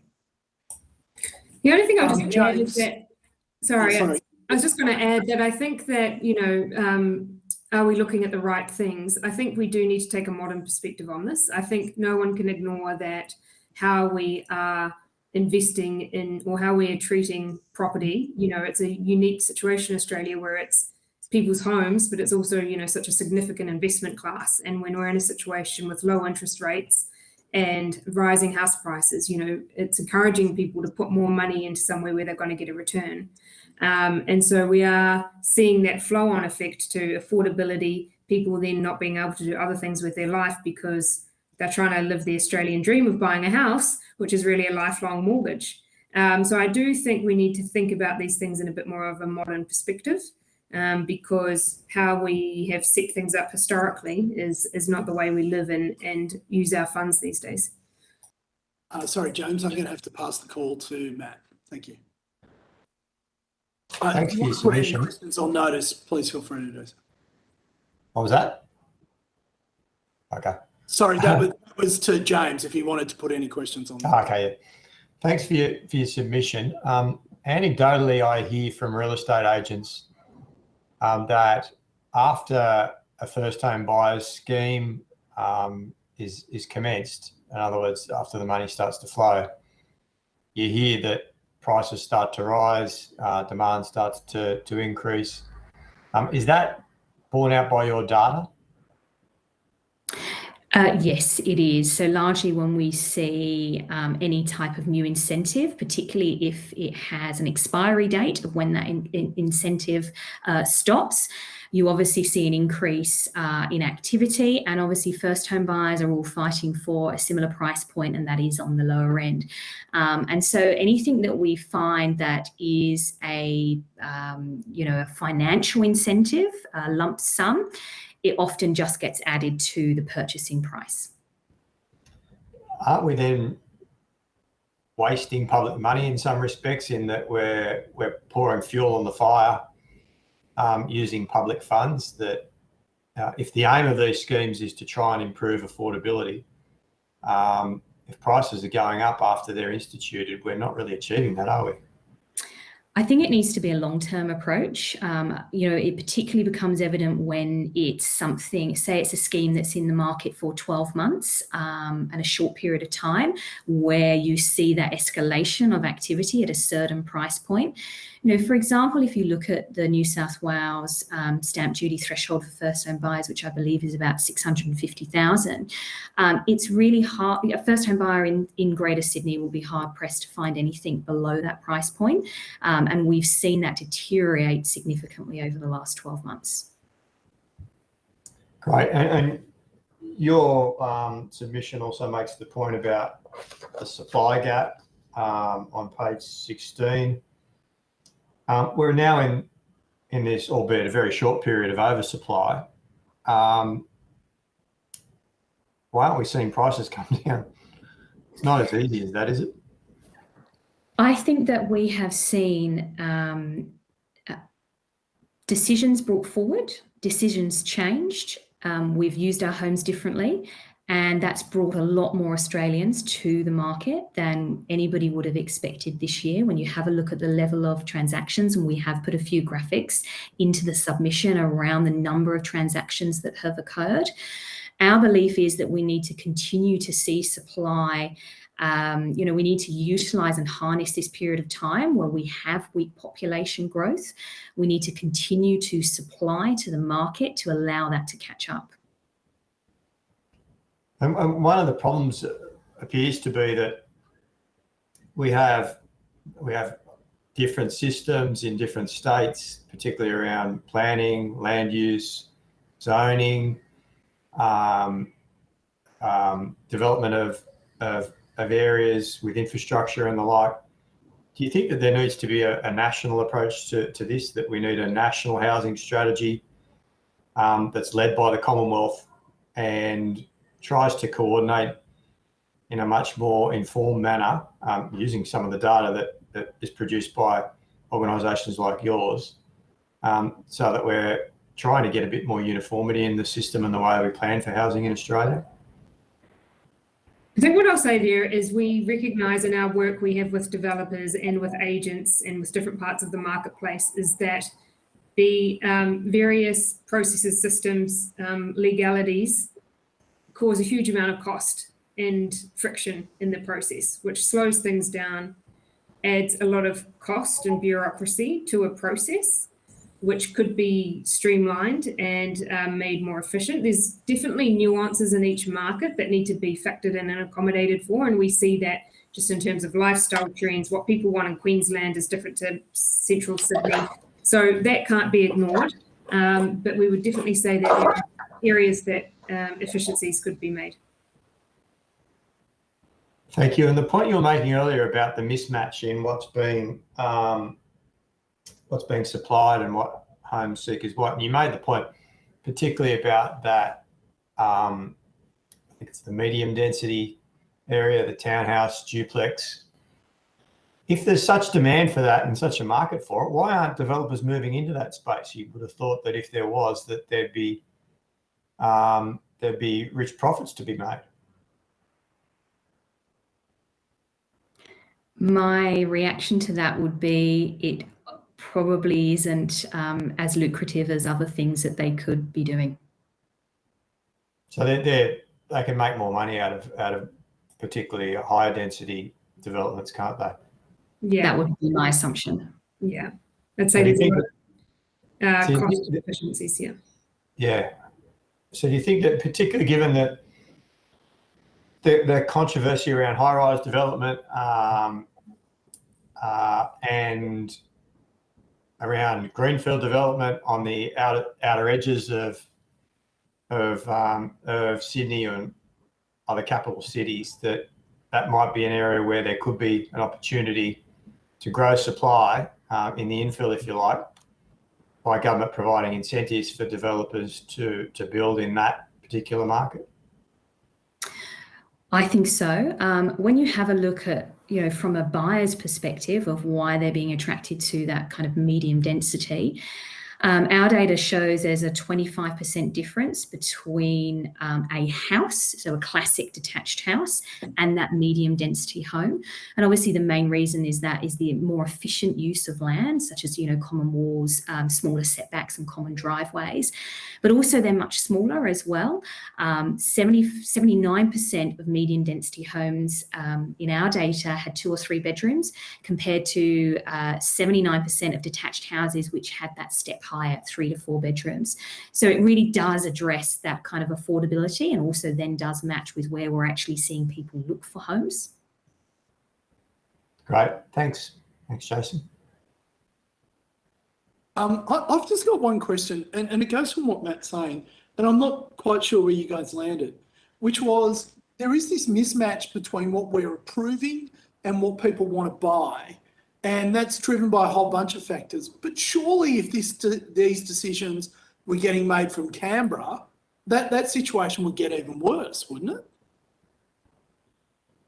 It very much could. I think it depends when you say centralising things and doing them at a federal level. I think it comes down to specifically what you're referring to, because there would be certain aspects that maybe could be more efficient in that way, but there's definitely areas where it could be too far removed from the, you know, the end buyer or seller. So I think it would have to be a very new, I think a paintbrush approach wouldn't be appropriate. I think you'd have to really look into what aspects of that process can be done at an efficiency level from there. Thank you very much. I'm sorry to move you on very quickly, but we have a packed thing. That was great. Thank you. If you've been asked for to provide any additional information, could you please forward it to the Secretariat by the 18th of November? I think Mr. Stevens had a question he was going to put on notice. You will be sent a copy of the transcript of your evidence, and we'll have an opportunity to request corrections to transcription errors. Thank you, guys. Look forward to seeing you soon. I'd now like to call representative or the representative of the Real Estate Institute of Australia, Ms. Anna Nelagama. I hope I pronounced that correctly. For Hansard record, would you please state your name and the capacity in which you appear before the committee? Anna Nilagama, Chief Executive Officer, Real Estate Institute of Australia, and we've got our Chair, Adrian Kelly, joining via phone. Chair. Chair, I am here. Sorry, I'm joining by phone. We'll forgive you this occasion, Adrian. Could you just introduce your name and capacity for Hansard Records, please? Sure. So it's Adrian Kelly, President of the Real Estate Institute of Australia. Thank you, Adrian. This hearing is a legal proceeding of the Parliament. The giving of false or misleading evidence is a serious matter and may be regarded as contempt of Parliament. The evidence given today will be recorded by Hansard and attracts parliamentary privilege. It is important to note that although your evidence is protected by parliamentary privilege, this protection cannot be enforced outside Australia. For example, in places like France. I now invite you to make a short opening statement before we proceed to questions. Thanks, Chair, and thanks, members of the committee as well. And again, apologies that you can't see my face. There's a little passcode problem for some reason. So the Real Estate Institute, we're obviously established a long time ago in 1924. We're a federated body of state and territory institutes, and we represent about 85% of Australian real estate agencies, of which there's just under 47,000 state agency businesses in Australia, and 99% of those are small mum and dad style businesses. We employ about 130 Australians across the sector, principals, sales agents, property managers, etc. And every year we help just under 7 million Australians into new homes and rentals every year. Our ultimate aim for the Institute is to be a trusted sector, which has challenges at times. We obviously want to see fair real estate markets within Australia, and for our real estate businesses to be prosperous. It's fair to say that the current housing affordability and the supply challenge in Australia is without doubt the most significant on record that we've seen. And I suppose in layman terms, this means that for the average home buyer or renter, there are far few properties to choose from. And all of those properties are being sold or leased at historical highs. And we've tabled the dynamics of this in our submission to you. Contrary to what some commentators might believe, our industry is very much of the view that the Australian dream of home ownership should be accessible to everyone. We certainly don't take any comfort in the current record prices that we're seeing, primarily because they're being driven by a lack of supply. We would much rather be selling or seeing 10 happy buyers buying 10 suitable homes than having one happy buyer and 9 very disappointed buyers missing out, which is what's happening in the current environment. There's a plethora of quantitative data out there which outlines the significant challenges in the current market, and even where I am in my hometown of Hobart, last week we hit a median house price of around $1 million, which is just unheard of. This is being driven by Australians escaping the cities, international competition, and a very strong preference for houses over units or apartments. So to this end, the Institute, we've released 2 major reports. This is our Housing Affordability Report, the case for home ownership, and also stamp duty, the relationship to affordability and supply, and both of these reports have been shared with the committee. Our recommendations to you have been framed in the context of directly addressing inefficient housing taxes and directly increasing supply. So to that end, we've recommended a national focus on stamp duty reform because we've obviously reached that point, and complete removal of that antiquated tax. This is a great opportunity to improve both affordability and supply across the board as we transition out of the current pandemic. This would certainly help to kickstart the economy. Stamp duty has often been put in the too hard basket, and it would be great to see stamp duty reform front and centre of this committee's findings. We've recommended several different ways to better utilise housing stock, encourage more listings to improve supply in the current market, and this includes looking at some new policy levers to encourage right sizing as opposed to upsizing, downsizing as Australia's population ages. New homes will need to be built, and I know that you've done a lot of work already today and yesterday around planning, and this certainly needs to be a priority as our borders reopen and international migration resumes, as this will be an area with increasing challenges next year. And lastly, probably the best thing that this committee and the federal government can do is to put in place a national plan for housing, which addresses supply, addresses affordability, tax reform, and takes true leadership in addressing a problem that's existed in this country for many, many years. So 3 recommendations in summary: remove the punitive taxation on Australian homes and households, build more houses, and lastly, put together a national plan led by the federal government. So we commend our submission to the committee and happy to take any questions. Thank you.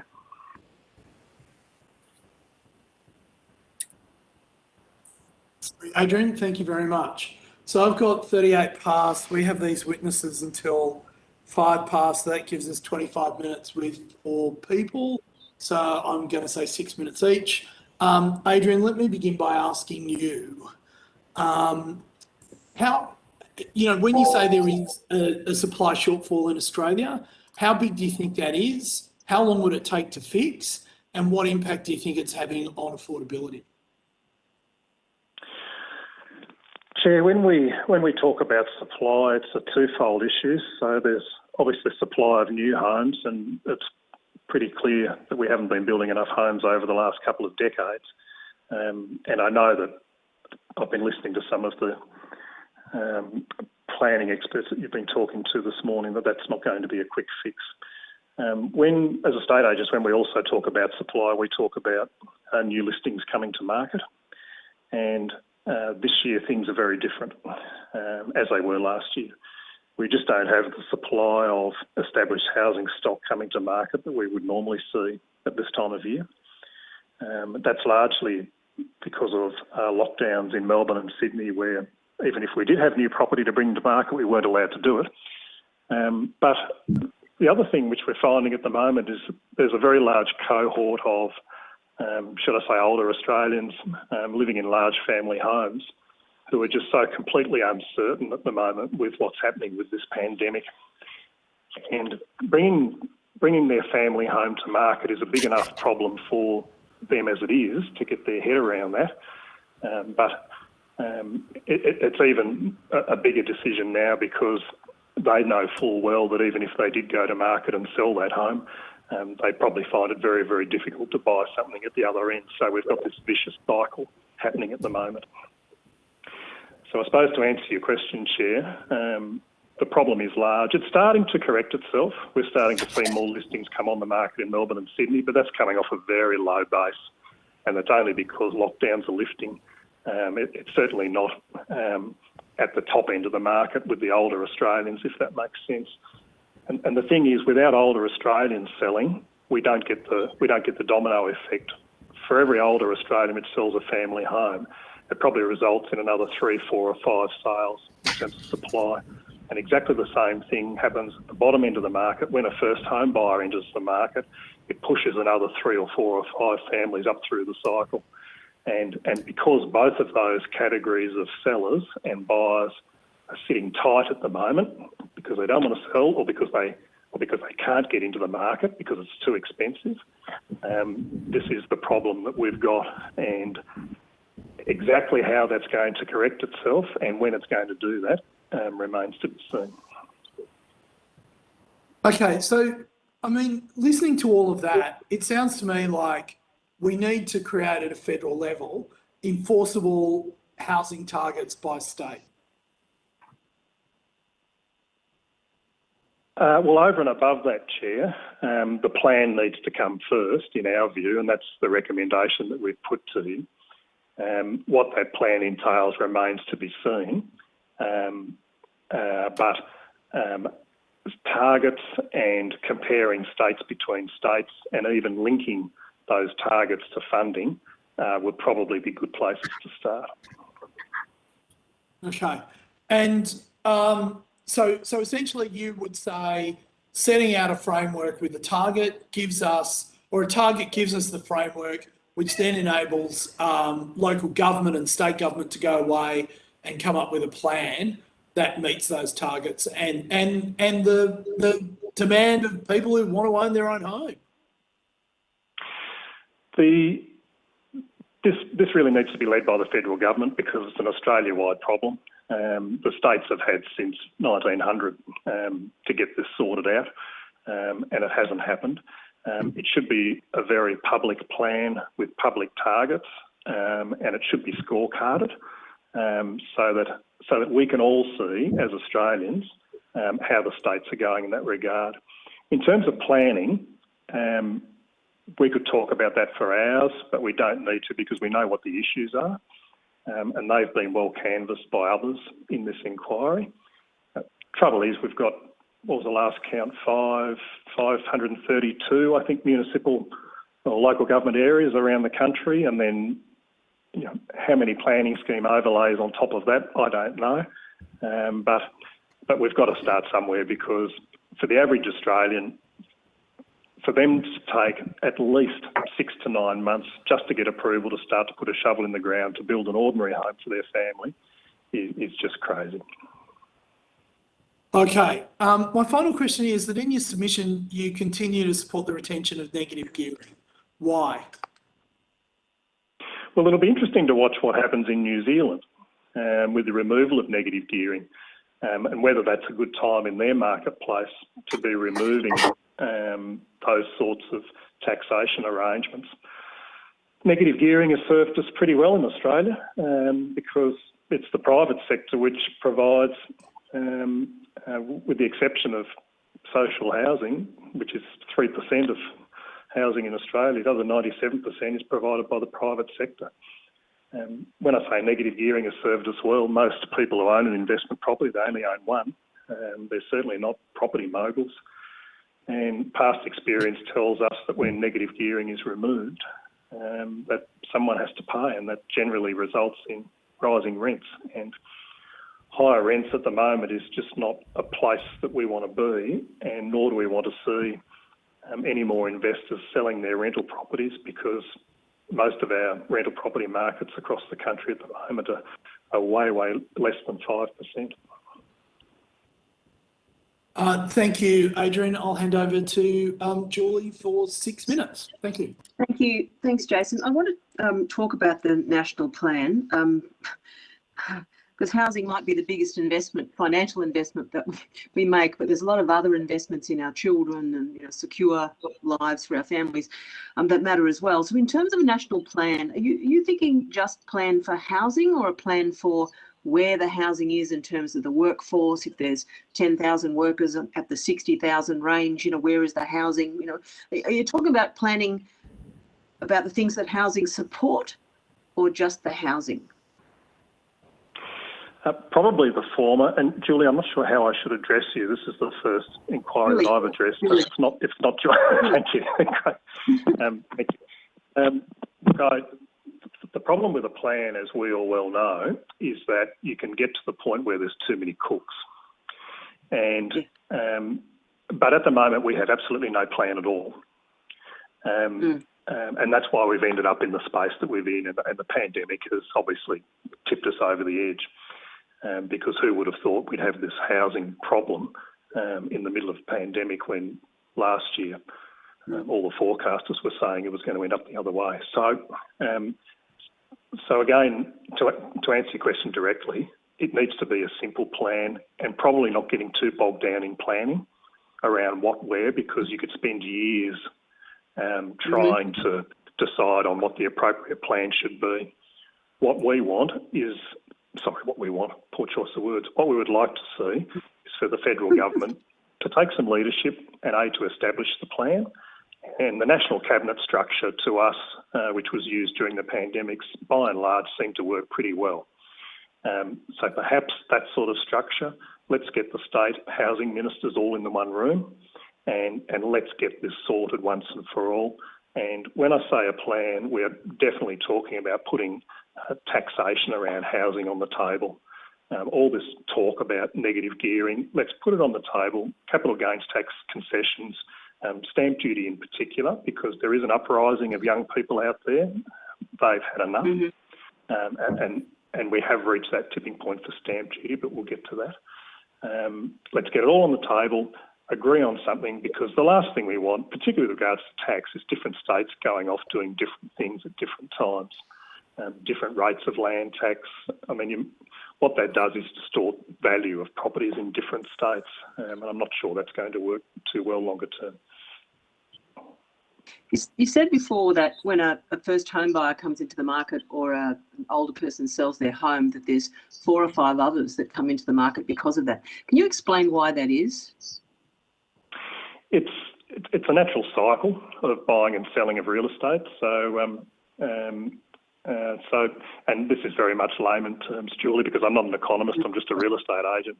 This is what I see happening out in the real world. So we will sell a home to a first buyer, and let's say it's a duplex unit or a small new spec home or something like that, or a small family living in that home. So that family will then, because they've sold, they'll go and buy something else, a larger home, and then whoever moves out of that home will then go and buy another home, and that's what I mean when a first home buyer buys, you generally end up with 2, 3 or 4 or 5 other transactions occurring as a result of that. And the same thing happens in reverse. Yeah. Okay. But at the moment, neither of those things are happening to a large extent. No. So we've got sales occurring in the middle of the market, but we don't have the normal volume which we would see. And that's, as we all know, that's being driven by supply, as in lack of new listings coming onto the market for the first home buyer, and also lack of suitable properties for the retiree type age. Yeah, and what do you see as the solution to both those ends? Well, first home buyers, it's tax, it's stamp duty in particular. We need to get a lot of these listings which would normally come to market onto the market, and get this market back to a more balanced level.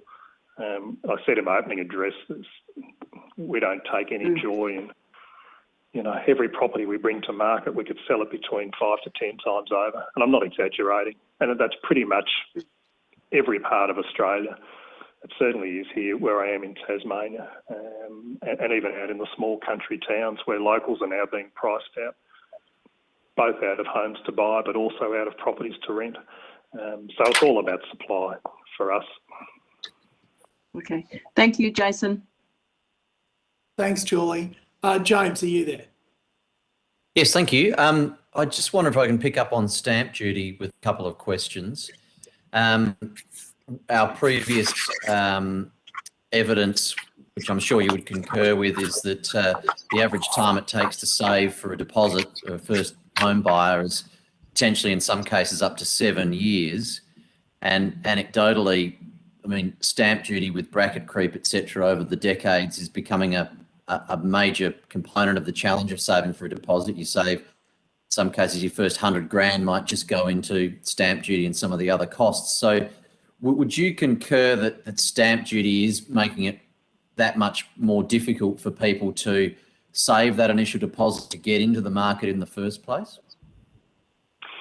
We've done some work on stamp duty rates in relation to salaries, average salaries, across the states, and I think that's been provided to you. Just forgive me if I'm wrong, but in layman's terms, to come up with the amount of stamp duty that you would need at the time of purchase to buy an average home in Melbourne or Sydney is about half a year's salary. Now, let's not forget that you can't just not pay all your other bills for half a year and just focus on saving your stamp duty. It doesn't work like that. So how many years it would take to actually save for your stamp duty in Melbourne or Sydney would probably be significant. And that's before you even think about saving for your deposit as well. In the other states, the average time as a percentage of a year of work was something like around 28 to 33, 34%, so about a third of a year's salary in some of the smaller states. And you're right, all the state governments have said, we haven't raised our stamp duty rates, but of course they have, because it's just been purely bracket creep by stealth in terms of rising house prices. And I said before that the states have had since 1900 to get this sorted, and it was promised to us that these inefficient taxes would be removed when the GST was introduced, and they never were. And now here we are at this point, and I can honestly say, hand on heart, because I'm still working on the tools, and I'm out there at open homes, and I meet young people today who have given up. And these are 25, 26-year-olds. They've got good jobs, but they just can't even come close to saving for the deposit and for the stamp duty, which all needs to be paid in cash at the time of purchase, upfront. And it makes me wonder how we got to that point.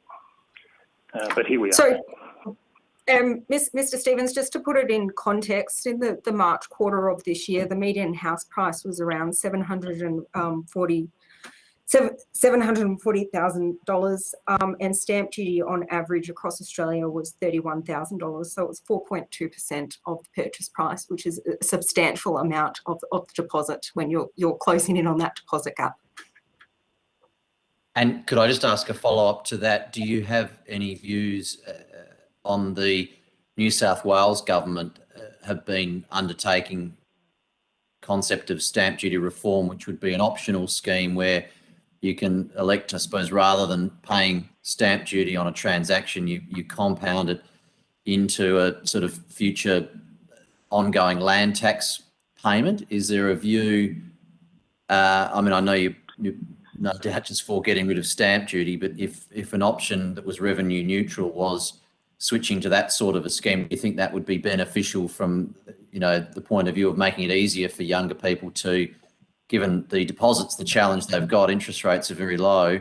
Right now it's getting that initial saving to be competitive at an option, etc. Is that something that you think would be helpful, that reform? We've always been supportive of a broad-based tax in lieu of stamp duty, whether that's a land tax or whether it's something else. I mean, we already have the broadest base tax in existence now called the GST, but I can't imagine that any governments in the current environment would go anywhere near increasing that little stamp duty. I think I read yesterday that the New South Wales government has put those plans on hold just to look at some further options, and we're not surprised at that because you've got to pick your timing, I suppose, to make significant changes like this.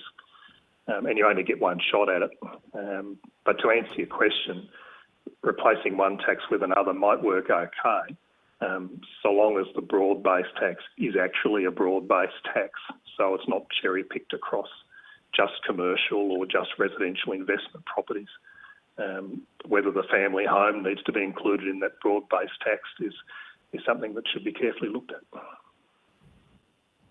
One more question, if that's okay, Chair.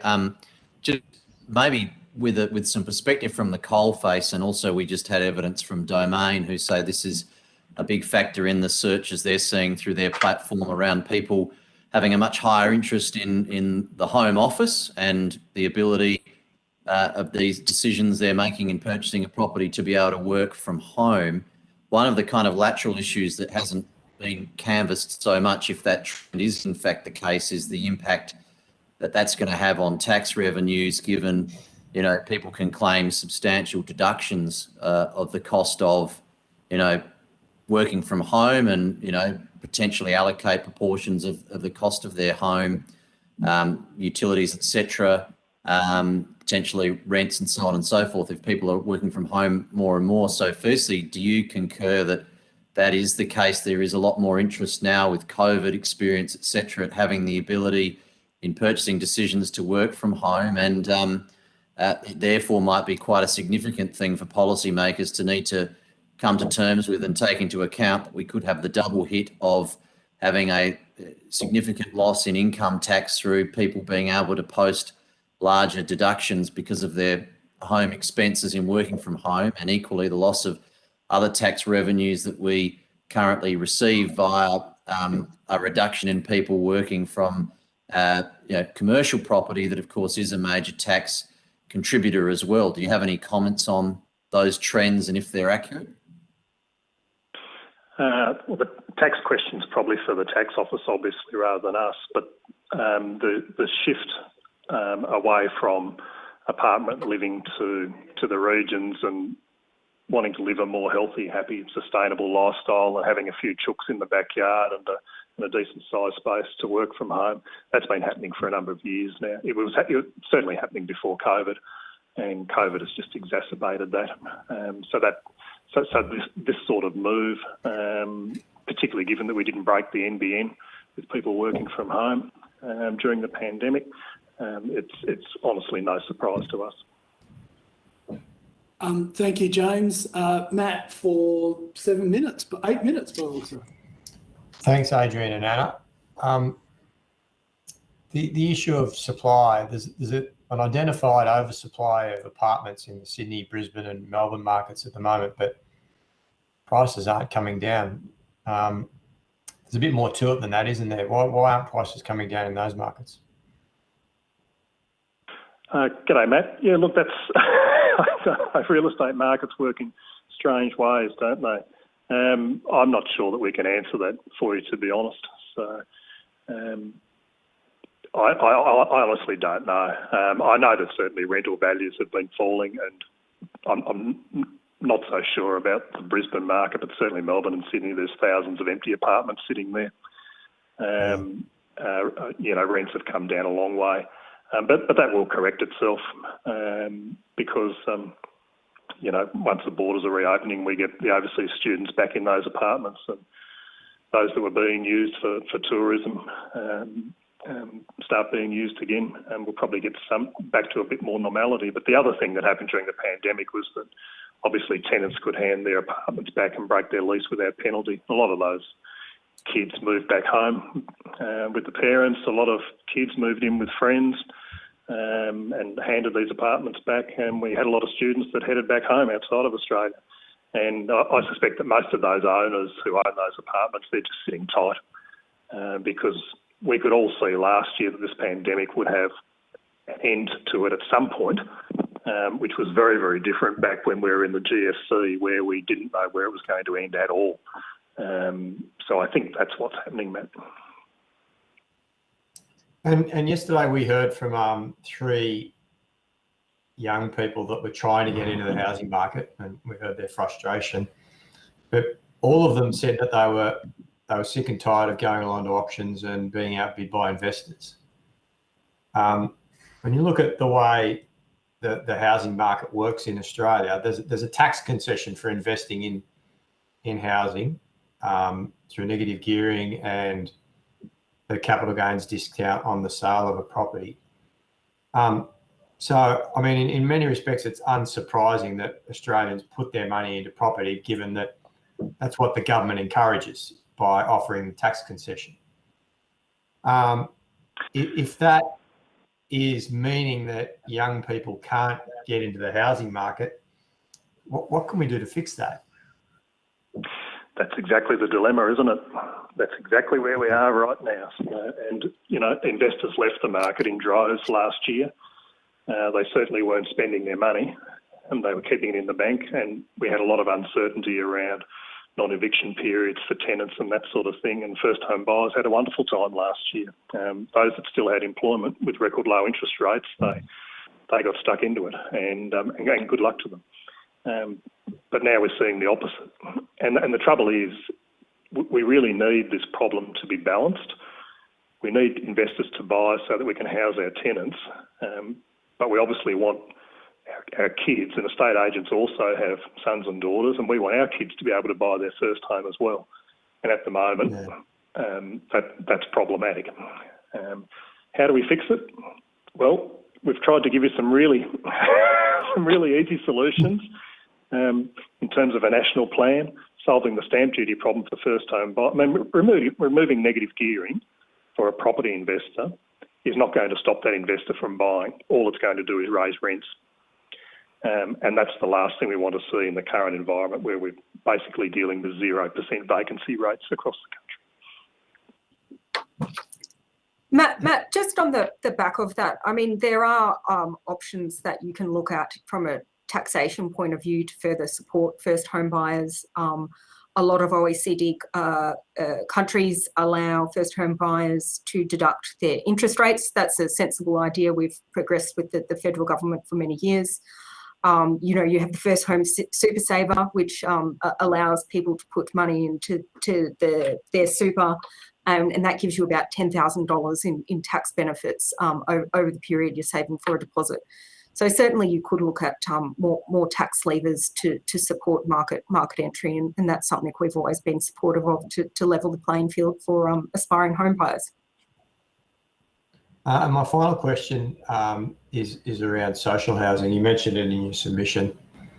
NIFIC's identified that there's about a $290 billion gap in where social housing should be in terms of what we invest nationally in it. Do you think that there's a role for the Commonwealth to play there in greater investment in social housing? Can I hand to you on that one, Anna? Because you've been dealing with NIFIC a lot more than what I have. Look, I mean, certainly as real estate agents, REA doesn't have direct expertise in that social affordable housing space. I'd leave that up to the experts in the field. But I mean, what I would say, when we did our 20-year analysis of housing affordability in this country, the people that entered the market in 2002, 2005, 2010, 2016, they were all, in a few years, their repayments were lower than median rents where they were living. The government's retirement income review has said home ownership is a really important part of having a safe, happy and healthy retirement. So what you really want is every part of the housing system working to help Australians that can achieve home ownership, achieve home ownership. From a public policy point of view, the benefits are very much there, and we'll send you through those that modelling on the median rents and repayments. But I think for the 97% of Australians that live in private property markets, either in rentals or in home ownership, we really want to be supporting that great Australian dream. But surely you recognise, I mean, it's in your submission. It says lack of government investment in social and affordable housing means that the private market is left to fill the void. Surely you recognise that there's some people that can't afford to buy a home. They might have disability or... Oh, could more be done, Matt? Absolutely. But I think what we're saying is like we don't necessarily have the expertise to give you a dollar figure to make that call. Okay, great. Thank you. Thank you very much, Matt and Anna. Unfortunately, we've run out of time because I wanted to ask you a question about superannuation, but I'll just put it on notes. Could I thank you for your time here today? If you've been asked to provide any additional information, please forward to the Secretariat by the 18th of November. You will be sent a copy of your evidence and will have an opportunity to request corrections to transcription errors. Thank you very much. Could I now please welcome the Real Estate Australia Group, REA Group, Mr. Yamesh Ratanagobal and Mr. Cameron Kusha to the table, virtually speaking. For the Hansard record, would you please state your name and the capacity in which you appear before the committee? Sure, Chair. My name's Yamesh Ratanagobal and I am Head of Government Relations and Industry Affairs at REA Group. Thank you, Yamesh. And my name's Cameron Kusha. I'm the Director of Economics Research at REA Group. Thank you, Cameron. This hearing is a legal proceeding of the Parliament. The giving of false or misleading evidence is a serious matter and may be regarded as a contempt of Parliament. The evidence given today will be recorded by Hansard and attracts parliamentary privilege. It is important to note that although your evidence is protected by parliamentary privilege, this protection cannot be enforced outside Australia. Anyway, I now invite you to make a short opening statement followed by questions. Please, gentlemen. Thank you, Chair. I will make a short opening statement, and just for committee members who may be unaware of REA Group or our reach, we're a digital business who currently employ around 2,800 employees across Australia. You'll be familiar with our websites, our digital platforms. We operate realestate.com.au and realcommercial.com.au, and we also recently acquired Mortgage Choice, the mortgage broking franchise group, as well as PropTrack, a leading provider of property data services. As an ASX top 20 company, our purpose is to change the way the world experiences property. And when we talk about that, we're not just talking about buying, selling and renting. We're talking about access to the largest and most engaged audience of property seekers, while also providing the most comprehensive view of Australia's property market through our digital platforms. Over 12.6 million Australians use our realestate.com.au site every month, and it's our exposure to all steps in the property experience that's guided our response to this inquiry, and the reason why we feel we can make a valuable contribution. Is that it? That's it. Short and simple. Love it. All right. You guys make money when people sell houses, right? Yes. So you want people to buy and sell more houses. I'll defer to Cam on that one. You don't care about affordability, do you? Do you care? Why would you care about affordability? Well, caring about affordability, Chair, would mean that if prices were more affordable for more people, there'd be more transactions in the market. That would be good for our business. But also, if ultimately what we want to see is people that currently don't have access to the residential property market being in a position to get access to the residential property market.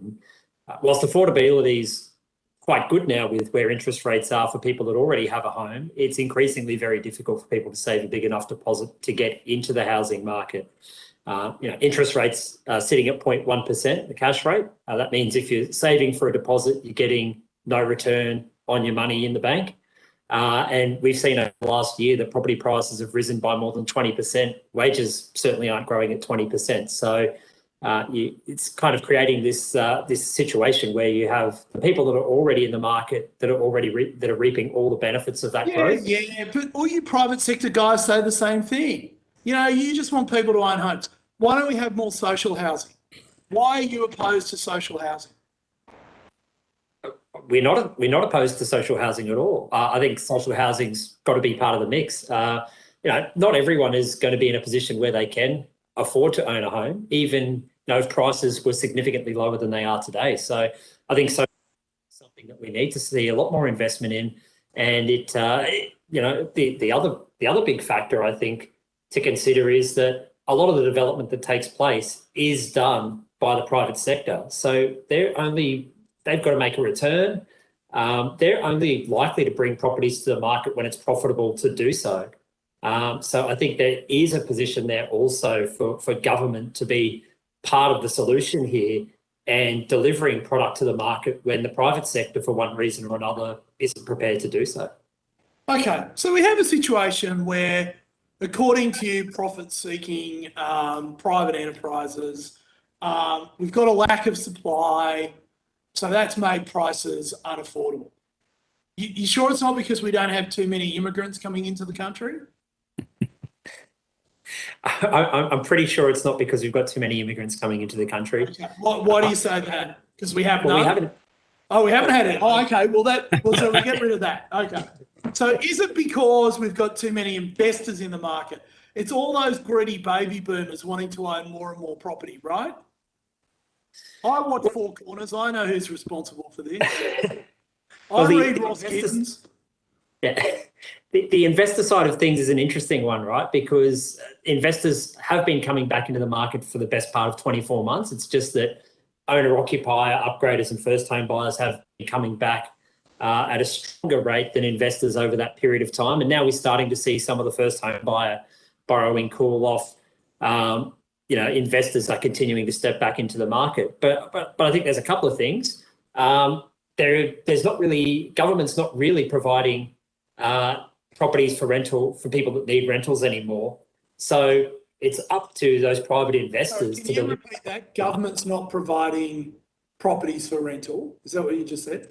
Yeah, so we have seen a big reduction in the number of social houses delivered by governments. Back in the mid 1980s, about 10% of all building approvals were to the public sector. It's now down about 1% of the market. So if government isn't delivering that rental accommodation, someone needs to step up and do it. And at the moment, it's the private investors that are doing that. Of course, there's a bit of a mix now. We're starting to see some more build to rent come in as well. So it's not just private citizens, it's also companies are coming in and delivering that product as well.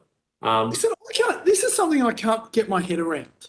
We have all these reports that say the best way to be financially secure in retirement is to own your own home. But then the Parliament, of which James Stephens is a member, and Julie Owens for that matter, they go and they say, when you are young and you are trying to save money to buy a home, we're going to take 10% of that money off you and give it to these millionaire fund managers who will then buy blocks of apartments and units to rent to you. So you can't own a home, but don't worry, they'll own the home that you rent from them. How does that make sense?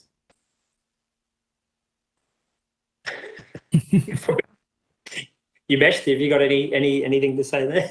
I think that's the kind of issue which is slightly outside our remit in terms of what we bring. So you're running scared. Is that what's going on? Are you worried about Big Super?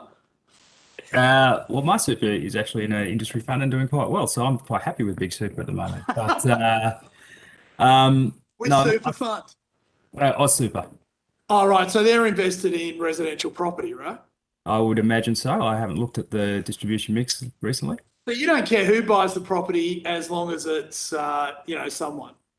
I think our business model is around properties being listed on our digital platform. So we obviously have an interest in the fact that we want more properties to be listed. We want properties to be turned over in the market. We want the market to operate efficiently. Now, I think what Cameron said so far is that there is an imbalance in the market. There does appear to be, a 20% price increase within a year would reflect that. And I think that's something that needs to be looked at. And I think that's something that, this inquiry is addressing. Have you seen that drop in across the board, or has it been more accentuated in particular types of housing? As in terms of time, over the last year? Yeah, well, last couple of years, really. Yeah, I mean, we're seeing much stronger growth in prices for detached houses. And I think part of that is what we've seen through COVID. I personally, I was living in an apartment at the beginning of COVID, and it wasn't a lot of fun being locked down in an apartment with kids and a dog and things like that. So I think the other thing is people have been extremely restricted on how they can spend their money while we've been going in and out of lockdowns for the last 18 months. So people haven't been able to go out to the pub. They haven't been able to travel overseas. It's been hard enough to travel domestically.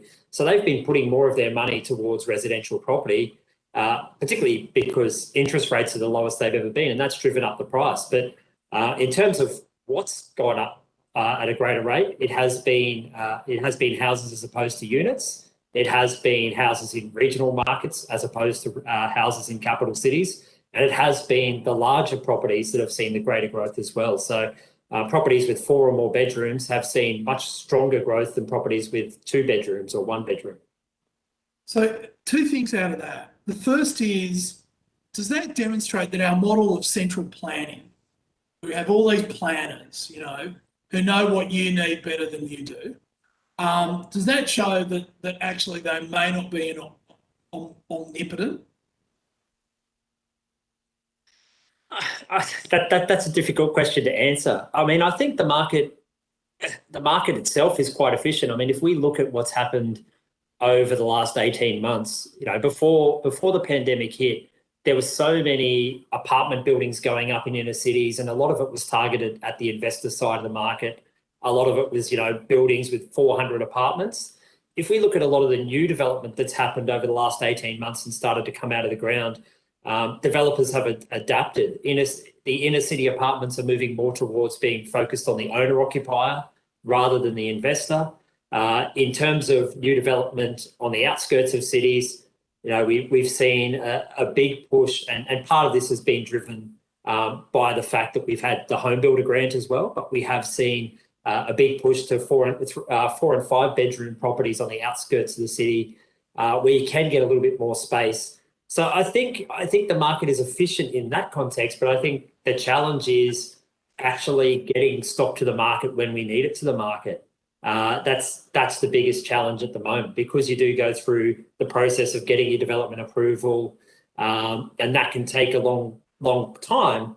The market can change very quickly, and we can get caught when the market changes that we don't have enough stock approved and ready to go to cater to that increase in demand. And equally, when the market turns, we can be caught out by that as well. So when the macroprudential policies were brought in 2014, for example, and we saw a big pullback in investor borrowing, we still had a lot of investor grade units coming out of the ground. And we did see the impact of that was a greater weakness in apartment prices, particularly those 1 and 2 bedroom apartment prices, because the investors weren't buying it and no one else was coming in to snap it up. But those developments weren't at a stage where we could change any of those things. We couldn't adjust those properties to be 3 bedroom owner occupier style.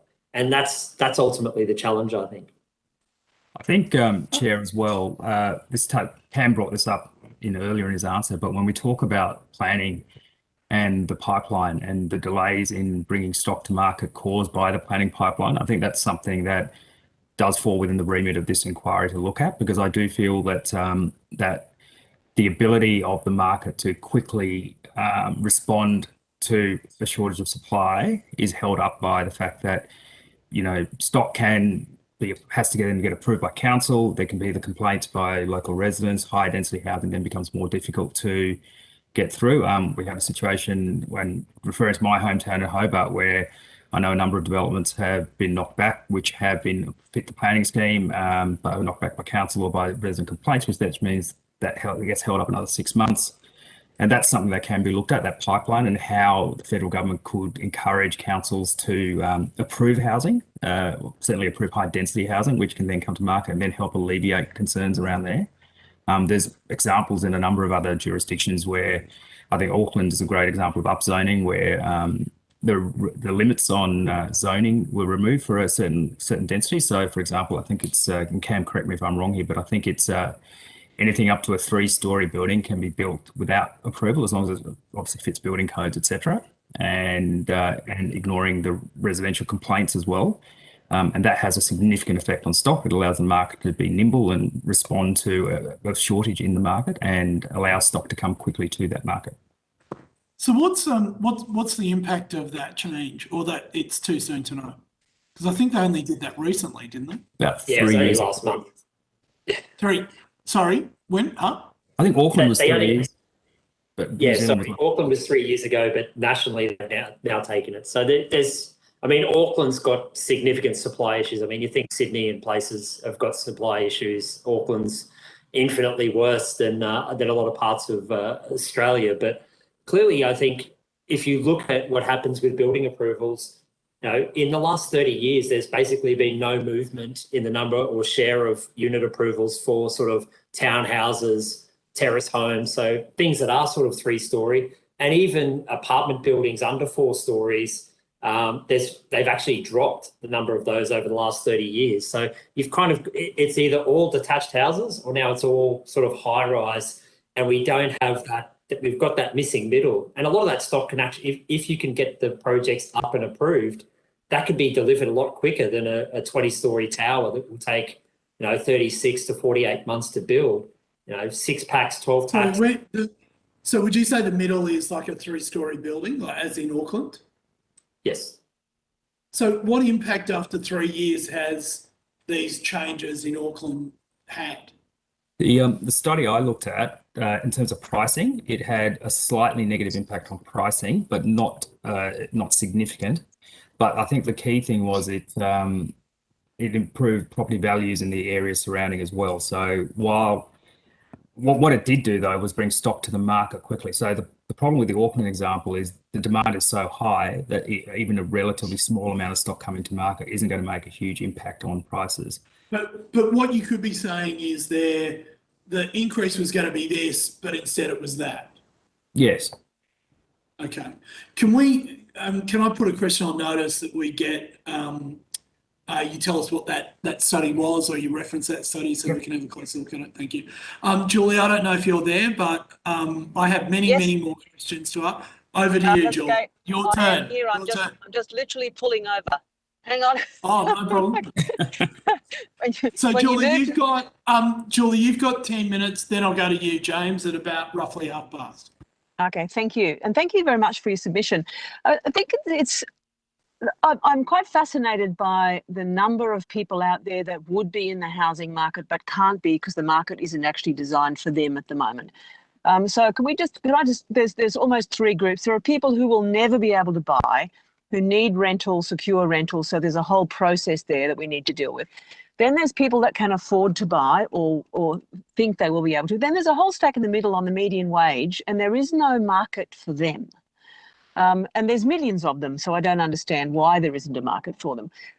How do we build pathways into home ownership that allow people that don't have the higher incomes to get in on the ground floor? You know, how do we build for that and grow the market, right? Because if people can get into the market, then eventually they'll get into the bigger market. You know, they just need to get in. How do we do that? I think the biggest challenge for people to get into the market these days, as I said previously, is actually saving a big enough deposit. And if we look at things like the first home loan deposit scheme that the federal government's been running, it's limited, so it's only 10,000 spaces. So it is a bit of a crapshoot to be able to get that, but that can bring forward the ability for someone to enter the market earlier. Because if you're just going and taking out a mortgage with a bank, you can get 95% loan to value ratio mortgages, but you then need to stump up for lenders' mortgage insurance as well. And I guess lenders' mortgage insurance is one of those things that it's set at 20%. So if you don't have a 20% deposit, you need to pay lenders' mortgage insurance. And that hasn't changed in my working life. So I guess one of the questions would be, is that 20% still appropriate? Can the first home loan deposit scheme be expanded to more than 10,000 spaces to allow more people to get into the market? Because that's the biggest challenge at the moment. It's not, for a lot of people that are in the market, servicing the mortgage is not particularly hard at the moment. What is increasingly hard is being able to save a big enough deposit to be able to get into the market, particularly when prices are rising so rapidly and wage growth is the lowest it's ever been. Yeah, look, in early October, the Australian Prudential Regulation Authority announced changes to the serviceability buffer. Obviously, you'd know this, expects banks to apply when assessing home loan applications, and this impacts on the maximum borrowing capacity of different cohorts. Do you support or disagree with those changes? And how do you think those changes will impact the housing market? So I guess in terms of do we support it, we were certainly of the view that once lockdowns ended and once things started to open back up again, we would probably start to see a bit of a change in behaviour and there would be less money flowing into residential property. And there's already some evidence that some of the heat has come out of the market.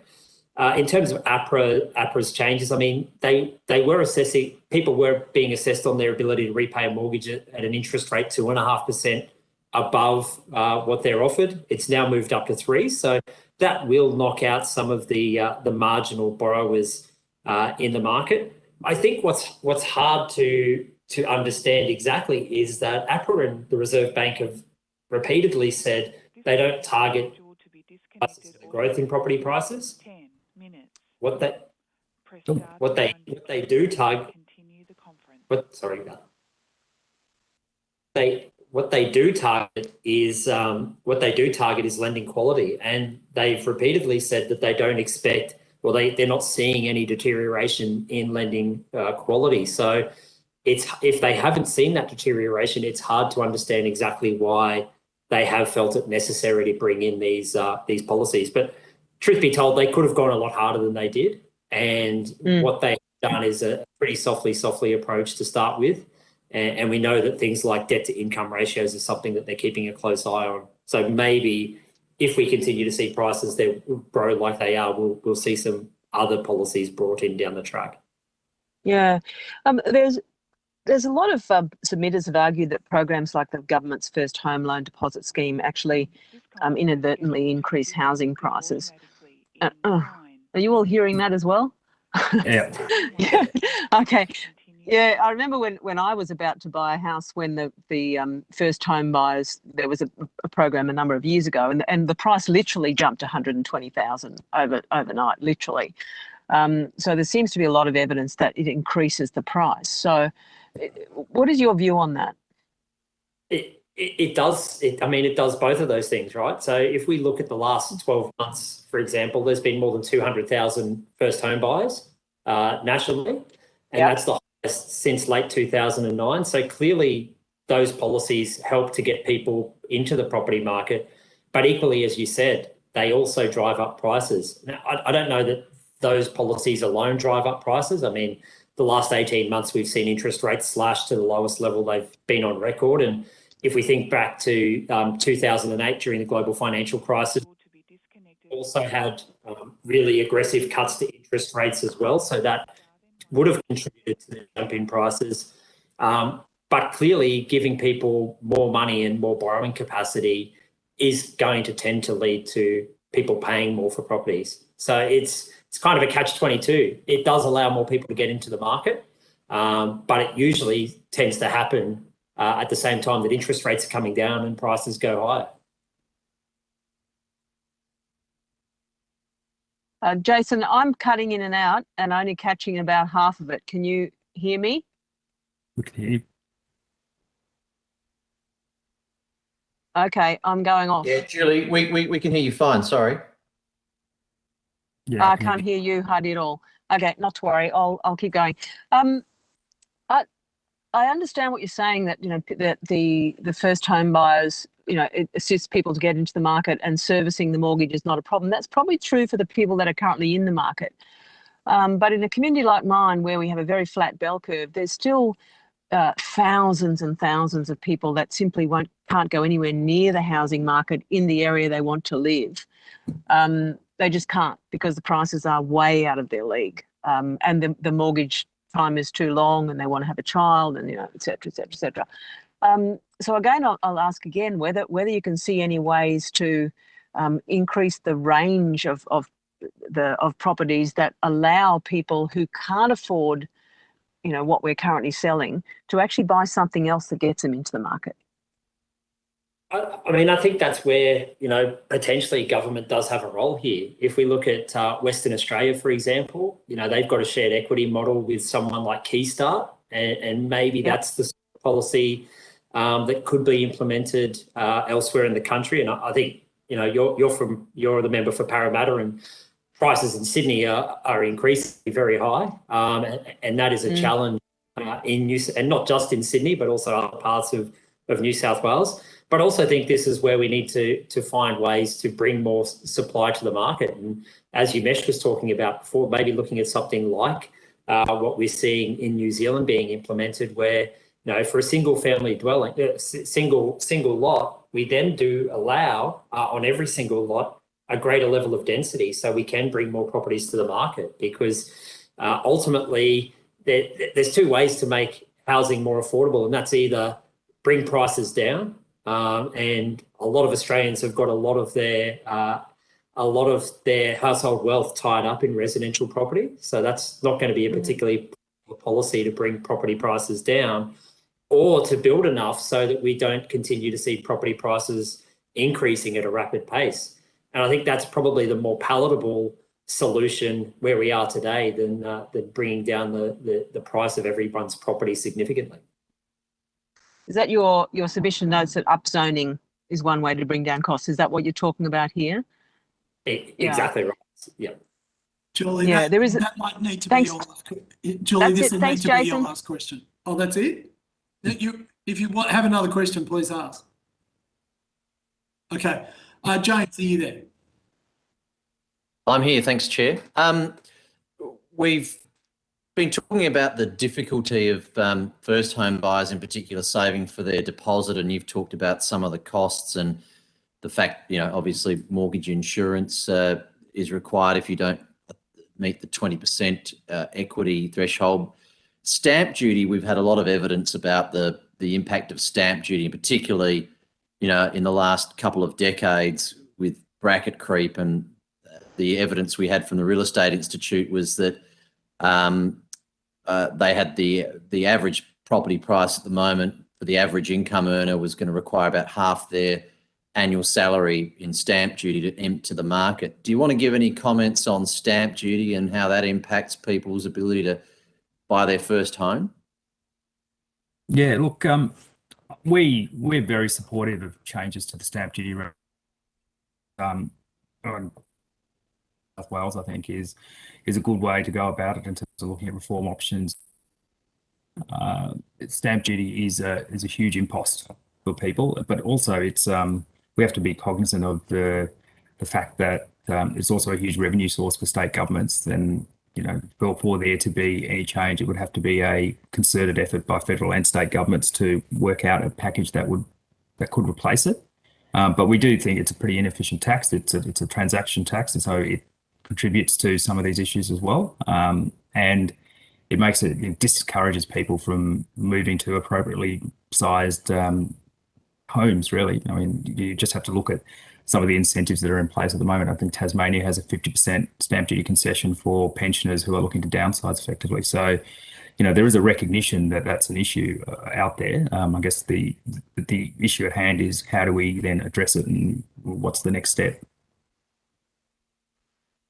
We've also had some submissions talking about, just to pick up on that last point, supporting a category of people changing their dwelling status. So people moving past having the kids living at home, etc., and downsizing out of their property. I mean, do you see there's some opportunities for us to help support the concept of people that don't need to be in the big family home anymore, making it easier for them to sell out, and equally that clearly brings supply of that particular category of stock into the market? Are you supportive of trying to make it easier for these transactions to occur? Yeah, definitely. I mean, ultimately, we think anything that creates friction in the market and makes it harder to transact, anything that can take that friction away, we're very supportive of. I mean, if you look at the latest housing occupancy and cost survey, which is 2017 now, 78.5% of households had at least one spare bedroom. And when you look at the owner-occupier households, that's actually 86.5% of properties had at least one spare bedroom. So there's a lot of people who are living in very big houses that their kids have moved out of home, that aren't downsizing into something more appropriate and smaller. So that in itself is a challenge, because that housing's then not freed up for people that actually need it. My final question is just on interest rates, picking up the challenge of saving for a first home. And I think a lot of the evidence we're receiving is clearly low interest rates, and therefore extremely low borrowing costs really mean that the deposit is the bigger challenge than servicing the mortgage at the moment, at least. Do you concur that that is really what's driven some of these fairly heroic growth in property values, that effectively, debt has fallen from a cost point of view, and the market is both skewed towards those that don't have the challenges in meeting their deposit requirement, but also, the low interest rates and a view that they're going to be here for some time is, driving the dramatic growth in property values? Definitely. I mean, when interest rates are reduced, that does result typically in higher property prices. And when you've reduced interest rates to the lowest level on record, we are seeing that adjustment higher in property prices. we are of the belief that that adjustment is probably coming towards its end. But I think this phase has been a little bit different in that people have also been dramatically restricted in how they can spend their money. People can't travel overseas. People in Sydney and Melbourne haven't been able to go out to restaurants or go into the office. So I think because of that, people have been dedicating more money to their house, and they're saying, well, I'm going to spend a lot more time at home.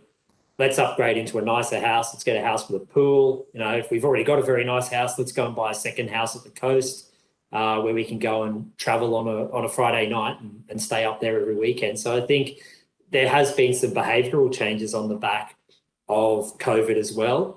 And we'll probably see a bit of a reversion of that now that, at least in the two biggest states, the restrictions have been dropped and people can start travelling overseas again. Can travel within those two states. They're going back to the office. Pubs and restaurants are opening back up. People will start spending more money on those kind of services and less on goods such as residential property. Thanks. Thank you. Thanks, James. I'll just finish with this question. I want to thank both of you for your evidence today. Look, can you understand how so many young Australians whose rate of ownership of their own home has dropped to record levels sit here and just think the entire game is up? It's a Ponzi scheme. You got investors, you've got planners telling them where to live and how to live. You've got state governments with their hands in their pockets with, taxes that encourage them to have unaffordable housing. Local governments who don't care how much it costs to build something or how long it takes to build something. Federal members having inquiries that never seem to solve anything. Builders that just want to make profit. And the sort of thing that the higher the price, the more money builders make. While governments hide behind, state and local governments hide behind those builders and blame them, blame everyone else, and no one takes responsibility for this. Can you understand how frustrated they must be? 100%. I think older Australians are actually realising this as well, because their kids don't have the opportunity to get into the housing market without assistance from their parents, and you're kind of creating this system where you're going to have the haves and the have-nots, and there's only going to be a certain part of society that actually have access to residential property. So, if you come from a poor background or a disadvantaged background, I think increasingly seeing the possibility to ever own a property is becoming increasingly difficult. So it must be extremely disheartening. And do you think it's fair that we force people at the age of 20 and 30 to save for their retirement before we give them an opportunity to own the home in which they can live, that gives them, mental health, allows them to form a family, secures their financial future? Why do we compulsorily take money from them before they have that chance to do that? Isn't the system rigged against young Australians?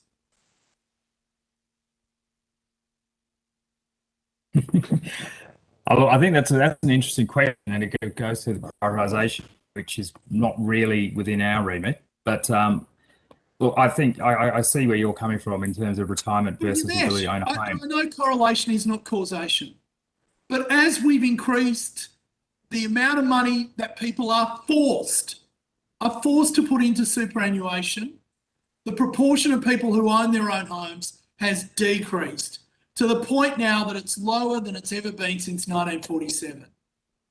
Why is the industry not more exercised about that? Is it because Big Super is such a huge investor in property? Well, I don't think that's the case. I think it's partly the amount that is going into super, if that was accessible, because that's what you're leading towards, whether people can access their super to buy property. And that's goes to what the government wants superannuation to be. If the government wants it to be for retirement, then that's up to the government of the day to set it. But owning your own home in retirement is a key driving factor to financial security, right? Look at that. Big Super has intervened. I don't think it's Big Super.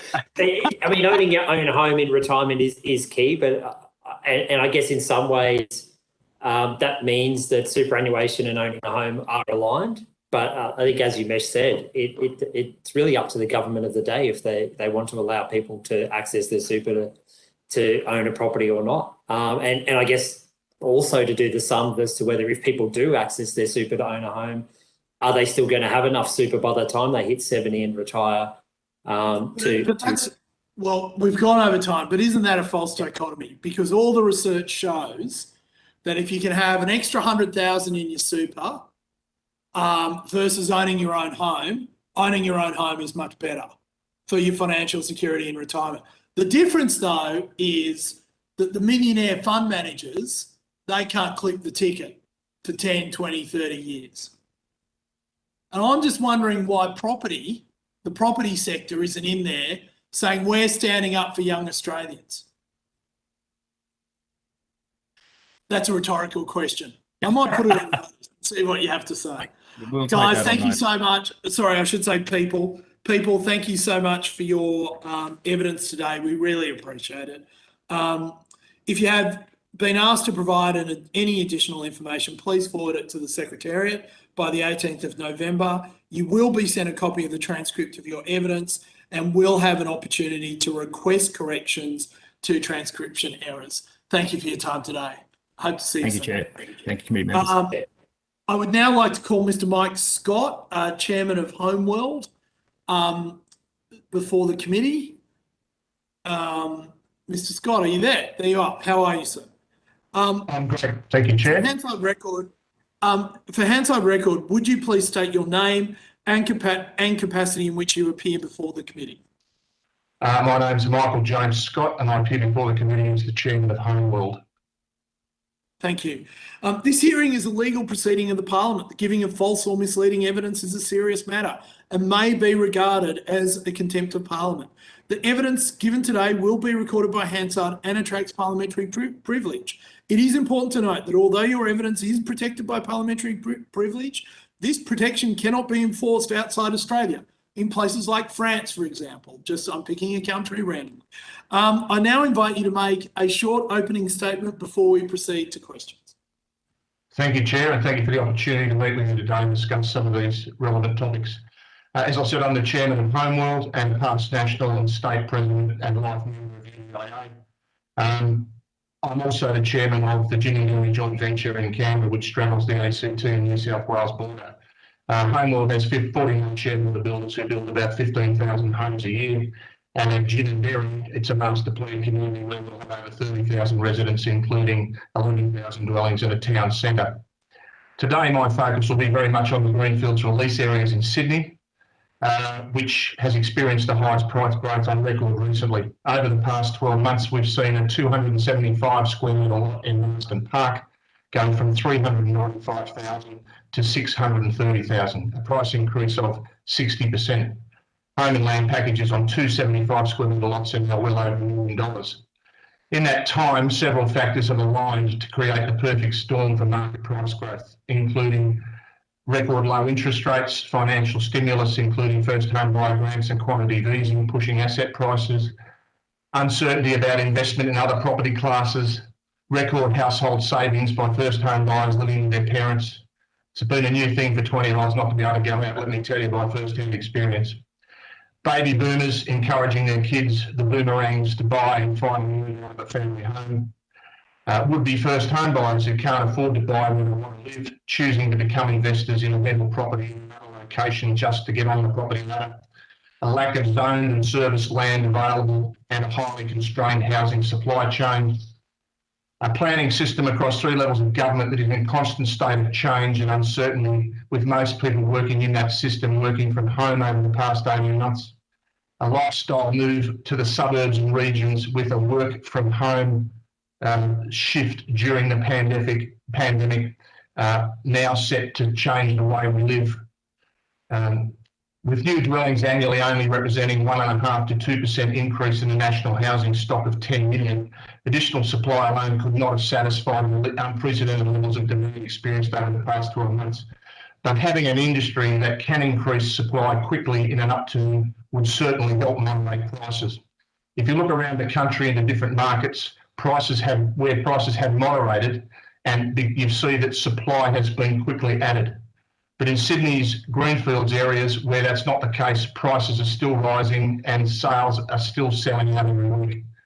Rather than looking for a cause for this unprecedented price growth, such as investors or developers, I think it's time to accept it's occurred and think about how we get out of this situation over the next 5 to 10 years. What normally happens now is the market slows down, credit tightens, and so does supply. Some developers, builders, and home buyers fail. And then once the supply is taken up, the industry is contracted, the cycle starts again.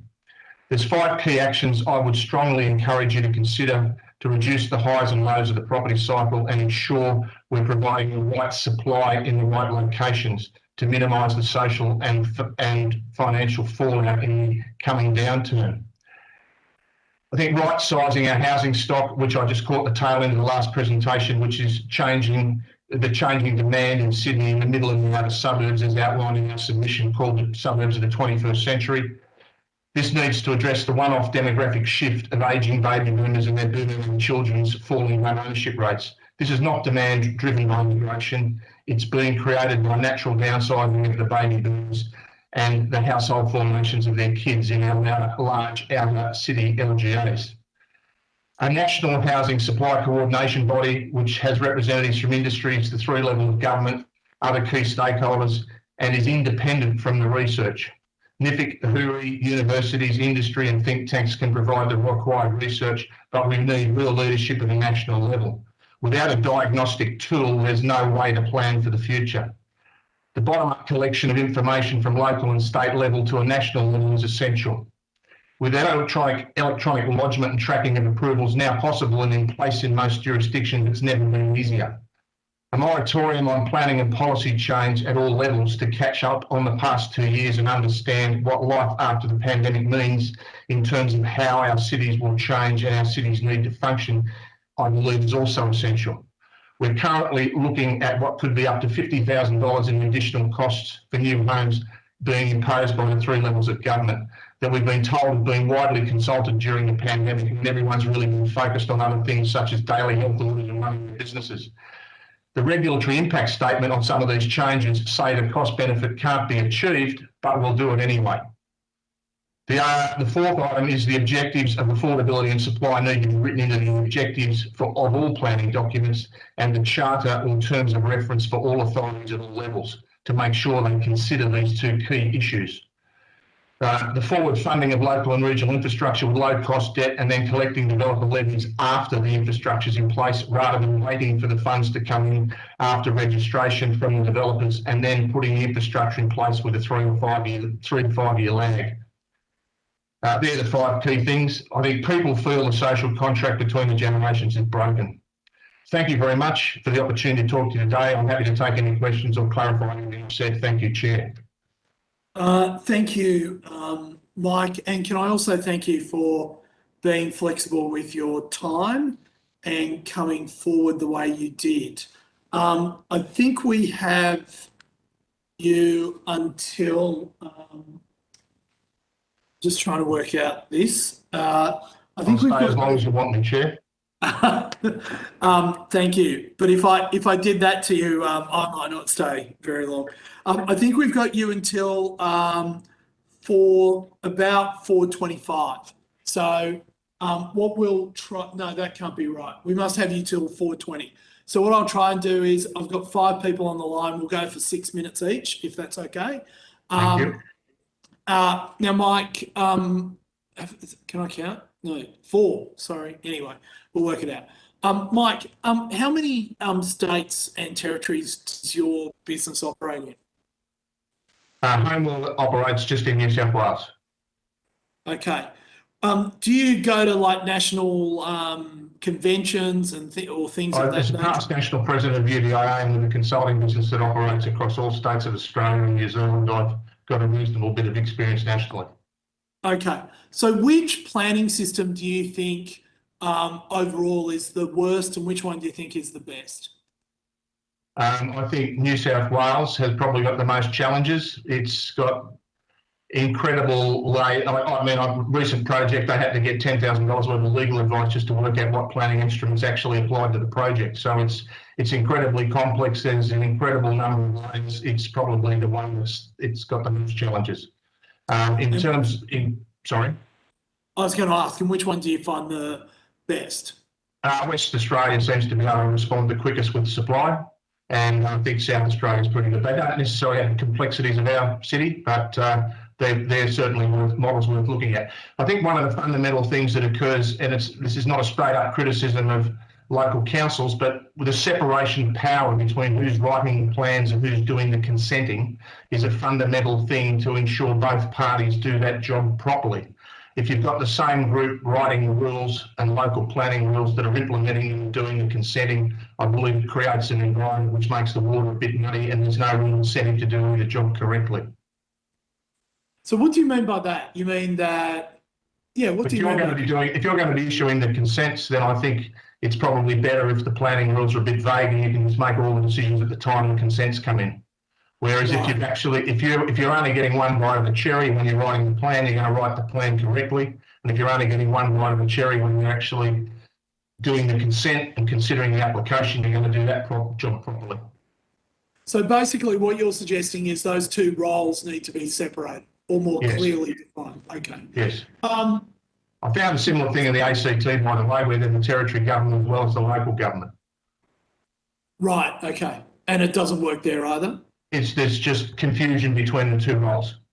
Okay. So basically you're looking for certainty, if nothing else. Now, look, some people will make the argument, whether you like it or not, that of course you want to increase supply. And of course you want to make it easier to increase supply because that way you make more money. You're not really interested in whether people own their own home. You're just interested in making more money. What do you say to those people? I do not agree with it at all. I think we only make money. It depends on your business model. It depends where the land's located. It depends which project you're in, whether you're going to make money. But the constant cycles where you're hiring staff, training staff, and then letting them go years later in a downturn and suffering the financial consequences is tough. We're looking at builders now in a supply chain that is highly constrained. They're getting 20 and 30% cost increases in materials. They can't get labour, yet they're contracted to build homes for people in the forward pipeline at fixed prices. The chances of the margins in that for contract home builders is going to be severely stressed. Whereas if you're a property owner, property developer that had land that was consented and hadn't yet sold it a year ago, you're in a very strong position. So it very much depends on where you are in the cycle and where you are geographically and what role you play in the industry. But I think most people would just like certainty and they'd like a constant flow of business where they can get a reasonable margin.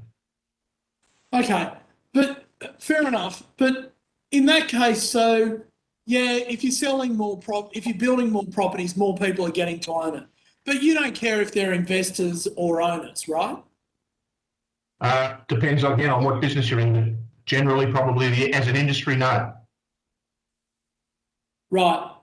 So you're agnostic about whether people are owning the home they're living in or whether it's just an investor who's renting it out. That's correct. Okay. As an industry. In the industry, right. Sorry, as an industry, I think there's certain builders who target certain niches in the market, but yes, as an industry, that's a true statement. Okay. What about you? What about you? We're predominantly owner-occupiers who come to look at their dream home and select it to put it on their block. But our builders still do build for investors as well, yes. Okay. One of the so you want more people who want to own their own home to be in the market. Yes. And helps your business. Yes. I think home ownership's a very important thing. And how many builders do you employ? We're a cooperative of 49 building companies where they're marketing. We set up the display villages where they put all their homes, so we're very close to the market conditions. So, and do you make more money? Do you make more money by being able to sell your home at a higher price or by selling more homes? By selling more homes generally, but it's generally because with 49 builders you go to one of our display villages where there's 100 display homes from about 30 builders and you're walking into each one of them and getting competitive pricing.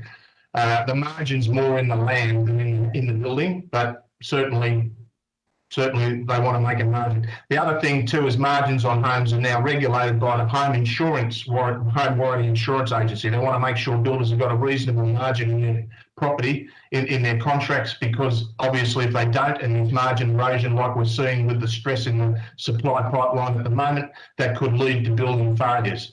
After the stimulus program following the global financial crisis, we saw 4 major builders in Sydney fail because the costs rose to a point that they couldn't complete the dwellings. But that's a minimum margin. That's not a maximum margin, right? That's right, minimum margin. Okay.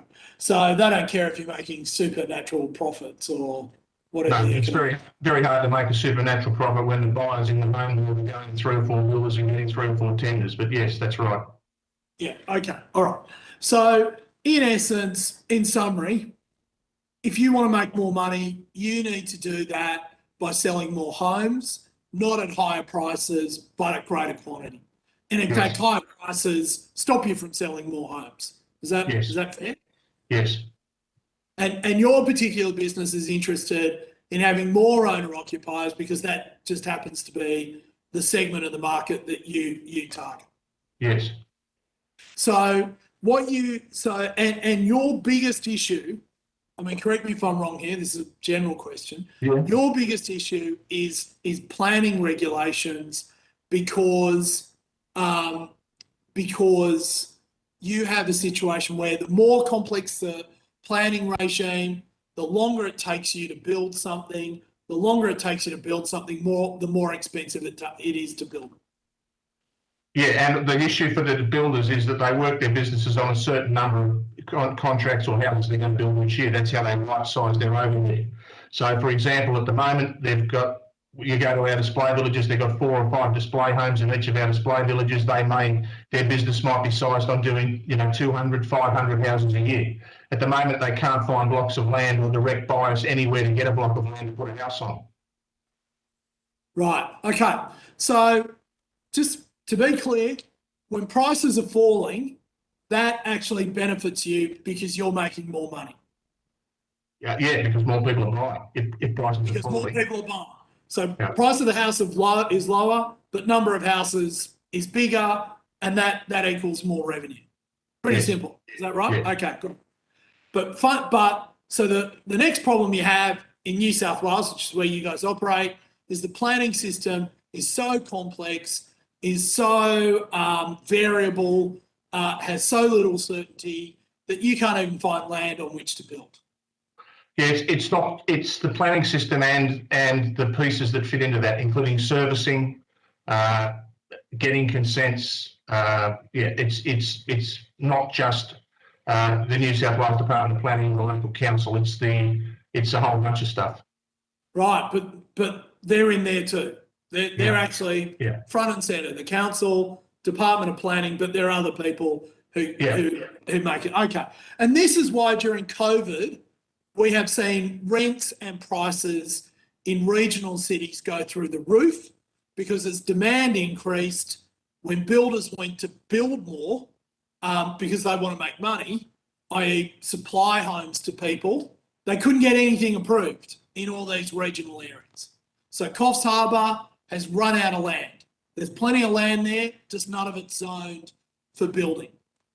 Yeah, I haven't done a lot of research in the regions, but I've heard from our builder members that yes, there's been a challenge getting consents through councils because they're not used to that flow of that much work coming through the pipe, and also the infrastructure wasn't in place ready for that sort of demand.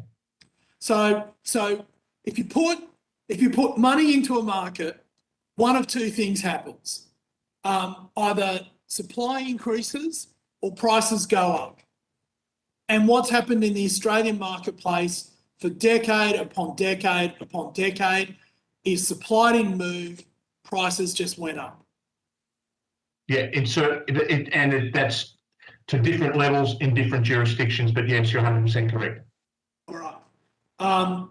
Mr. Scott, thank you. Julie, I understand you're there. Yes, I am. Thanks, Jason. And thank you, Mr. Scott. You have to about 4:06, Julie. That's okay. I've got two questions only. Mr. Scott, you said in your submission that you support the recommendations made by Uhuri, Professor Stephen Rowley. Could you expand on which of those in particular you are in favour of? I can come back specifically on that. I read his recommendations again this morning. It was most of the things he's saying in there, but I'm not in a position to specifically jump into them right now. No, that's fine. You've also said you'd like to see the introduction of greater diversity of housing types in new release areas, as well as middle and outer suburbs to address the ageing population. So in your display home, are you looking for new kinds of? Yeah, we'd love to display them. We'd love to display them. Of course, we can't because we're in a residential 2 zone where there's 1 minimum lot size. But that's part of the point. Is I think there's a general recognition that we need more diversity, which gives people the ability to buy at different prices. Yet most of our planning jurisdictions, particularly for land, planning instruments, particularly for land subdivision, have 1 minimum lot size. And then if everything's got to be the 1 minimum lot size, it's all the same price. Yeah, back in the old days, I had to talk about the old days, but I knew people my age, and I'm not that old, who bought land and then they built a really basic house to lock up. They didn't have light fittings. They just built a garage with a kitchen and a bathroom and expanded it later. All sorts of approaches that people were able to have in how to actually build in a way that reduced their upfront costs. I assume would be far more difficult now. It would be far more difficult. I mean, there's several things at play there. Financiers who want to see completed dwellings in case they become mortgagees in possession of those properties. They insist on things like driveways and things going in. So and I think aspirationally the market's changed as well. But I'm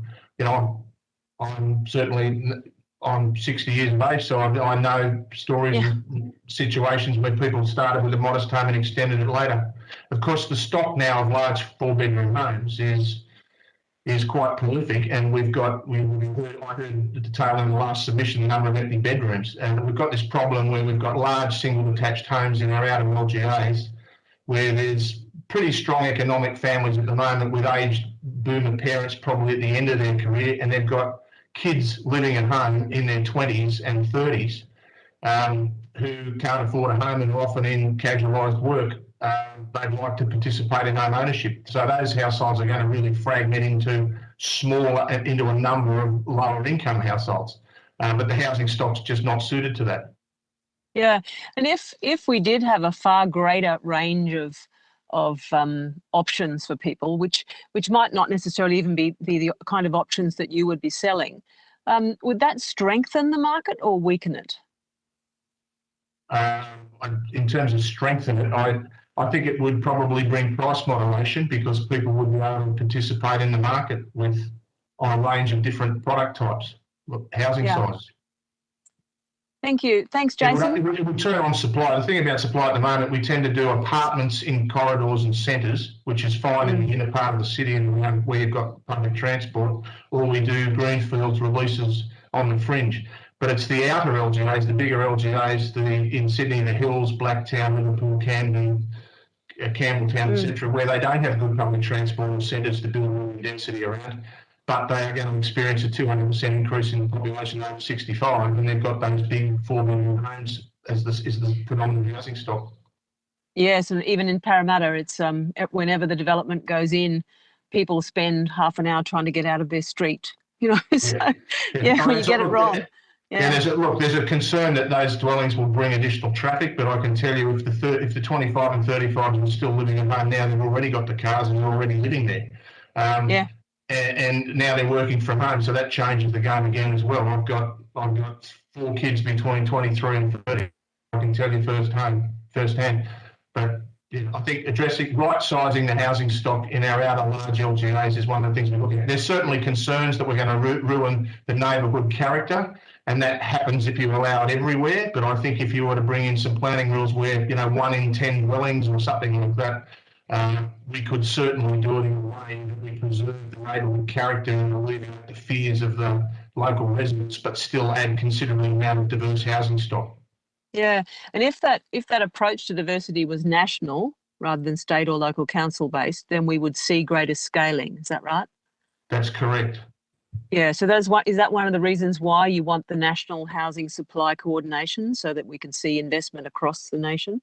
Oh, I've just got I believe that if we don't have a bottom-up approach where people have to report to the level above, they don't report. It's interesting, after the National Housing Supply Council was disbanded, was only a couple of years, and then New South Wales no longer had an urban development program. So all of a sudden, this information disappeared at the next level down, and then because there's no urban development program to feed into at a state level, the councils don't really need to report their numbers. So if you don't actually have a need to roll it all up to a national level to get a national picture, a national dashboard on what's going on across the country, I think the reporting stops coming from the very bottom level. Thanks, Mr. Scott. Thanks, Jason. Thank you, Julie. I was going to say, I thought your traffic problems in Parramatta were due to the light rail, but I won't open that can of worms. James. Thank you, Jason. Mike, can I just pick up on the tail end of that answer around data from today? We've had the MBA and the HIA and the UDIA. One of them raised it and the other two concurred with the fact that we don't have a good national picture on data at the moment around land supply. Yep. And so one of the propositions that we might consider in this is that issue that you know, if we're not measuring the different jurisdictions, local governments and states around their supply of land, we're probably not holding them to account as far as some of these issues of land supply issues. So would you be supportive, based on your experience, of having a ability to, at all stages as well? So what's the land release programs? What's the progress around the various stages of taking new supply of land from, you know, right the way up through to shovel-ready projects, and being able to measure that across the varying jurisdictions? Absolutely. I think it's absolutely essential. Yeah, great. And so, I mean, at the moment, there's, I think one of the witnesses earlier mentioned that, you know, if you try and pull that together, even from the different state jurisdictions, some are better than others and some have got good data in different ways, shapes or forms. But do you think the industry would have a uniform view on a simple way of standardizing and measuring that data? I think the HIA mentioned 7 different stages of land, from, you know, being, say, unzoned government surplus land or you know, agricultural land or whatever, right through to shovel ready. Is that something that would have a consensus in the industry as to how you would measure it and so on and so forth? I think we could find a consensus. I think some of the jurisdictions may be doing it differently. We've got the e-planning portal now in Sydney where all the different applications are lodged. When they put out references to other agencies to consult with them, they've got a report when they come back. So the old ones of, you know, one of the agencies not coming back for 6 months and the council sitting on the application because they've asked for a referral to another agency, that can all be tracked through the electronic system now. So I'm sure they've got key milestones or gateways or gates in the process we can align across the jurisdictions to get a report that gives you a usable dashboard, yes. Right. Just in regards to stamp duty, again, we've been hearing about, obviously you being from New South Wales are well aware of what may or may not be pursued by the state government around the optional capitalising of stamp duty into a sort of ongoing land tax type regime that I think might even be on the front page of the SMH today, regarding where that policy is going. But I mean, I'm guessing a lot of the evidence we've had about the barriers for first home buyers in particular, thanks to stamp duty, bracket creep over the decades, the fact that stamp duty is an enormous component now of the deposit you've got to save to be able to get. What's your perspective and view on the barrier that stamp duty might be to home ownership, and the merits of a scheme like is being mooted by the New South Wales government at the moment? Well, the property tax, I just sat on the reference group for New South Wales Treasury, and actually Homeworld did all the modelling for different industry associations for the property group. It's interesting, it has a different effect what's being proposed on the different types of residential property. So because it's levied on unimproved land value as opposed to stamp duty, which is actually on the final sale price of the dwelling, when you're in our world of buying a block of land, building a contract house, it's actually got a slightly more detrimental effect if you look at the effect on your borrowing, because you've got an annual fee you have to pay rather than a one-off loan. And the banks will certainly clip the amount they lend you. So, but for apartment buildings, you're well in front. And then for single established dwellings, it's about a line wall court. So their process of allowing you to opt in or not opt in, I think, is a good way to go in the early stages, particularly to give some certainty. But then people who see that they're buying a property as an apartment because they're a young couple and they want to buy again in a couple of years, they can use the property tax. But then if they see this as their forever home where they're going to raise a family over the next 15, 20 years and decide that stamp duty is a more economical way to go, they can opt back and use the stamp duty. So I think the ability to allow buyers their own choice and flexibility in how they choose to pay that property tax is probably ultimately the fairest way to do it. But certainly removing stamp duty helps mobility, helps the mobility of capital and labour, and helps our economy work more efficiently, yes. Thank you. I call Gladys. Oh, thank you, Chair. Mike, do you think we need housing targets? Housing targets in terms of how much supply we put into the market in different jurisdictions? Yeah, I think housing targets would be beneficial. It's simple. That's how the urban development program sort of used to work in New South Wales. I can see Ken's joined us. Good afternoon, Ken. The urban development program, and then it would roll up into the Indicative Planning Council or the National Supply Council, but certainly different jurisdictions would do their housing targets as part of the urban development program in New South Wales. So Home would certainly applaud that sort of thing returning, yes. So in the past, with the housing targets, from your experience, have they been met? Yeah, largely met. Sometimes there would be a constraint with infrastructure being delayed or a market changing the market conditions, but generally they were met or they could be carried forward. But the most thing that you're annually reviewing it on a 5-year basis so that you can get quality out of the data for your planning, future planning for resources. Right. I've got another question. What framework do you think is appropriate to manage the supply of housing? I think to manage the supply of housing, I think the key thing is getting all of the stakeholders to the table. So I think the urban development program, where you have local meetings between industry, servicing authorities, planning authorities, in effectively what were the local reference groups, then rolling up into a citywide, statewide. I think that's the right sort of framework. All right, thank you, Chair. Thank you. Mike, can I just ask, have you done any research on whether housing targets, what impact that would have on either A, supply, or B, affordability? No, haven't done any research, but I think it will have an advantageous effect. Thank you. Thank you very much. The fact I haven't done any research, Chair, doesn't stop me from having an opinion. With an attitude like that, you could be in federal parliament or an academic, one of the two, I don't know.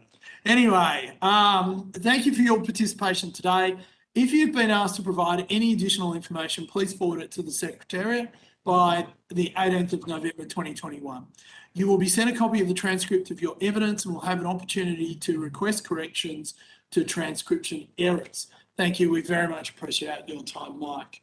Thanks for the opportunity. See you later. My pleasure. Now, Ken, are we waiting for anyone or you're it? Yeah, we're supposed to be waiting for Mike Zorbas. One of the pleasures of going back to the office after a long period away is your computer has to update a lot of software when you redo it. So he may be doing what I was just doing, but I'm okay. start, we can wait. we Let me can just send him another adjourn. text. We can adjourn for Oh, 5 minutes. Well, that's my fair. There we go. That was Here it. we go. We were just talking about you, Mike. Is he on? So it's Colin. We've got Colin Jennings there from my team. Let me Colin, sorry. Let me just text Mike to see how he's going. What we'll do is we'll adjourn for 5 minutes and come back at 4:20. Great. That's Okay. right. Great. Well, we're ready to go then. Thanks for your understanding. From the Property Council of Australia. For the Hansard record, would you please state your name and capacity in which you appear before the committee? I'm Ken Morrison, the Chief Executive of the Property Council of Australia. Mike, you? Good afternoon, committee. Yes, I'm Mike Zorbas. I look after the Property Council's policy and advocacy nationally. Over to you, Colin.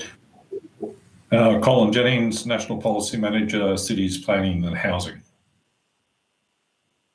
Thank you, gentlemen. So this hearing is a legal proceeding of the Parliament. Giving of false or misleading evidence is a serious matter and may be regarded as a contempt of the Parliament.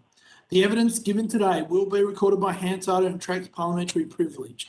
It is important to note that although your evidence is protected by parliamentary privilege, this protection cannot be enforced outside Australia. I now invite you to make an opening statement before we proceed to questions. Thank you very much, Chair. Thank you to the committee. We strongly welcome this inquiry and particularly the spotlight that it's bringing to housing affordability and housing supply.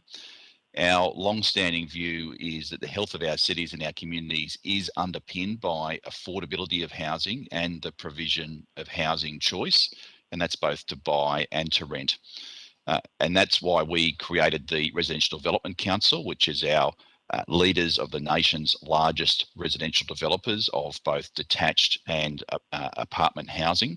We've also provided several quite important pieces of public policy thought leadership into this space, which we've included in our submission. One in particular was a piece of work we had undertaken in 2016 by Professor Ian Harper AO on a framework for federal government to incentivise housing supply.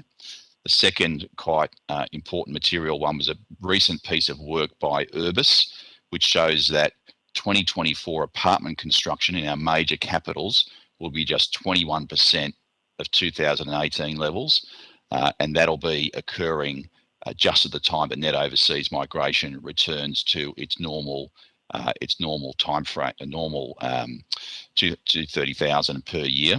So very much represents a ticking time bomb if ever there was one. We've also been contributing to the thinking of the multi-stakeholder National Affordable Housing Alliance on how to leverage private capital into affordable and social housing. The committee's terms of reference have a strong focus on supply, and we think that's very appropriate. Housing demand is set by largely macro factors, so things like population growth, demographic change, employment levels, interest rates. And it's also heavily impacted by preference changes, quite often spatial factors like access to employment and locational amenity. Most of those issues are broader macro issues. They're harder issues for policymakers to tweak to achieve a housing affordability outcome. But housing supply is something that is heavily influenced by government policy. It's also an area which can have a strong impact on housing affordability, either for good or for ill. So our submission focused mainly on supply, and it particularly focuses on what the federal government can do in this space. It is true that most of the levers for housing supply exist at a state or local level, but it is also important to note that there are a number of things that a federal government could do that currently it's not doing. And we wanted to shine a spotlight on those things. In particular, there's three issues we wanted to highlight. Two focused on buyers of housing, and the third focused on the rental market. So number one is to target the immediate need, housing supply need, through new federal housing deals. So these would be deals the federal government could enter into with state and territory and indeed local governments to identify and address the housing supply blockages that exist in a growth corridor.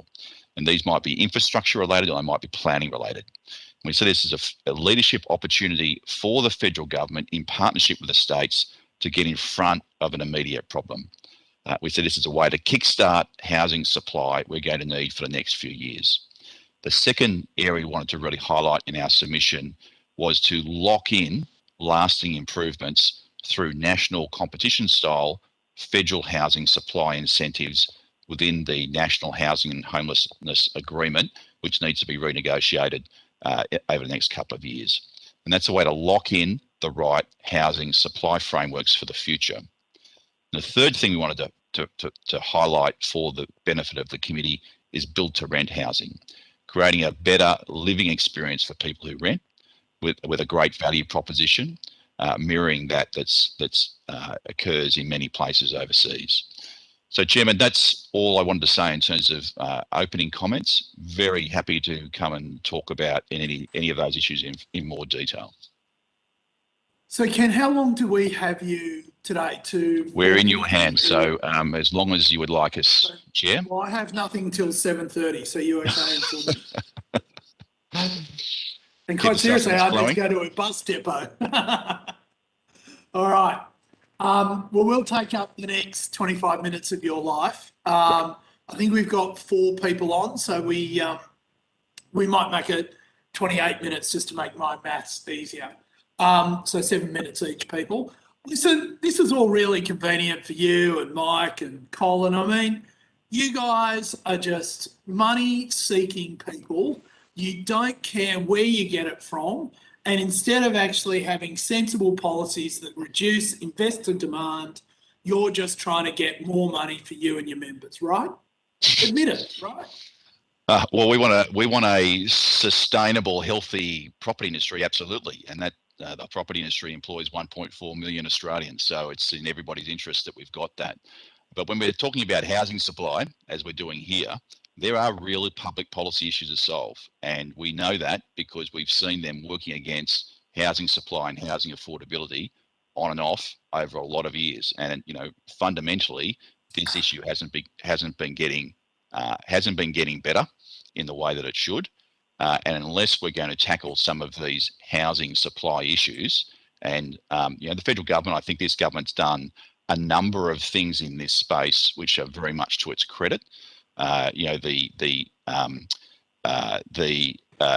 NIFIC-led initiatives have been an important set of reforms that this government's undertaken, which is very good. The home builder initiative really saved the industry from falling off a cliff and protected hundreds of thousands of jobs. But there is this task in front of us. We are now normalising our economy, and housing affordability, that old problem, is still in front of us. And there is things that the federal government can do, and so we've been focusing on those solutions. We could get rid of negative gearing and the capital gains tax. I mean, I read Ross Kittens. I watch Four Corners. That's the problem. Well, that's not the problem. And Why isn't that the problem? So when Labor formally had this policy, and we're glad to see that that's, I can use that past tense, we asked Chris Richardson and the team of Deloitte Access Economics to do what has been the most fundamental analysis of the impacts of that policy. And if that policy had come to pass, it was quite clear that it was going to do very little to address housing affordability, modest impact on prices. After 30 years, it would only be a 2.6 increase in the proportion of homeowners in the market compared to rentals. Yes, it would increase rents, not particularly dramatically. The biggest impact was actually going to be on housing supply. So Labor had put this policy forward as a way of boosting supply. In fact, it would have been the reverse. So new housing would have dropped by 4.1%. That's a $750 million decline in construction, and that would have had a huge impact, a huge drag impact on GDP and on construction jobs. So it would have been a complete own goal, and it's the last thing we need as we're looking to support this market through the back end of a pandemic impact. Can I ask you on notice to provide us with that report? Yes, very delighted to. Thank you very much. And Ken, all right, so then we get to our next problem. Chair? Yeah, Mike, go for it. Sorry.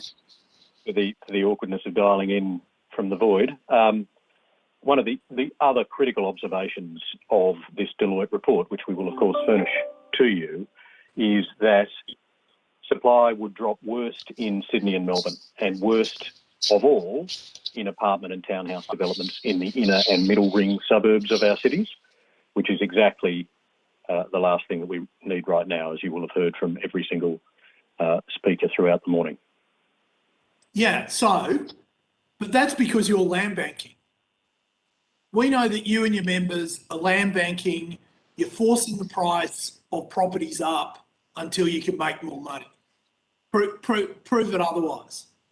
I refer with differential respect to my many respected colleagues who appeared before lunchtime, and they sketched out, I think, in gory detail the real anatomy of the crime here, where you see 5 to 10, sometimes 15 years worth of planning processes that just drag on and on, particularly in greenfields areas. So you will sometimes see stuff that is nominally approved that is in no way fit to provide new homes. There is not trunk sewerage, there is not road connectivity, there is not utility provision, electricity, etc., etc.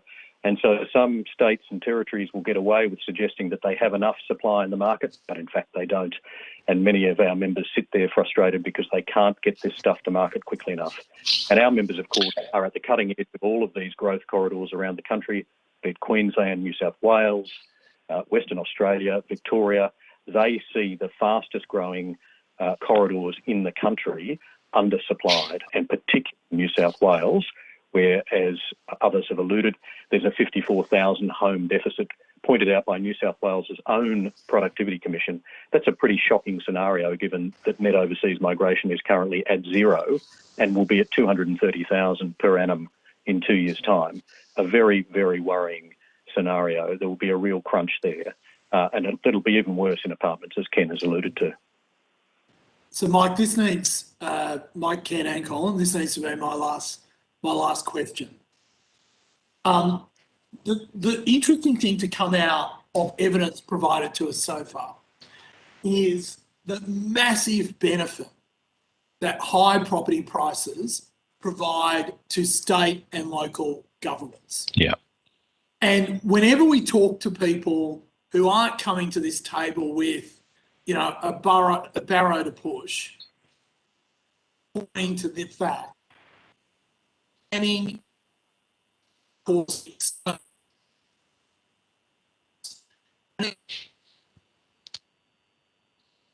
We've just lost your transmission most there. benefit from higher prices. Is the problem that we don't have a tax the rigging against states by state and local governments in order for them to collect just more and more tax? So you your transmission was a bit difficult there, Chair. So I didn't actually pick the question. That's never. And I thought you were going to this. My question is, we have in the tax system that for state and local government that encourage them to create higher and higher prices in the property market.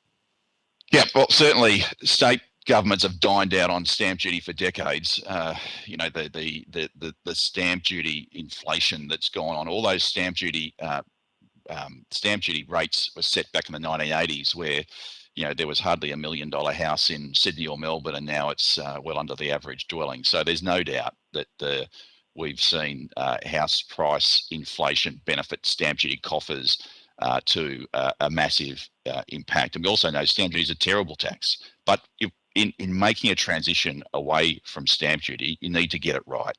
So one of the things that we've provided the committee with is 7 principles, which we think are important in terms of getting that tax design right. It's principles that we've been working with the New South Wales government on as they've been exploring this.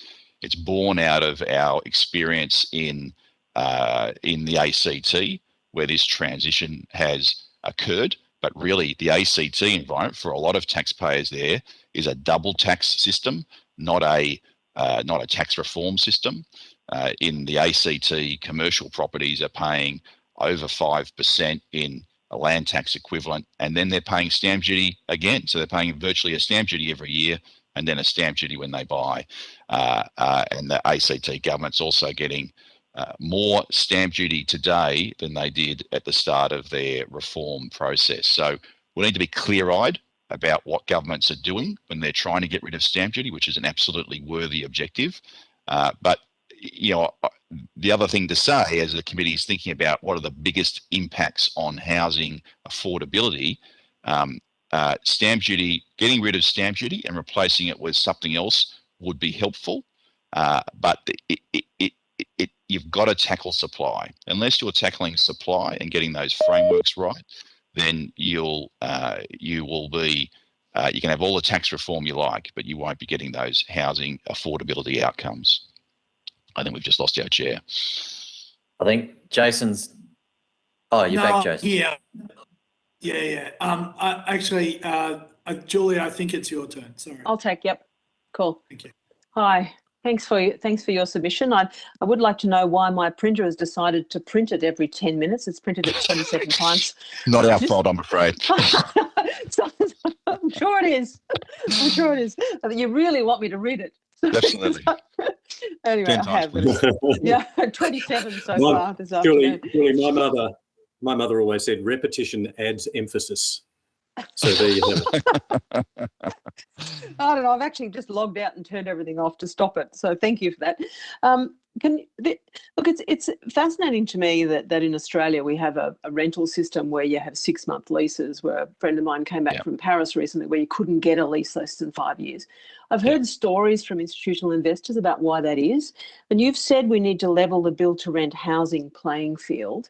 I'm just wondering what you have in mind there that would dramatically, allow a single parent to live in the same school zone for the first 10 years of their child's life, Yeah, look, build-to-rent housing for members of the committee who are not familiar with it is really a different type of housing ownership. It's really it's an institution which is investing in housing the same way that they might invest in office space.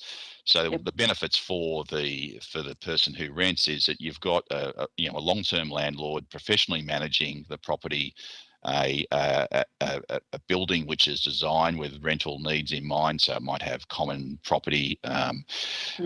It also provides the benefit of a longer-term leasing environment. The interests from the owner's perspective is that you have happy tenants that stay there for a long time, because that's full occupancy, and that's it's an income reward play rather than a capital return play in terms of a traditional build to sell housing.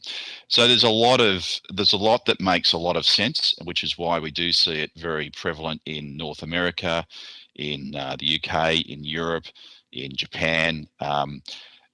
It's emerging in Australia, but it really needs the right frameworks, the right planning frameworks and tax frameworks at a state government level, but also the right frameworks at a federal government level.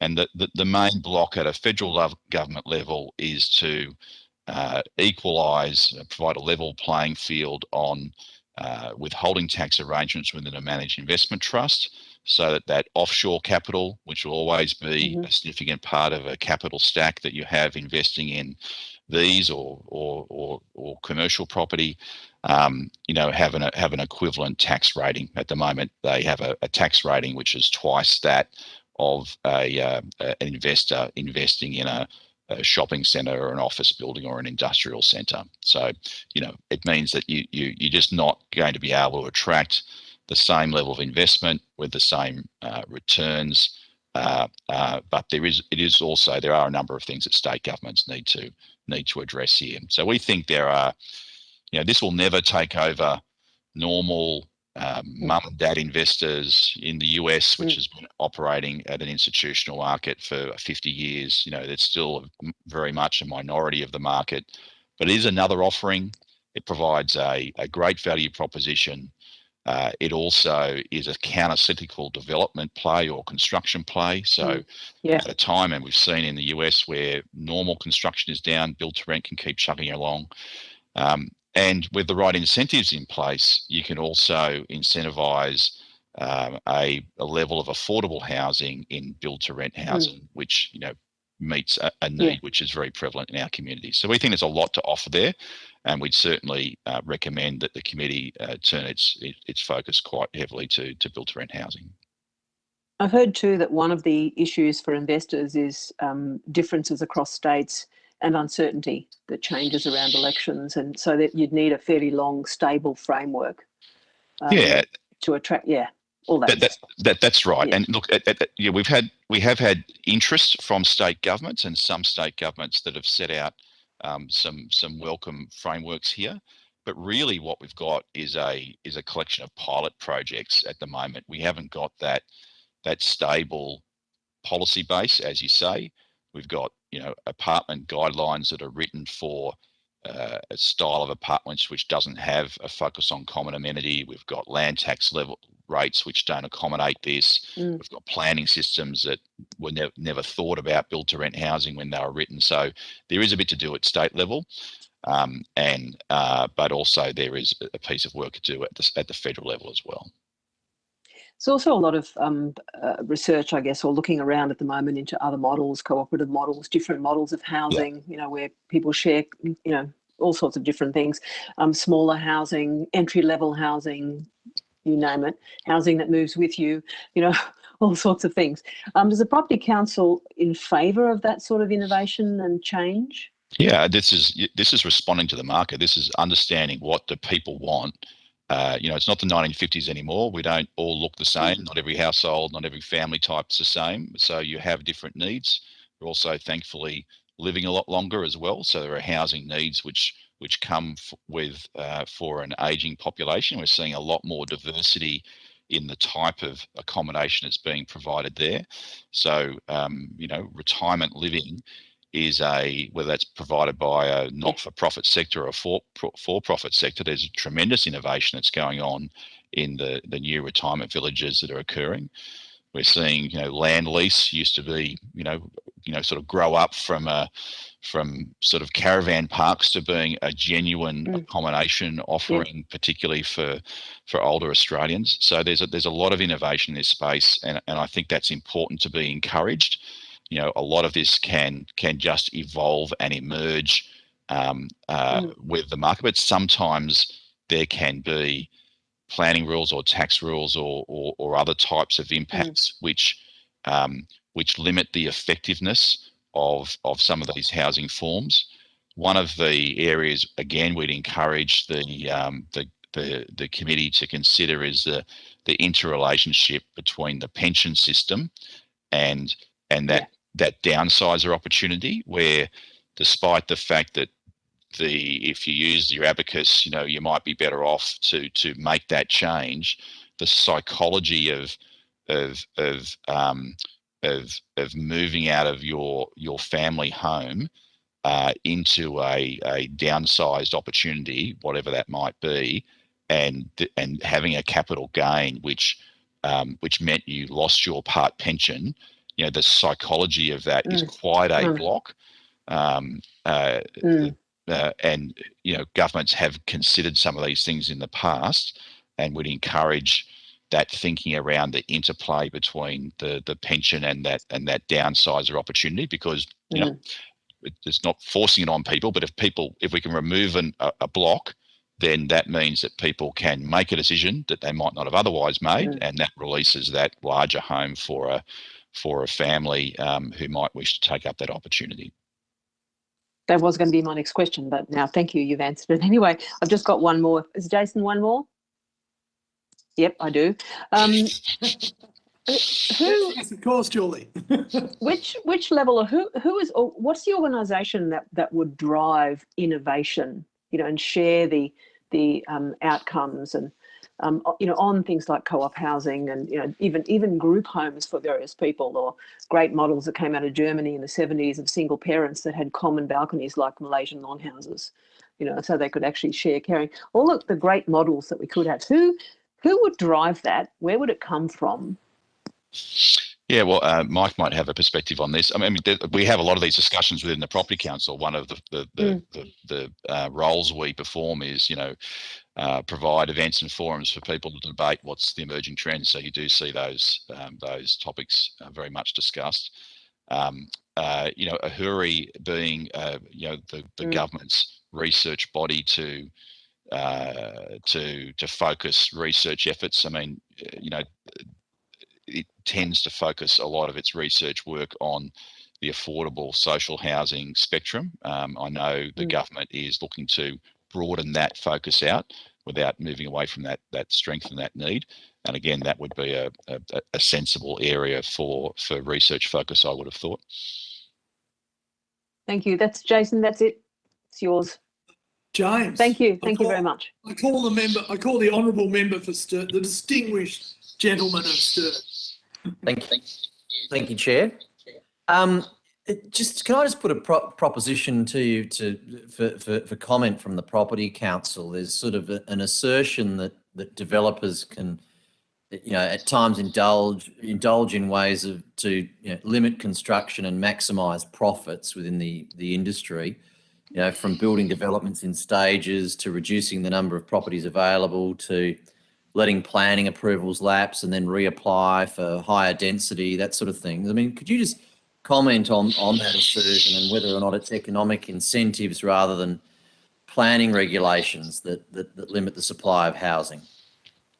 Very happy to, and there's a number of things going on here. So the more complex a supply pipeline is, a planning system is, the more pipeline a development company will have. So if Mike spoke about getting land taking 10, 15 years or whatever it might be to go through a rezoning process, well, you need a pipeline, therefore, of land that's moving through. The uncertainties of that pipeline or of those processes are quite manifest. They're not timelines you can rely on. So you need to be able to make sure that you've got that supply moving through. You also need to be responsive to market, so you can design something 7, 8, 9, 10 years ago, and by the time you get it through the planning system, you need to respond to market changes. We've seen how dramatically markets can change over the last couple of years. And one of the things that, I think Southeast Queensland over the last 12, 18 months is a case in point where, what we've seen there is this dramatic jump in population shift. That we've seen population increase. We've seen a lot of that out of Victoria as people have suffered from lockdowns. And what has been the response of the market? Well, the development community in Southeast Queensland, which has a land supply, they've been selling as fast as they can. So what's the business model for a developer? Well, they've got really significant upfront capital requirements. They've got planning issues which they need to be able to manage and work through, and that represents a level of risk in terms of delivering a project. And then they're getting their income when they're selling. So that income will be dependent on what the market is that they're in, and that'll be a function of the volume that they can get and the margin that they can get at that time. So if the market's running hot, then they're selling. But if the market's dead, then they might have to delay the second release on their project because there's not enough demand to bring that forward. So developers, like every other part of the business community, will need to be responsive to supply and demand. Thank you. And just I've only got one other question just to put to you, which I think if you were listening to the evidence today has come up a few times, which is issues around data on the supply of land and the fact that we don't really have a national aggregated sort of set of data points on this, and particularly land in its various stages, which many have recommended might be a good way of us better understanding what the land supply situation is, broken down to various jurisdictions, and that could help with getting a better understanding and picture on that. Are you supportive of that as a concept? Yeah, do you want to talk to that, Mike? Yeah, very happy to. Thanks, James. Great question. What gets measured well gets done well, I think, is the answer to that question. NIFIC has a great research capability. It's small and growing, I think, over time. A very good investment by this government in really giving us some insight into supply around the nation. But the next stage, and the vital stage, if we're really going to get on top of this conversation, is to have that level of detail so that we can set clear metrics and targets for each of the states and territories. And that is the absolutely essential step that I would hope this inquiry is fully behind when it makes its recommendations. There is a need to really turbocharge that NIFIC capability and to give them the ability to tell us and to tell you as decision makers, to tell your state counterparts, your local government counterparts, this is how much population demand there is, this is how much community demand there is in your local catchment, and what that looks like over a 5 or 10 year period. And therefore, this is how much housing you have to produce in order to meet that demand, in all its, varied housing choice, et cetera, So that is absent. And I think every one of your guests today has said that there is a completely inadequate amount of data out there. And that, of course, then leads to poor decisions and a lack of accountability across the board. It's an opportunity for the feds to really help the states and territories and local government deliver on their obligations to the Australian people. I might just add to that. I mentioned in my opening comments that there's this opportunity coming up. We've got the National Housing and Homelessness Agreement, which must be renegotiated by mid-2023. The Productivity Commission's commenced a review into that agreement. Really what that agreement is the federal government signing a blank check with really very little strings attached. So, that funding is going into social and affordable housing, but there is no requirement for that to result in more social or affordable housing. There is no requirement there's no obligation attached to that to say, well, you have to run efficient planning and land use systems. And you have to make sure your supply pipelines are done, and here's the KPIs that you should meet to make sure that while the federal government's writing checks, we're also ensuring that the market for general housing is running at an even keel. So there's a big opportunity there to leverage this transfer of funding, which is really substantial, to lock in good supply pipelines and lock in better affordability outcomes. And that's an opportunity that's not very far away in public policy terms. Great, thank you very much. I call the member for Chisholm. Thank you, Chair. Now, gentlemen, you referenced the former ALP's policy on capital gains tax and negative gearing, and how it would result in a $766 million hit to construction. Can you explain in further detail how this would have a negative impact on housing affordability? Absolutely, my great pleasure. So under that policy, that was a very substantial increase in capital gains tax was to occur. And while the ALP had proposed that negative gearing arrangements would stay in place for new housing, the capital gains tax that would be paid for investors in newly constructed housing investment would be substantially more. So that was an automatic disincentive to make that investment. And the Deloitte Access Economics put together by Chris Richardson and his team showed that would have a big impact. So the biggest impact of those measures was actually not housing affordability or indeed rents. It was actually housing supply. The very thing that Labor was saying was going to be an advantage of their policy was actually going to be the biggest disadvantage. Not only was it going to have that impact on construction, that was going to translate into a big GDP impact. So a 1.5 billion drop in GDP as a result of that, and a loss of 7,800 full-time construction jobs as a part of that change.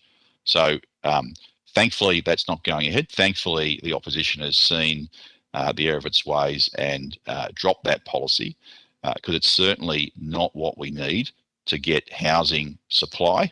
It's a housing supply own goal, and it's not what we need to get affordability. We need to focus on the things which are going to work with affordability, and we know that the biggest thing that governments can do is get the supply frameworks right, and that is the big impact, and that's why we focused on those issues in our submission.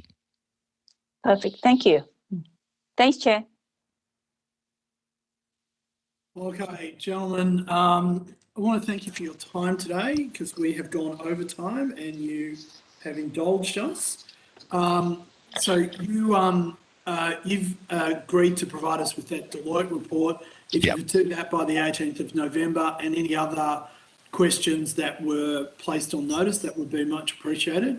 You will be sent a copy transcript of your evidence, and we'll have an opportunity to request correction to transcription errors. I'd like to thank members and witnesses for their time today and to declare this public hearing closed. Thank you.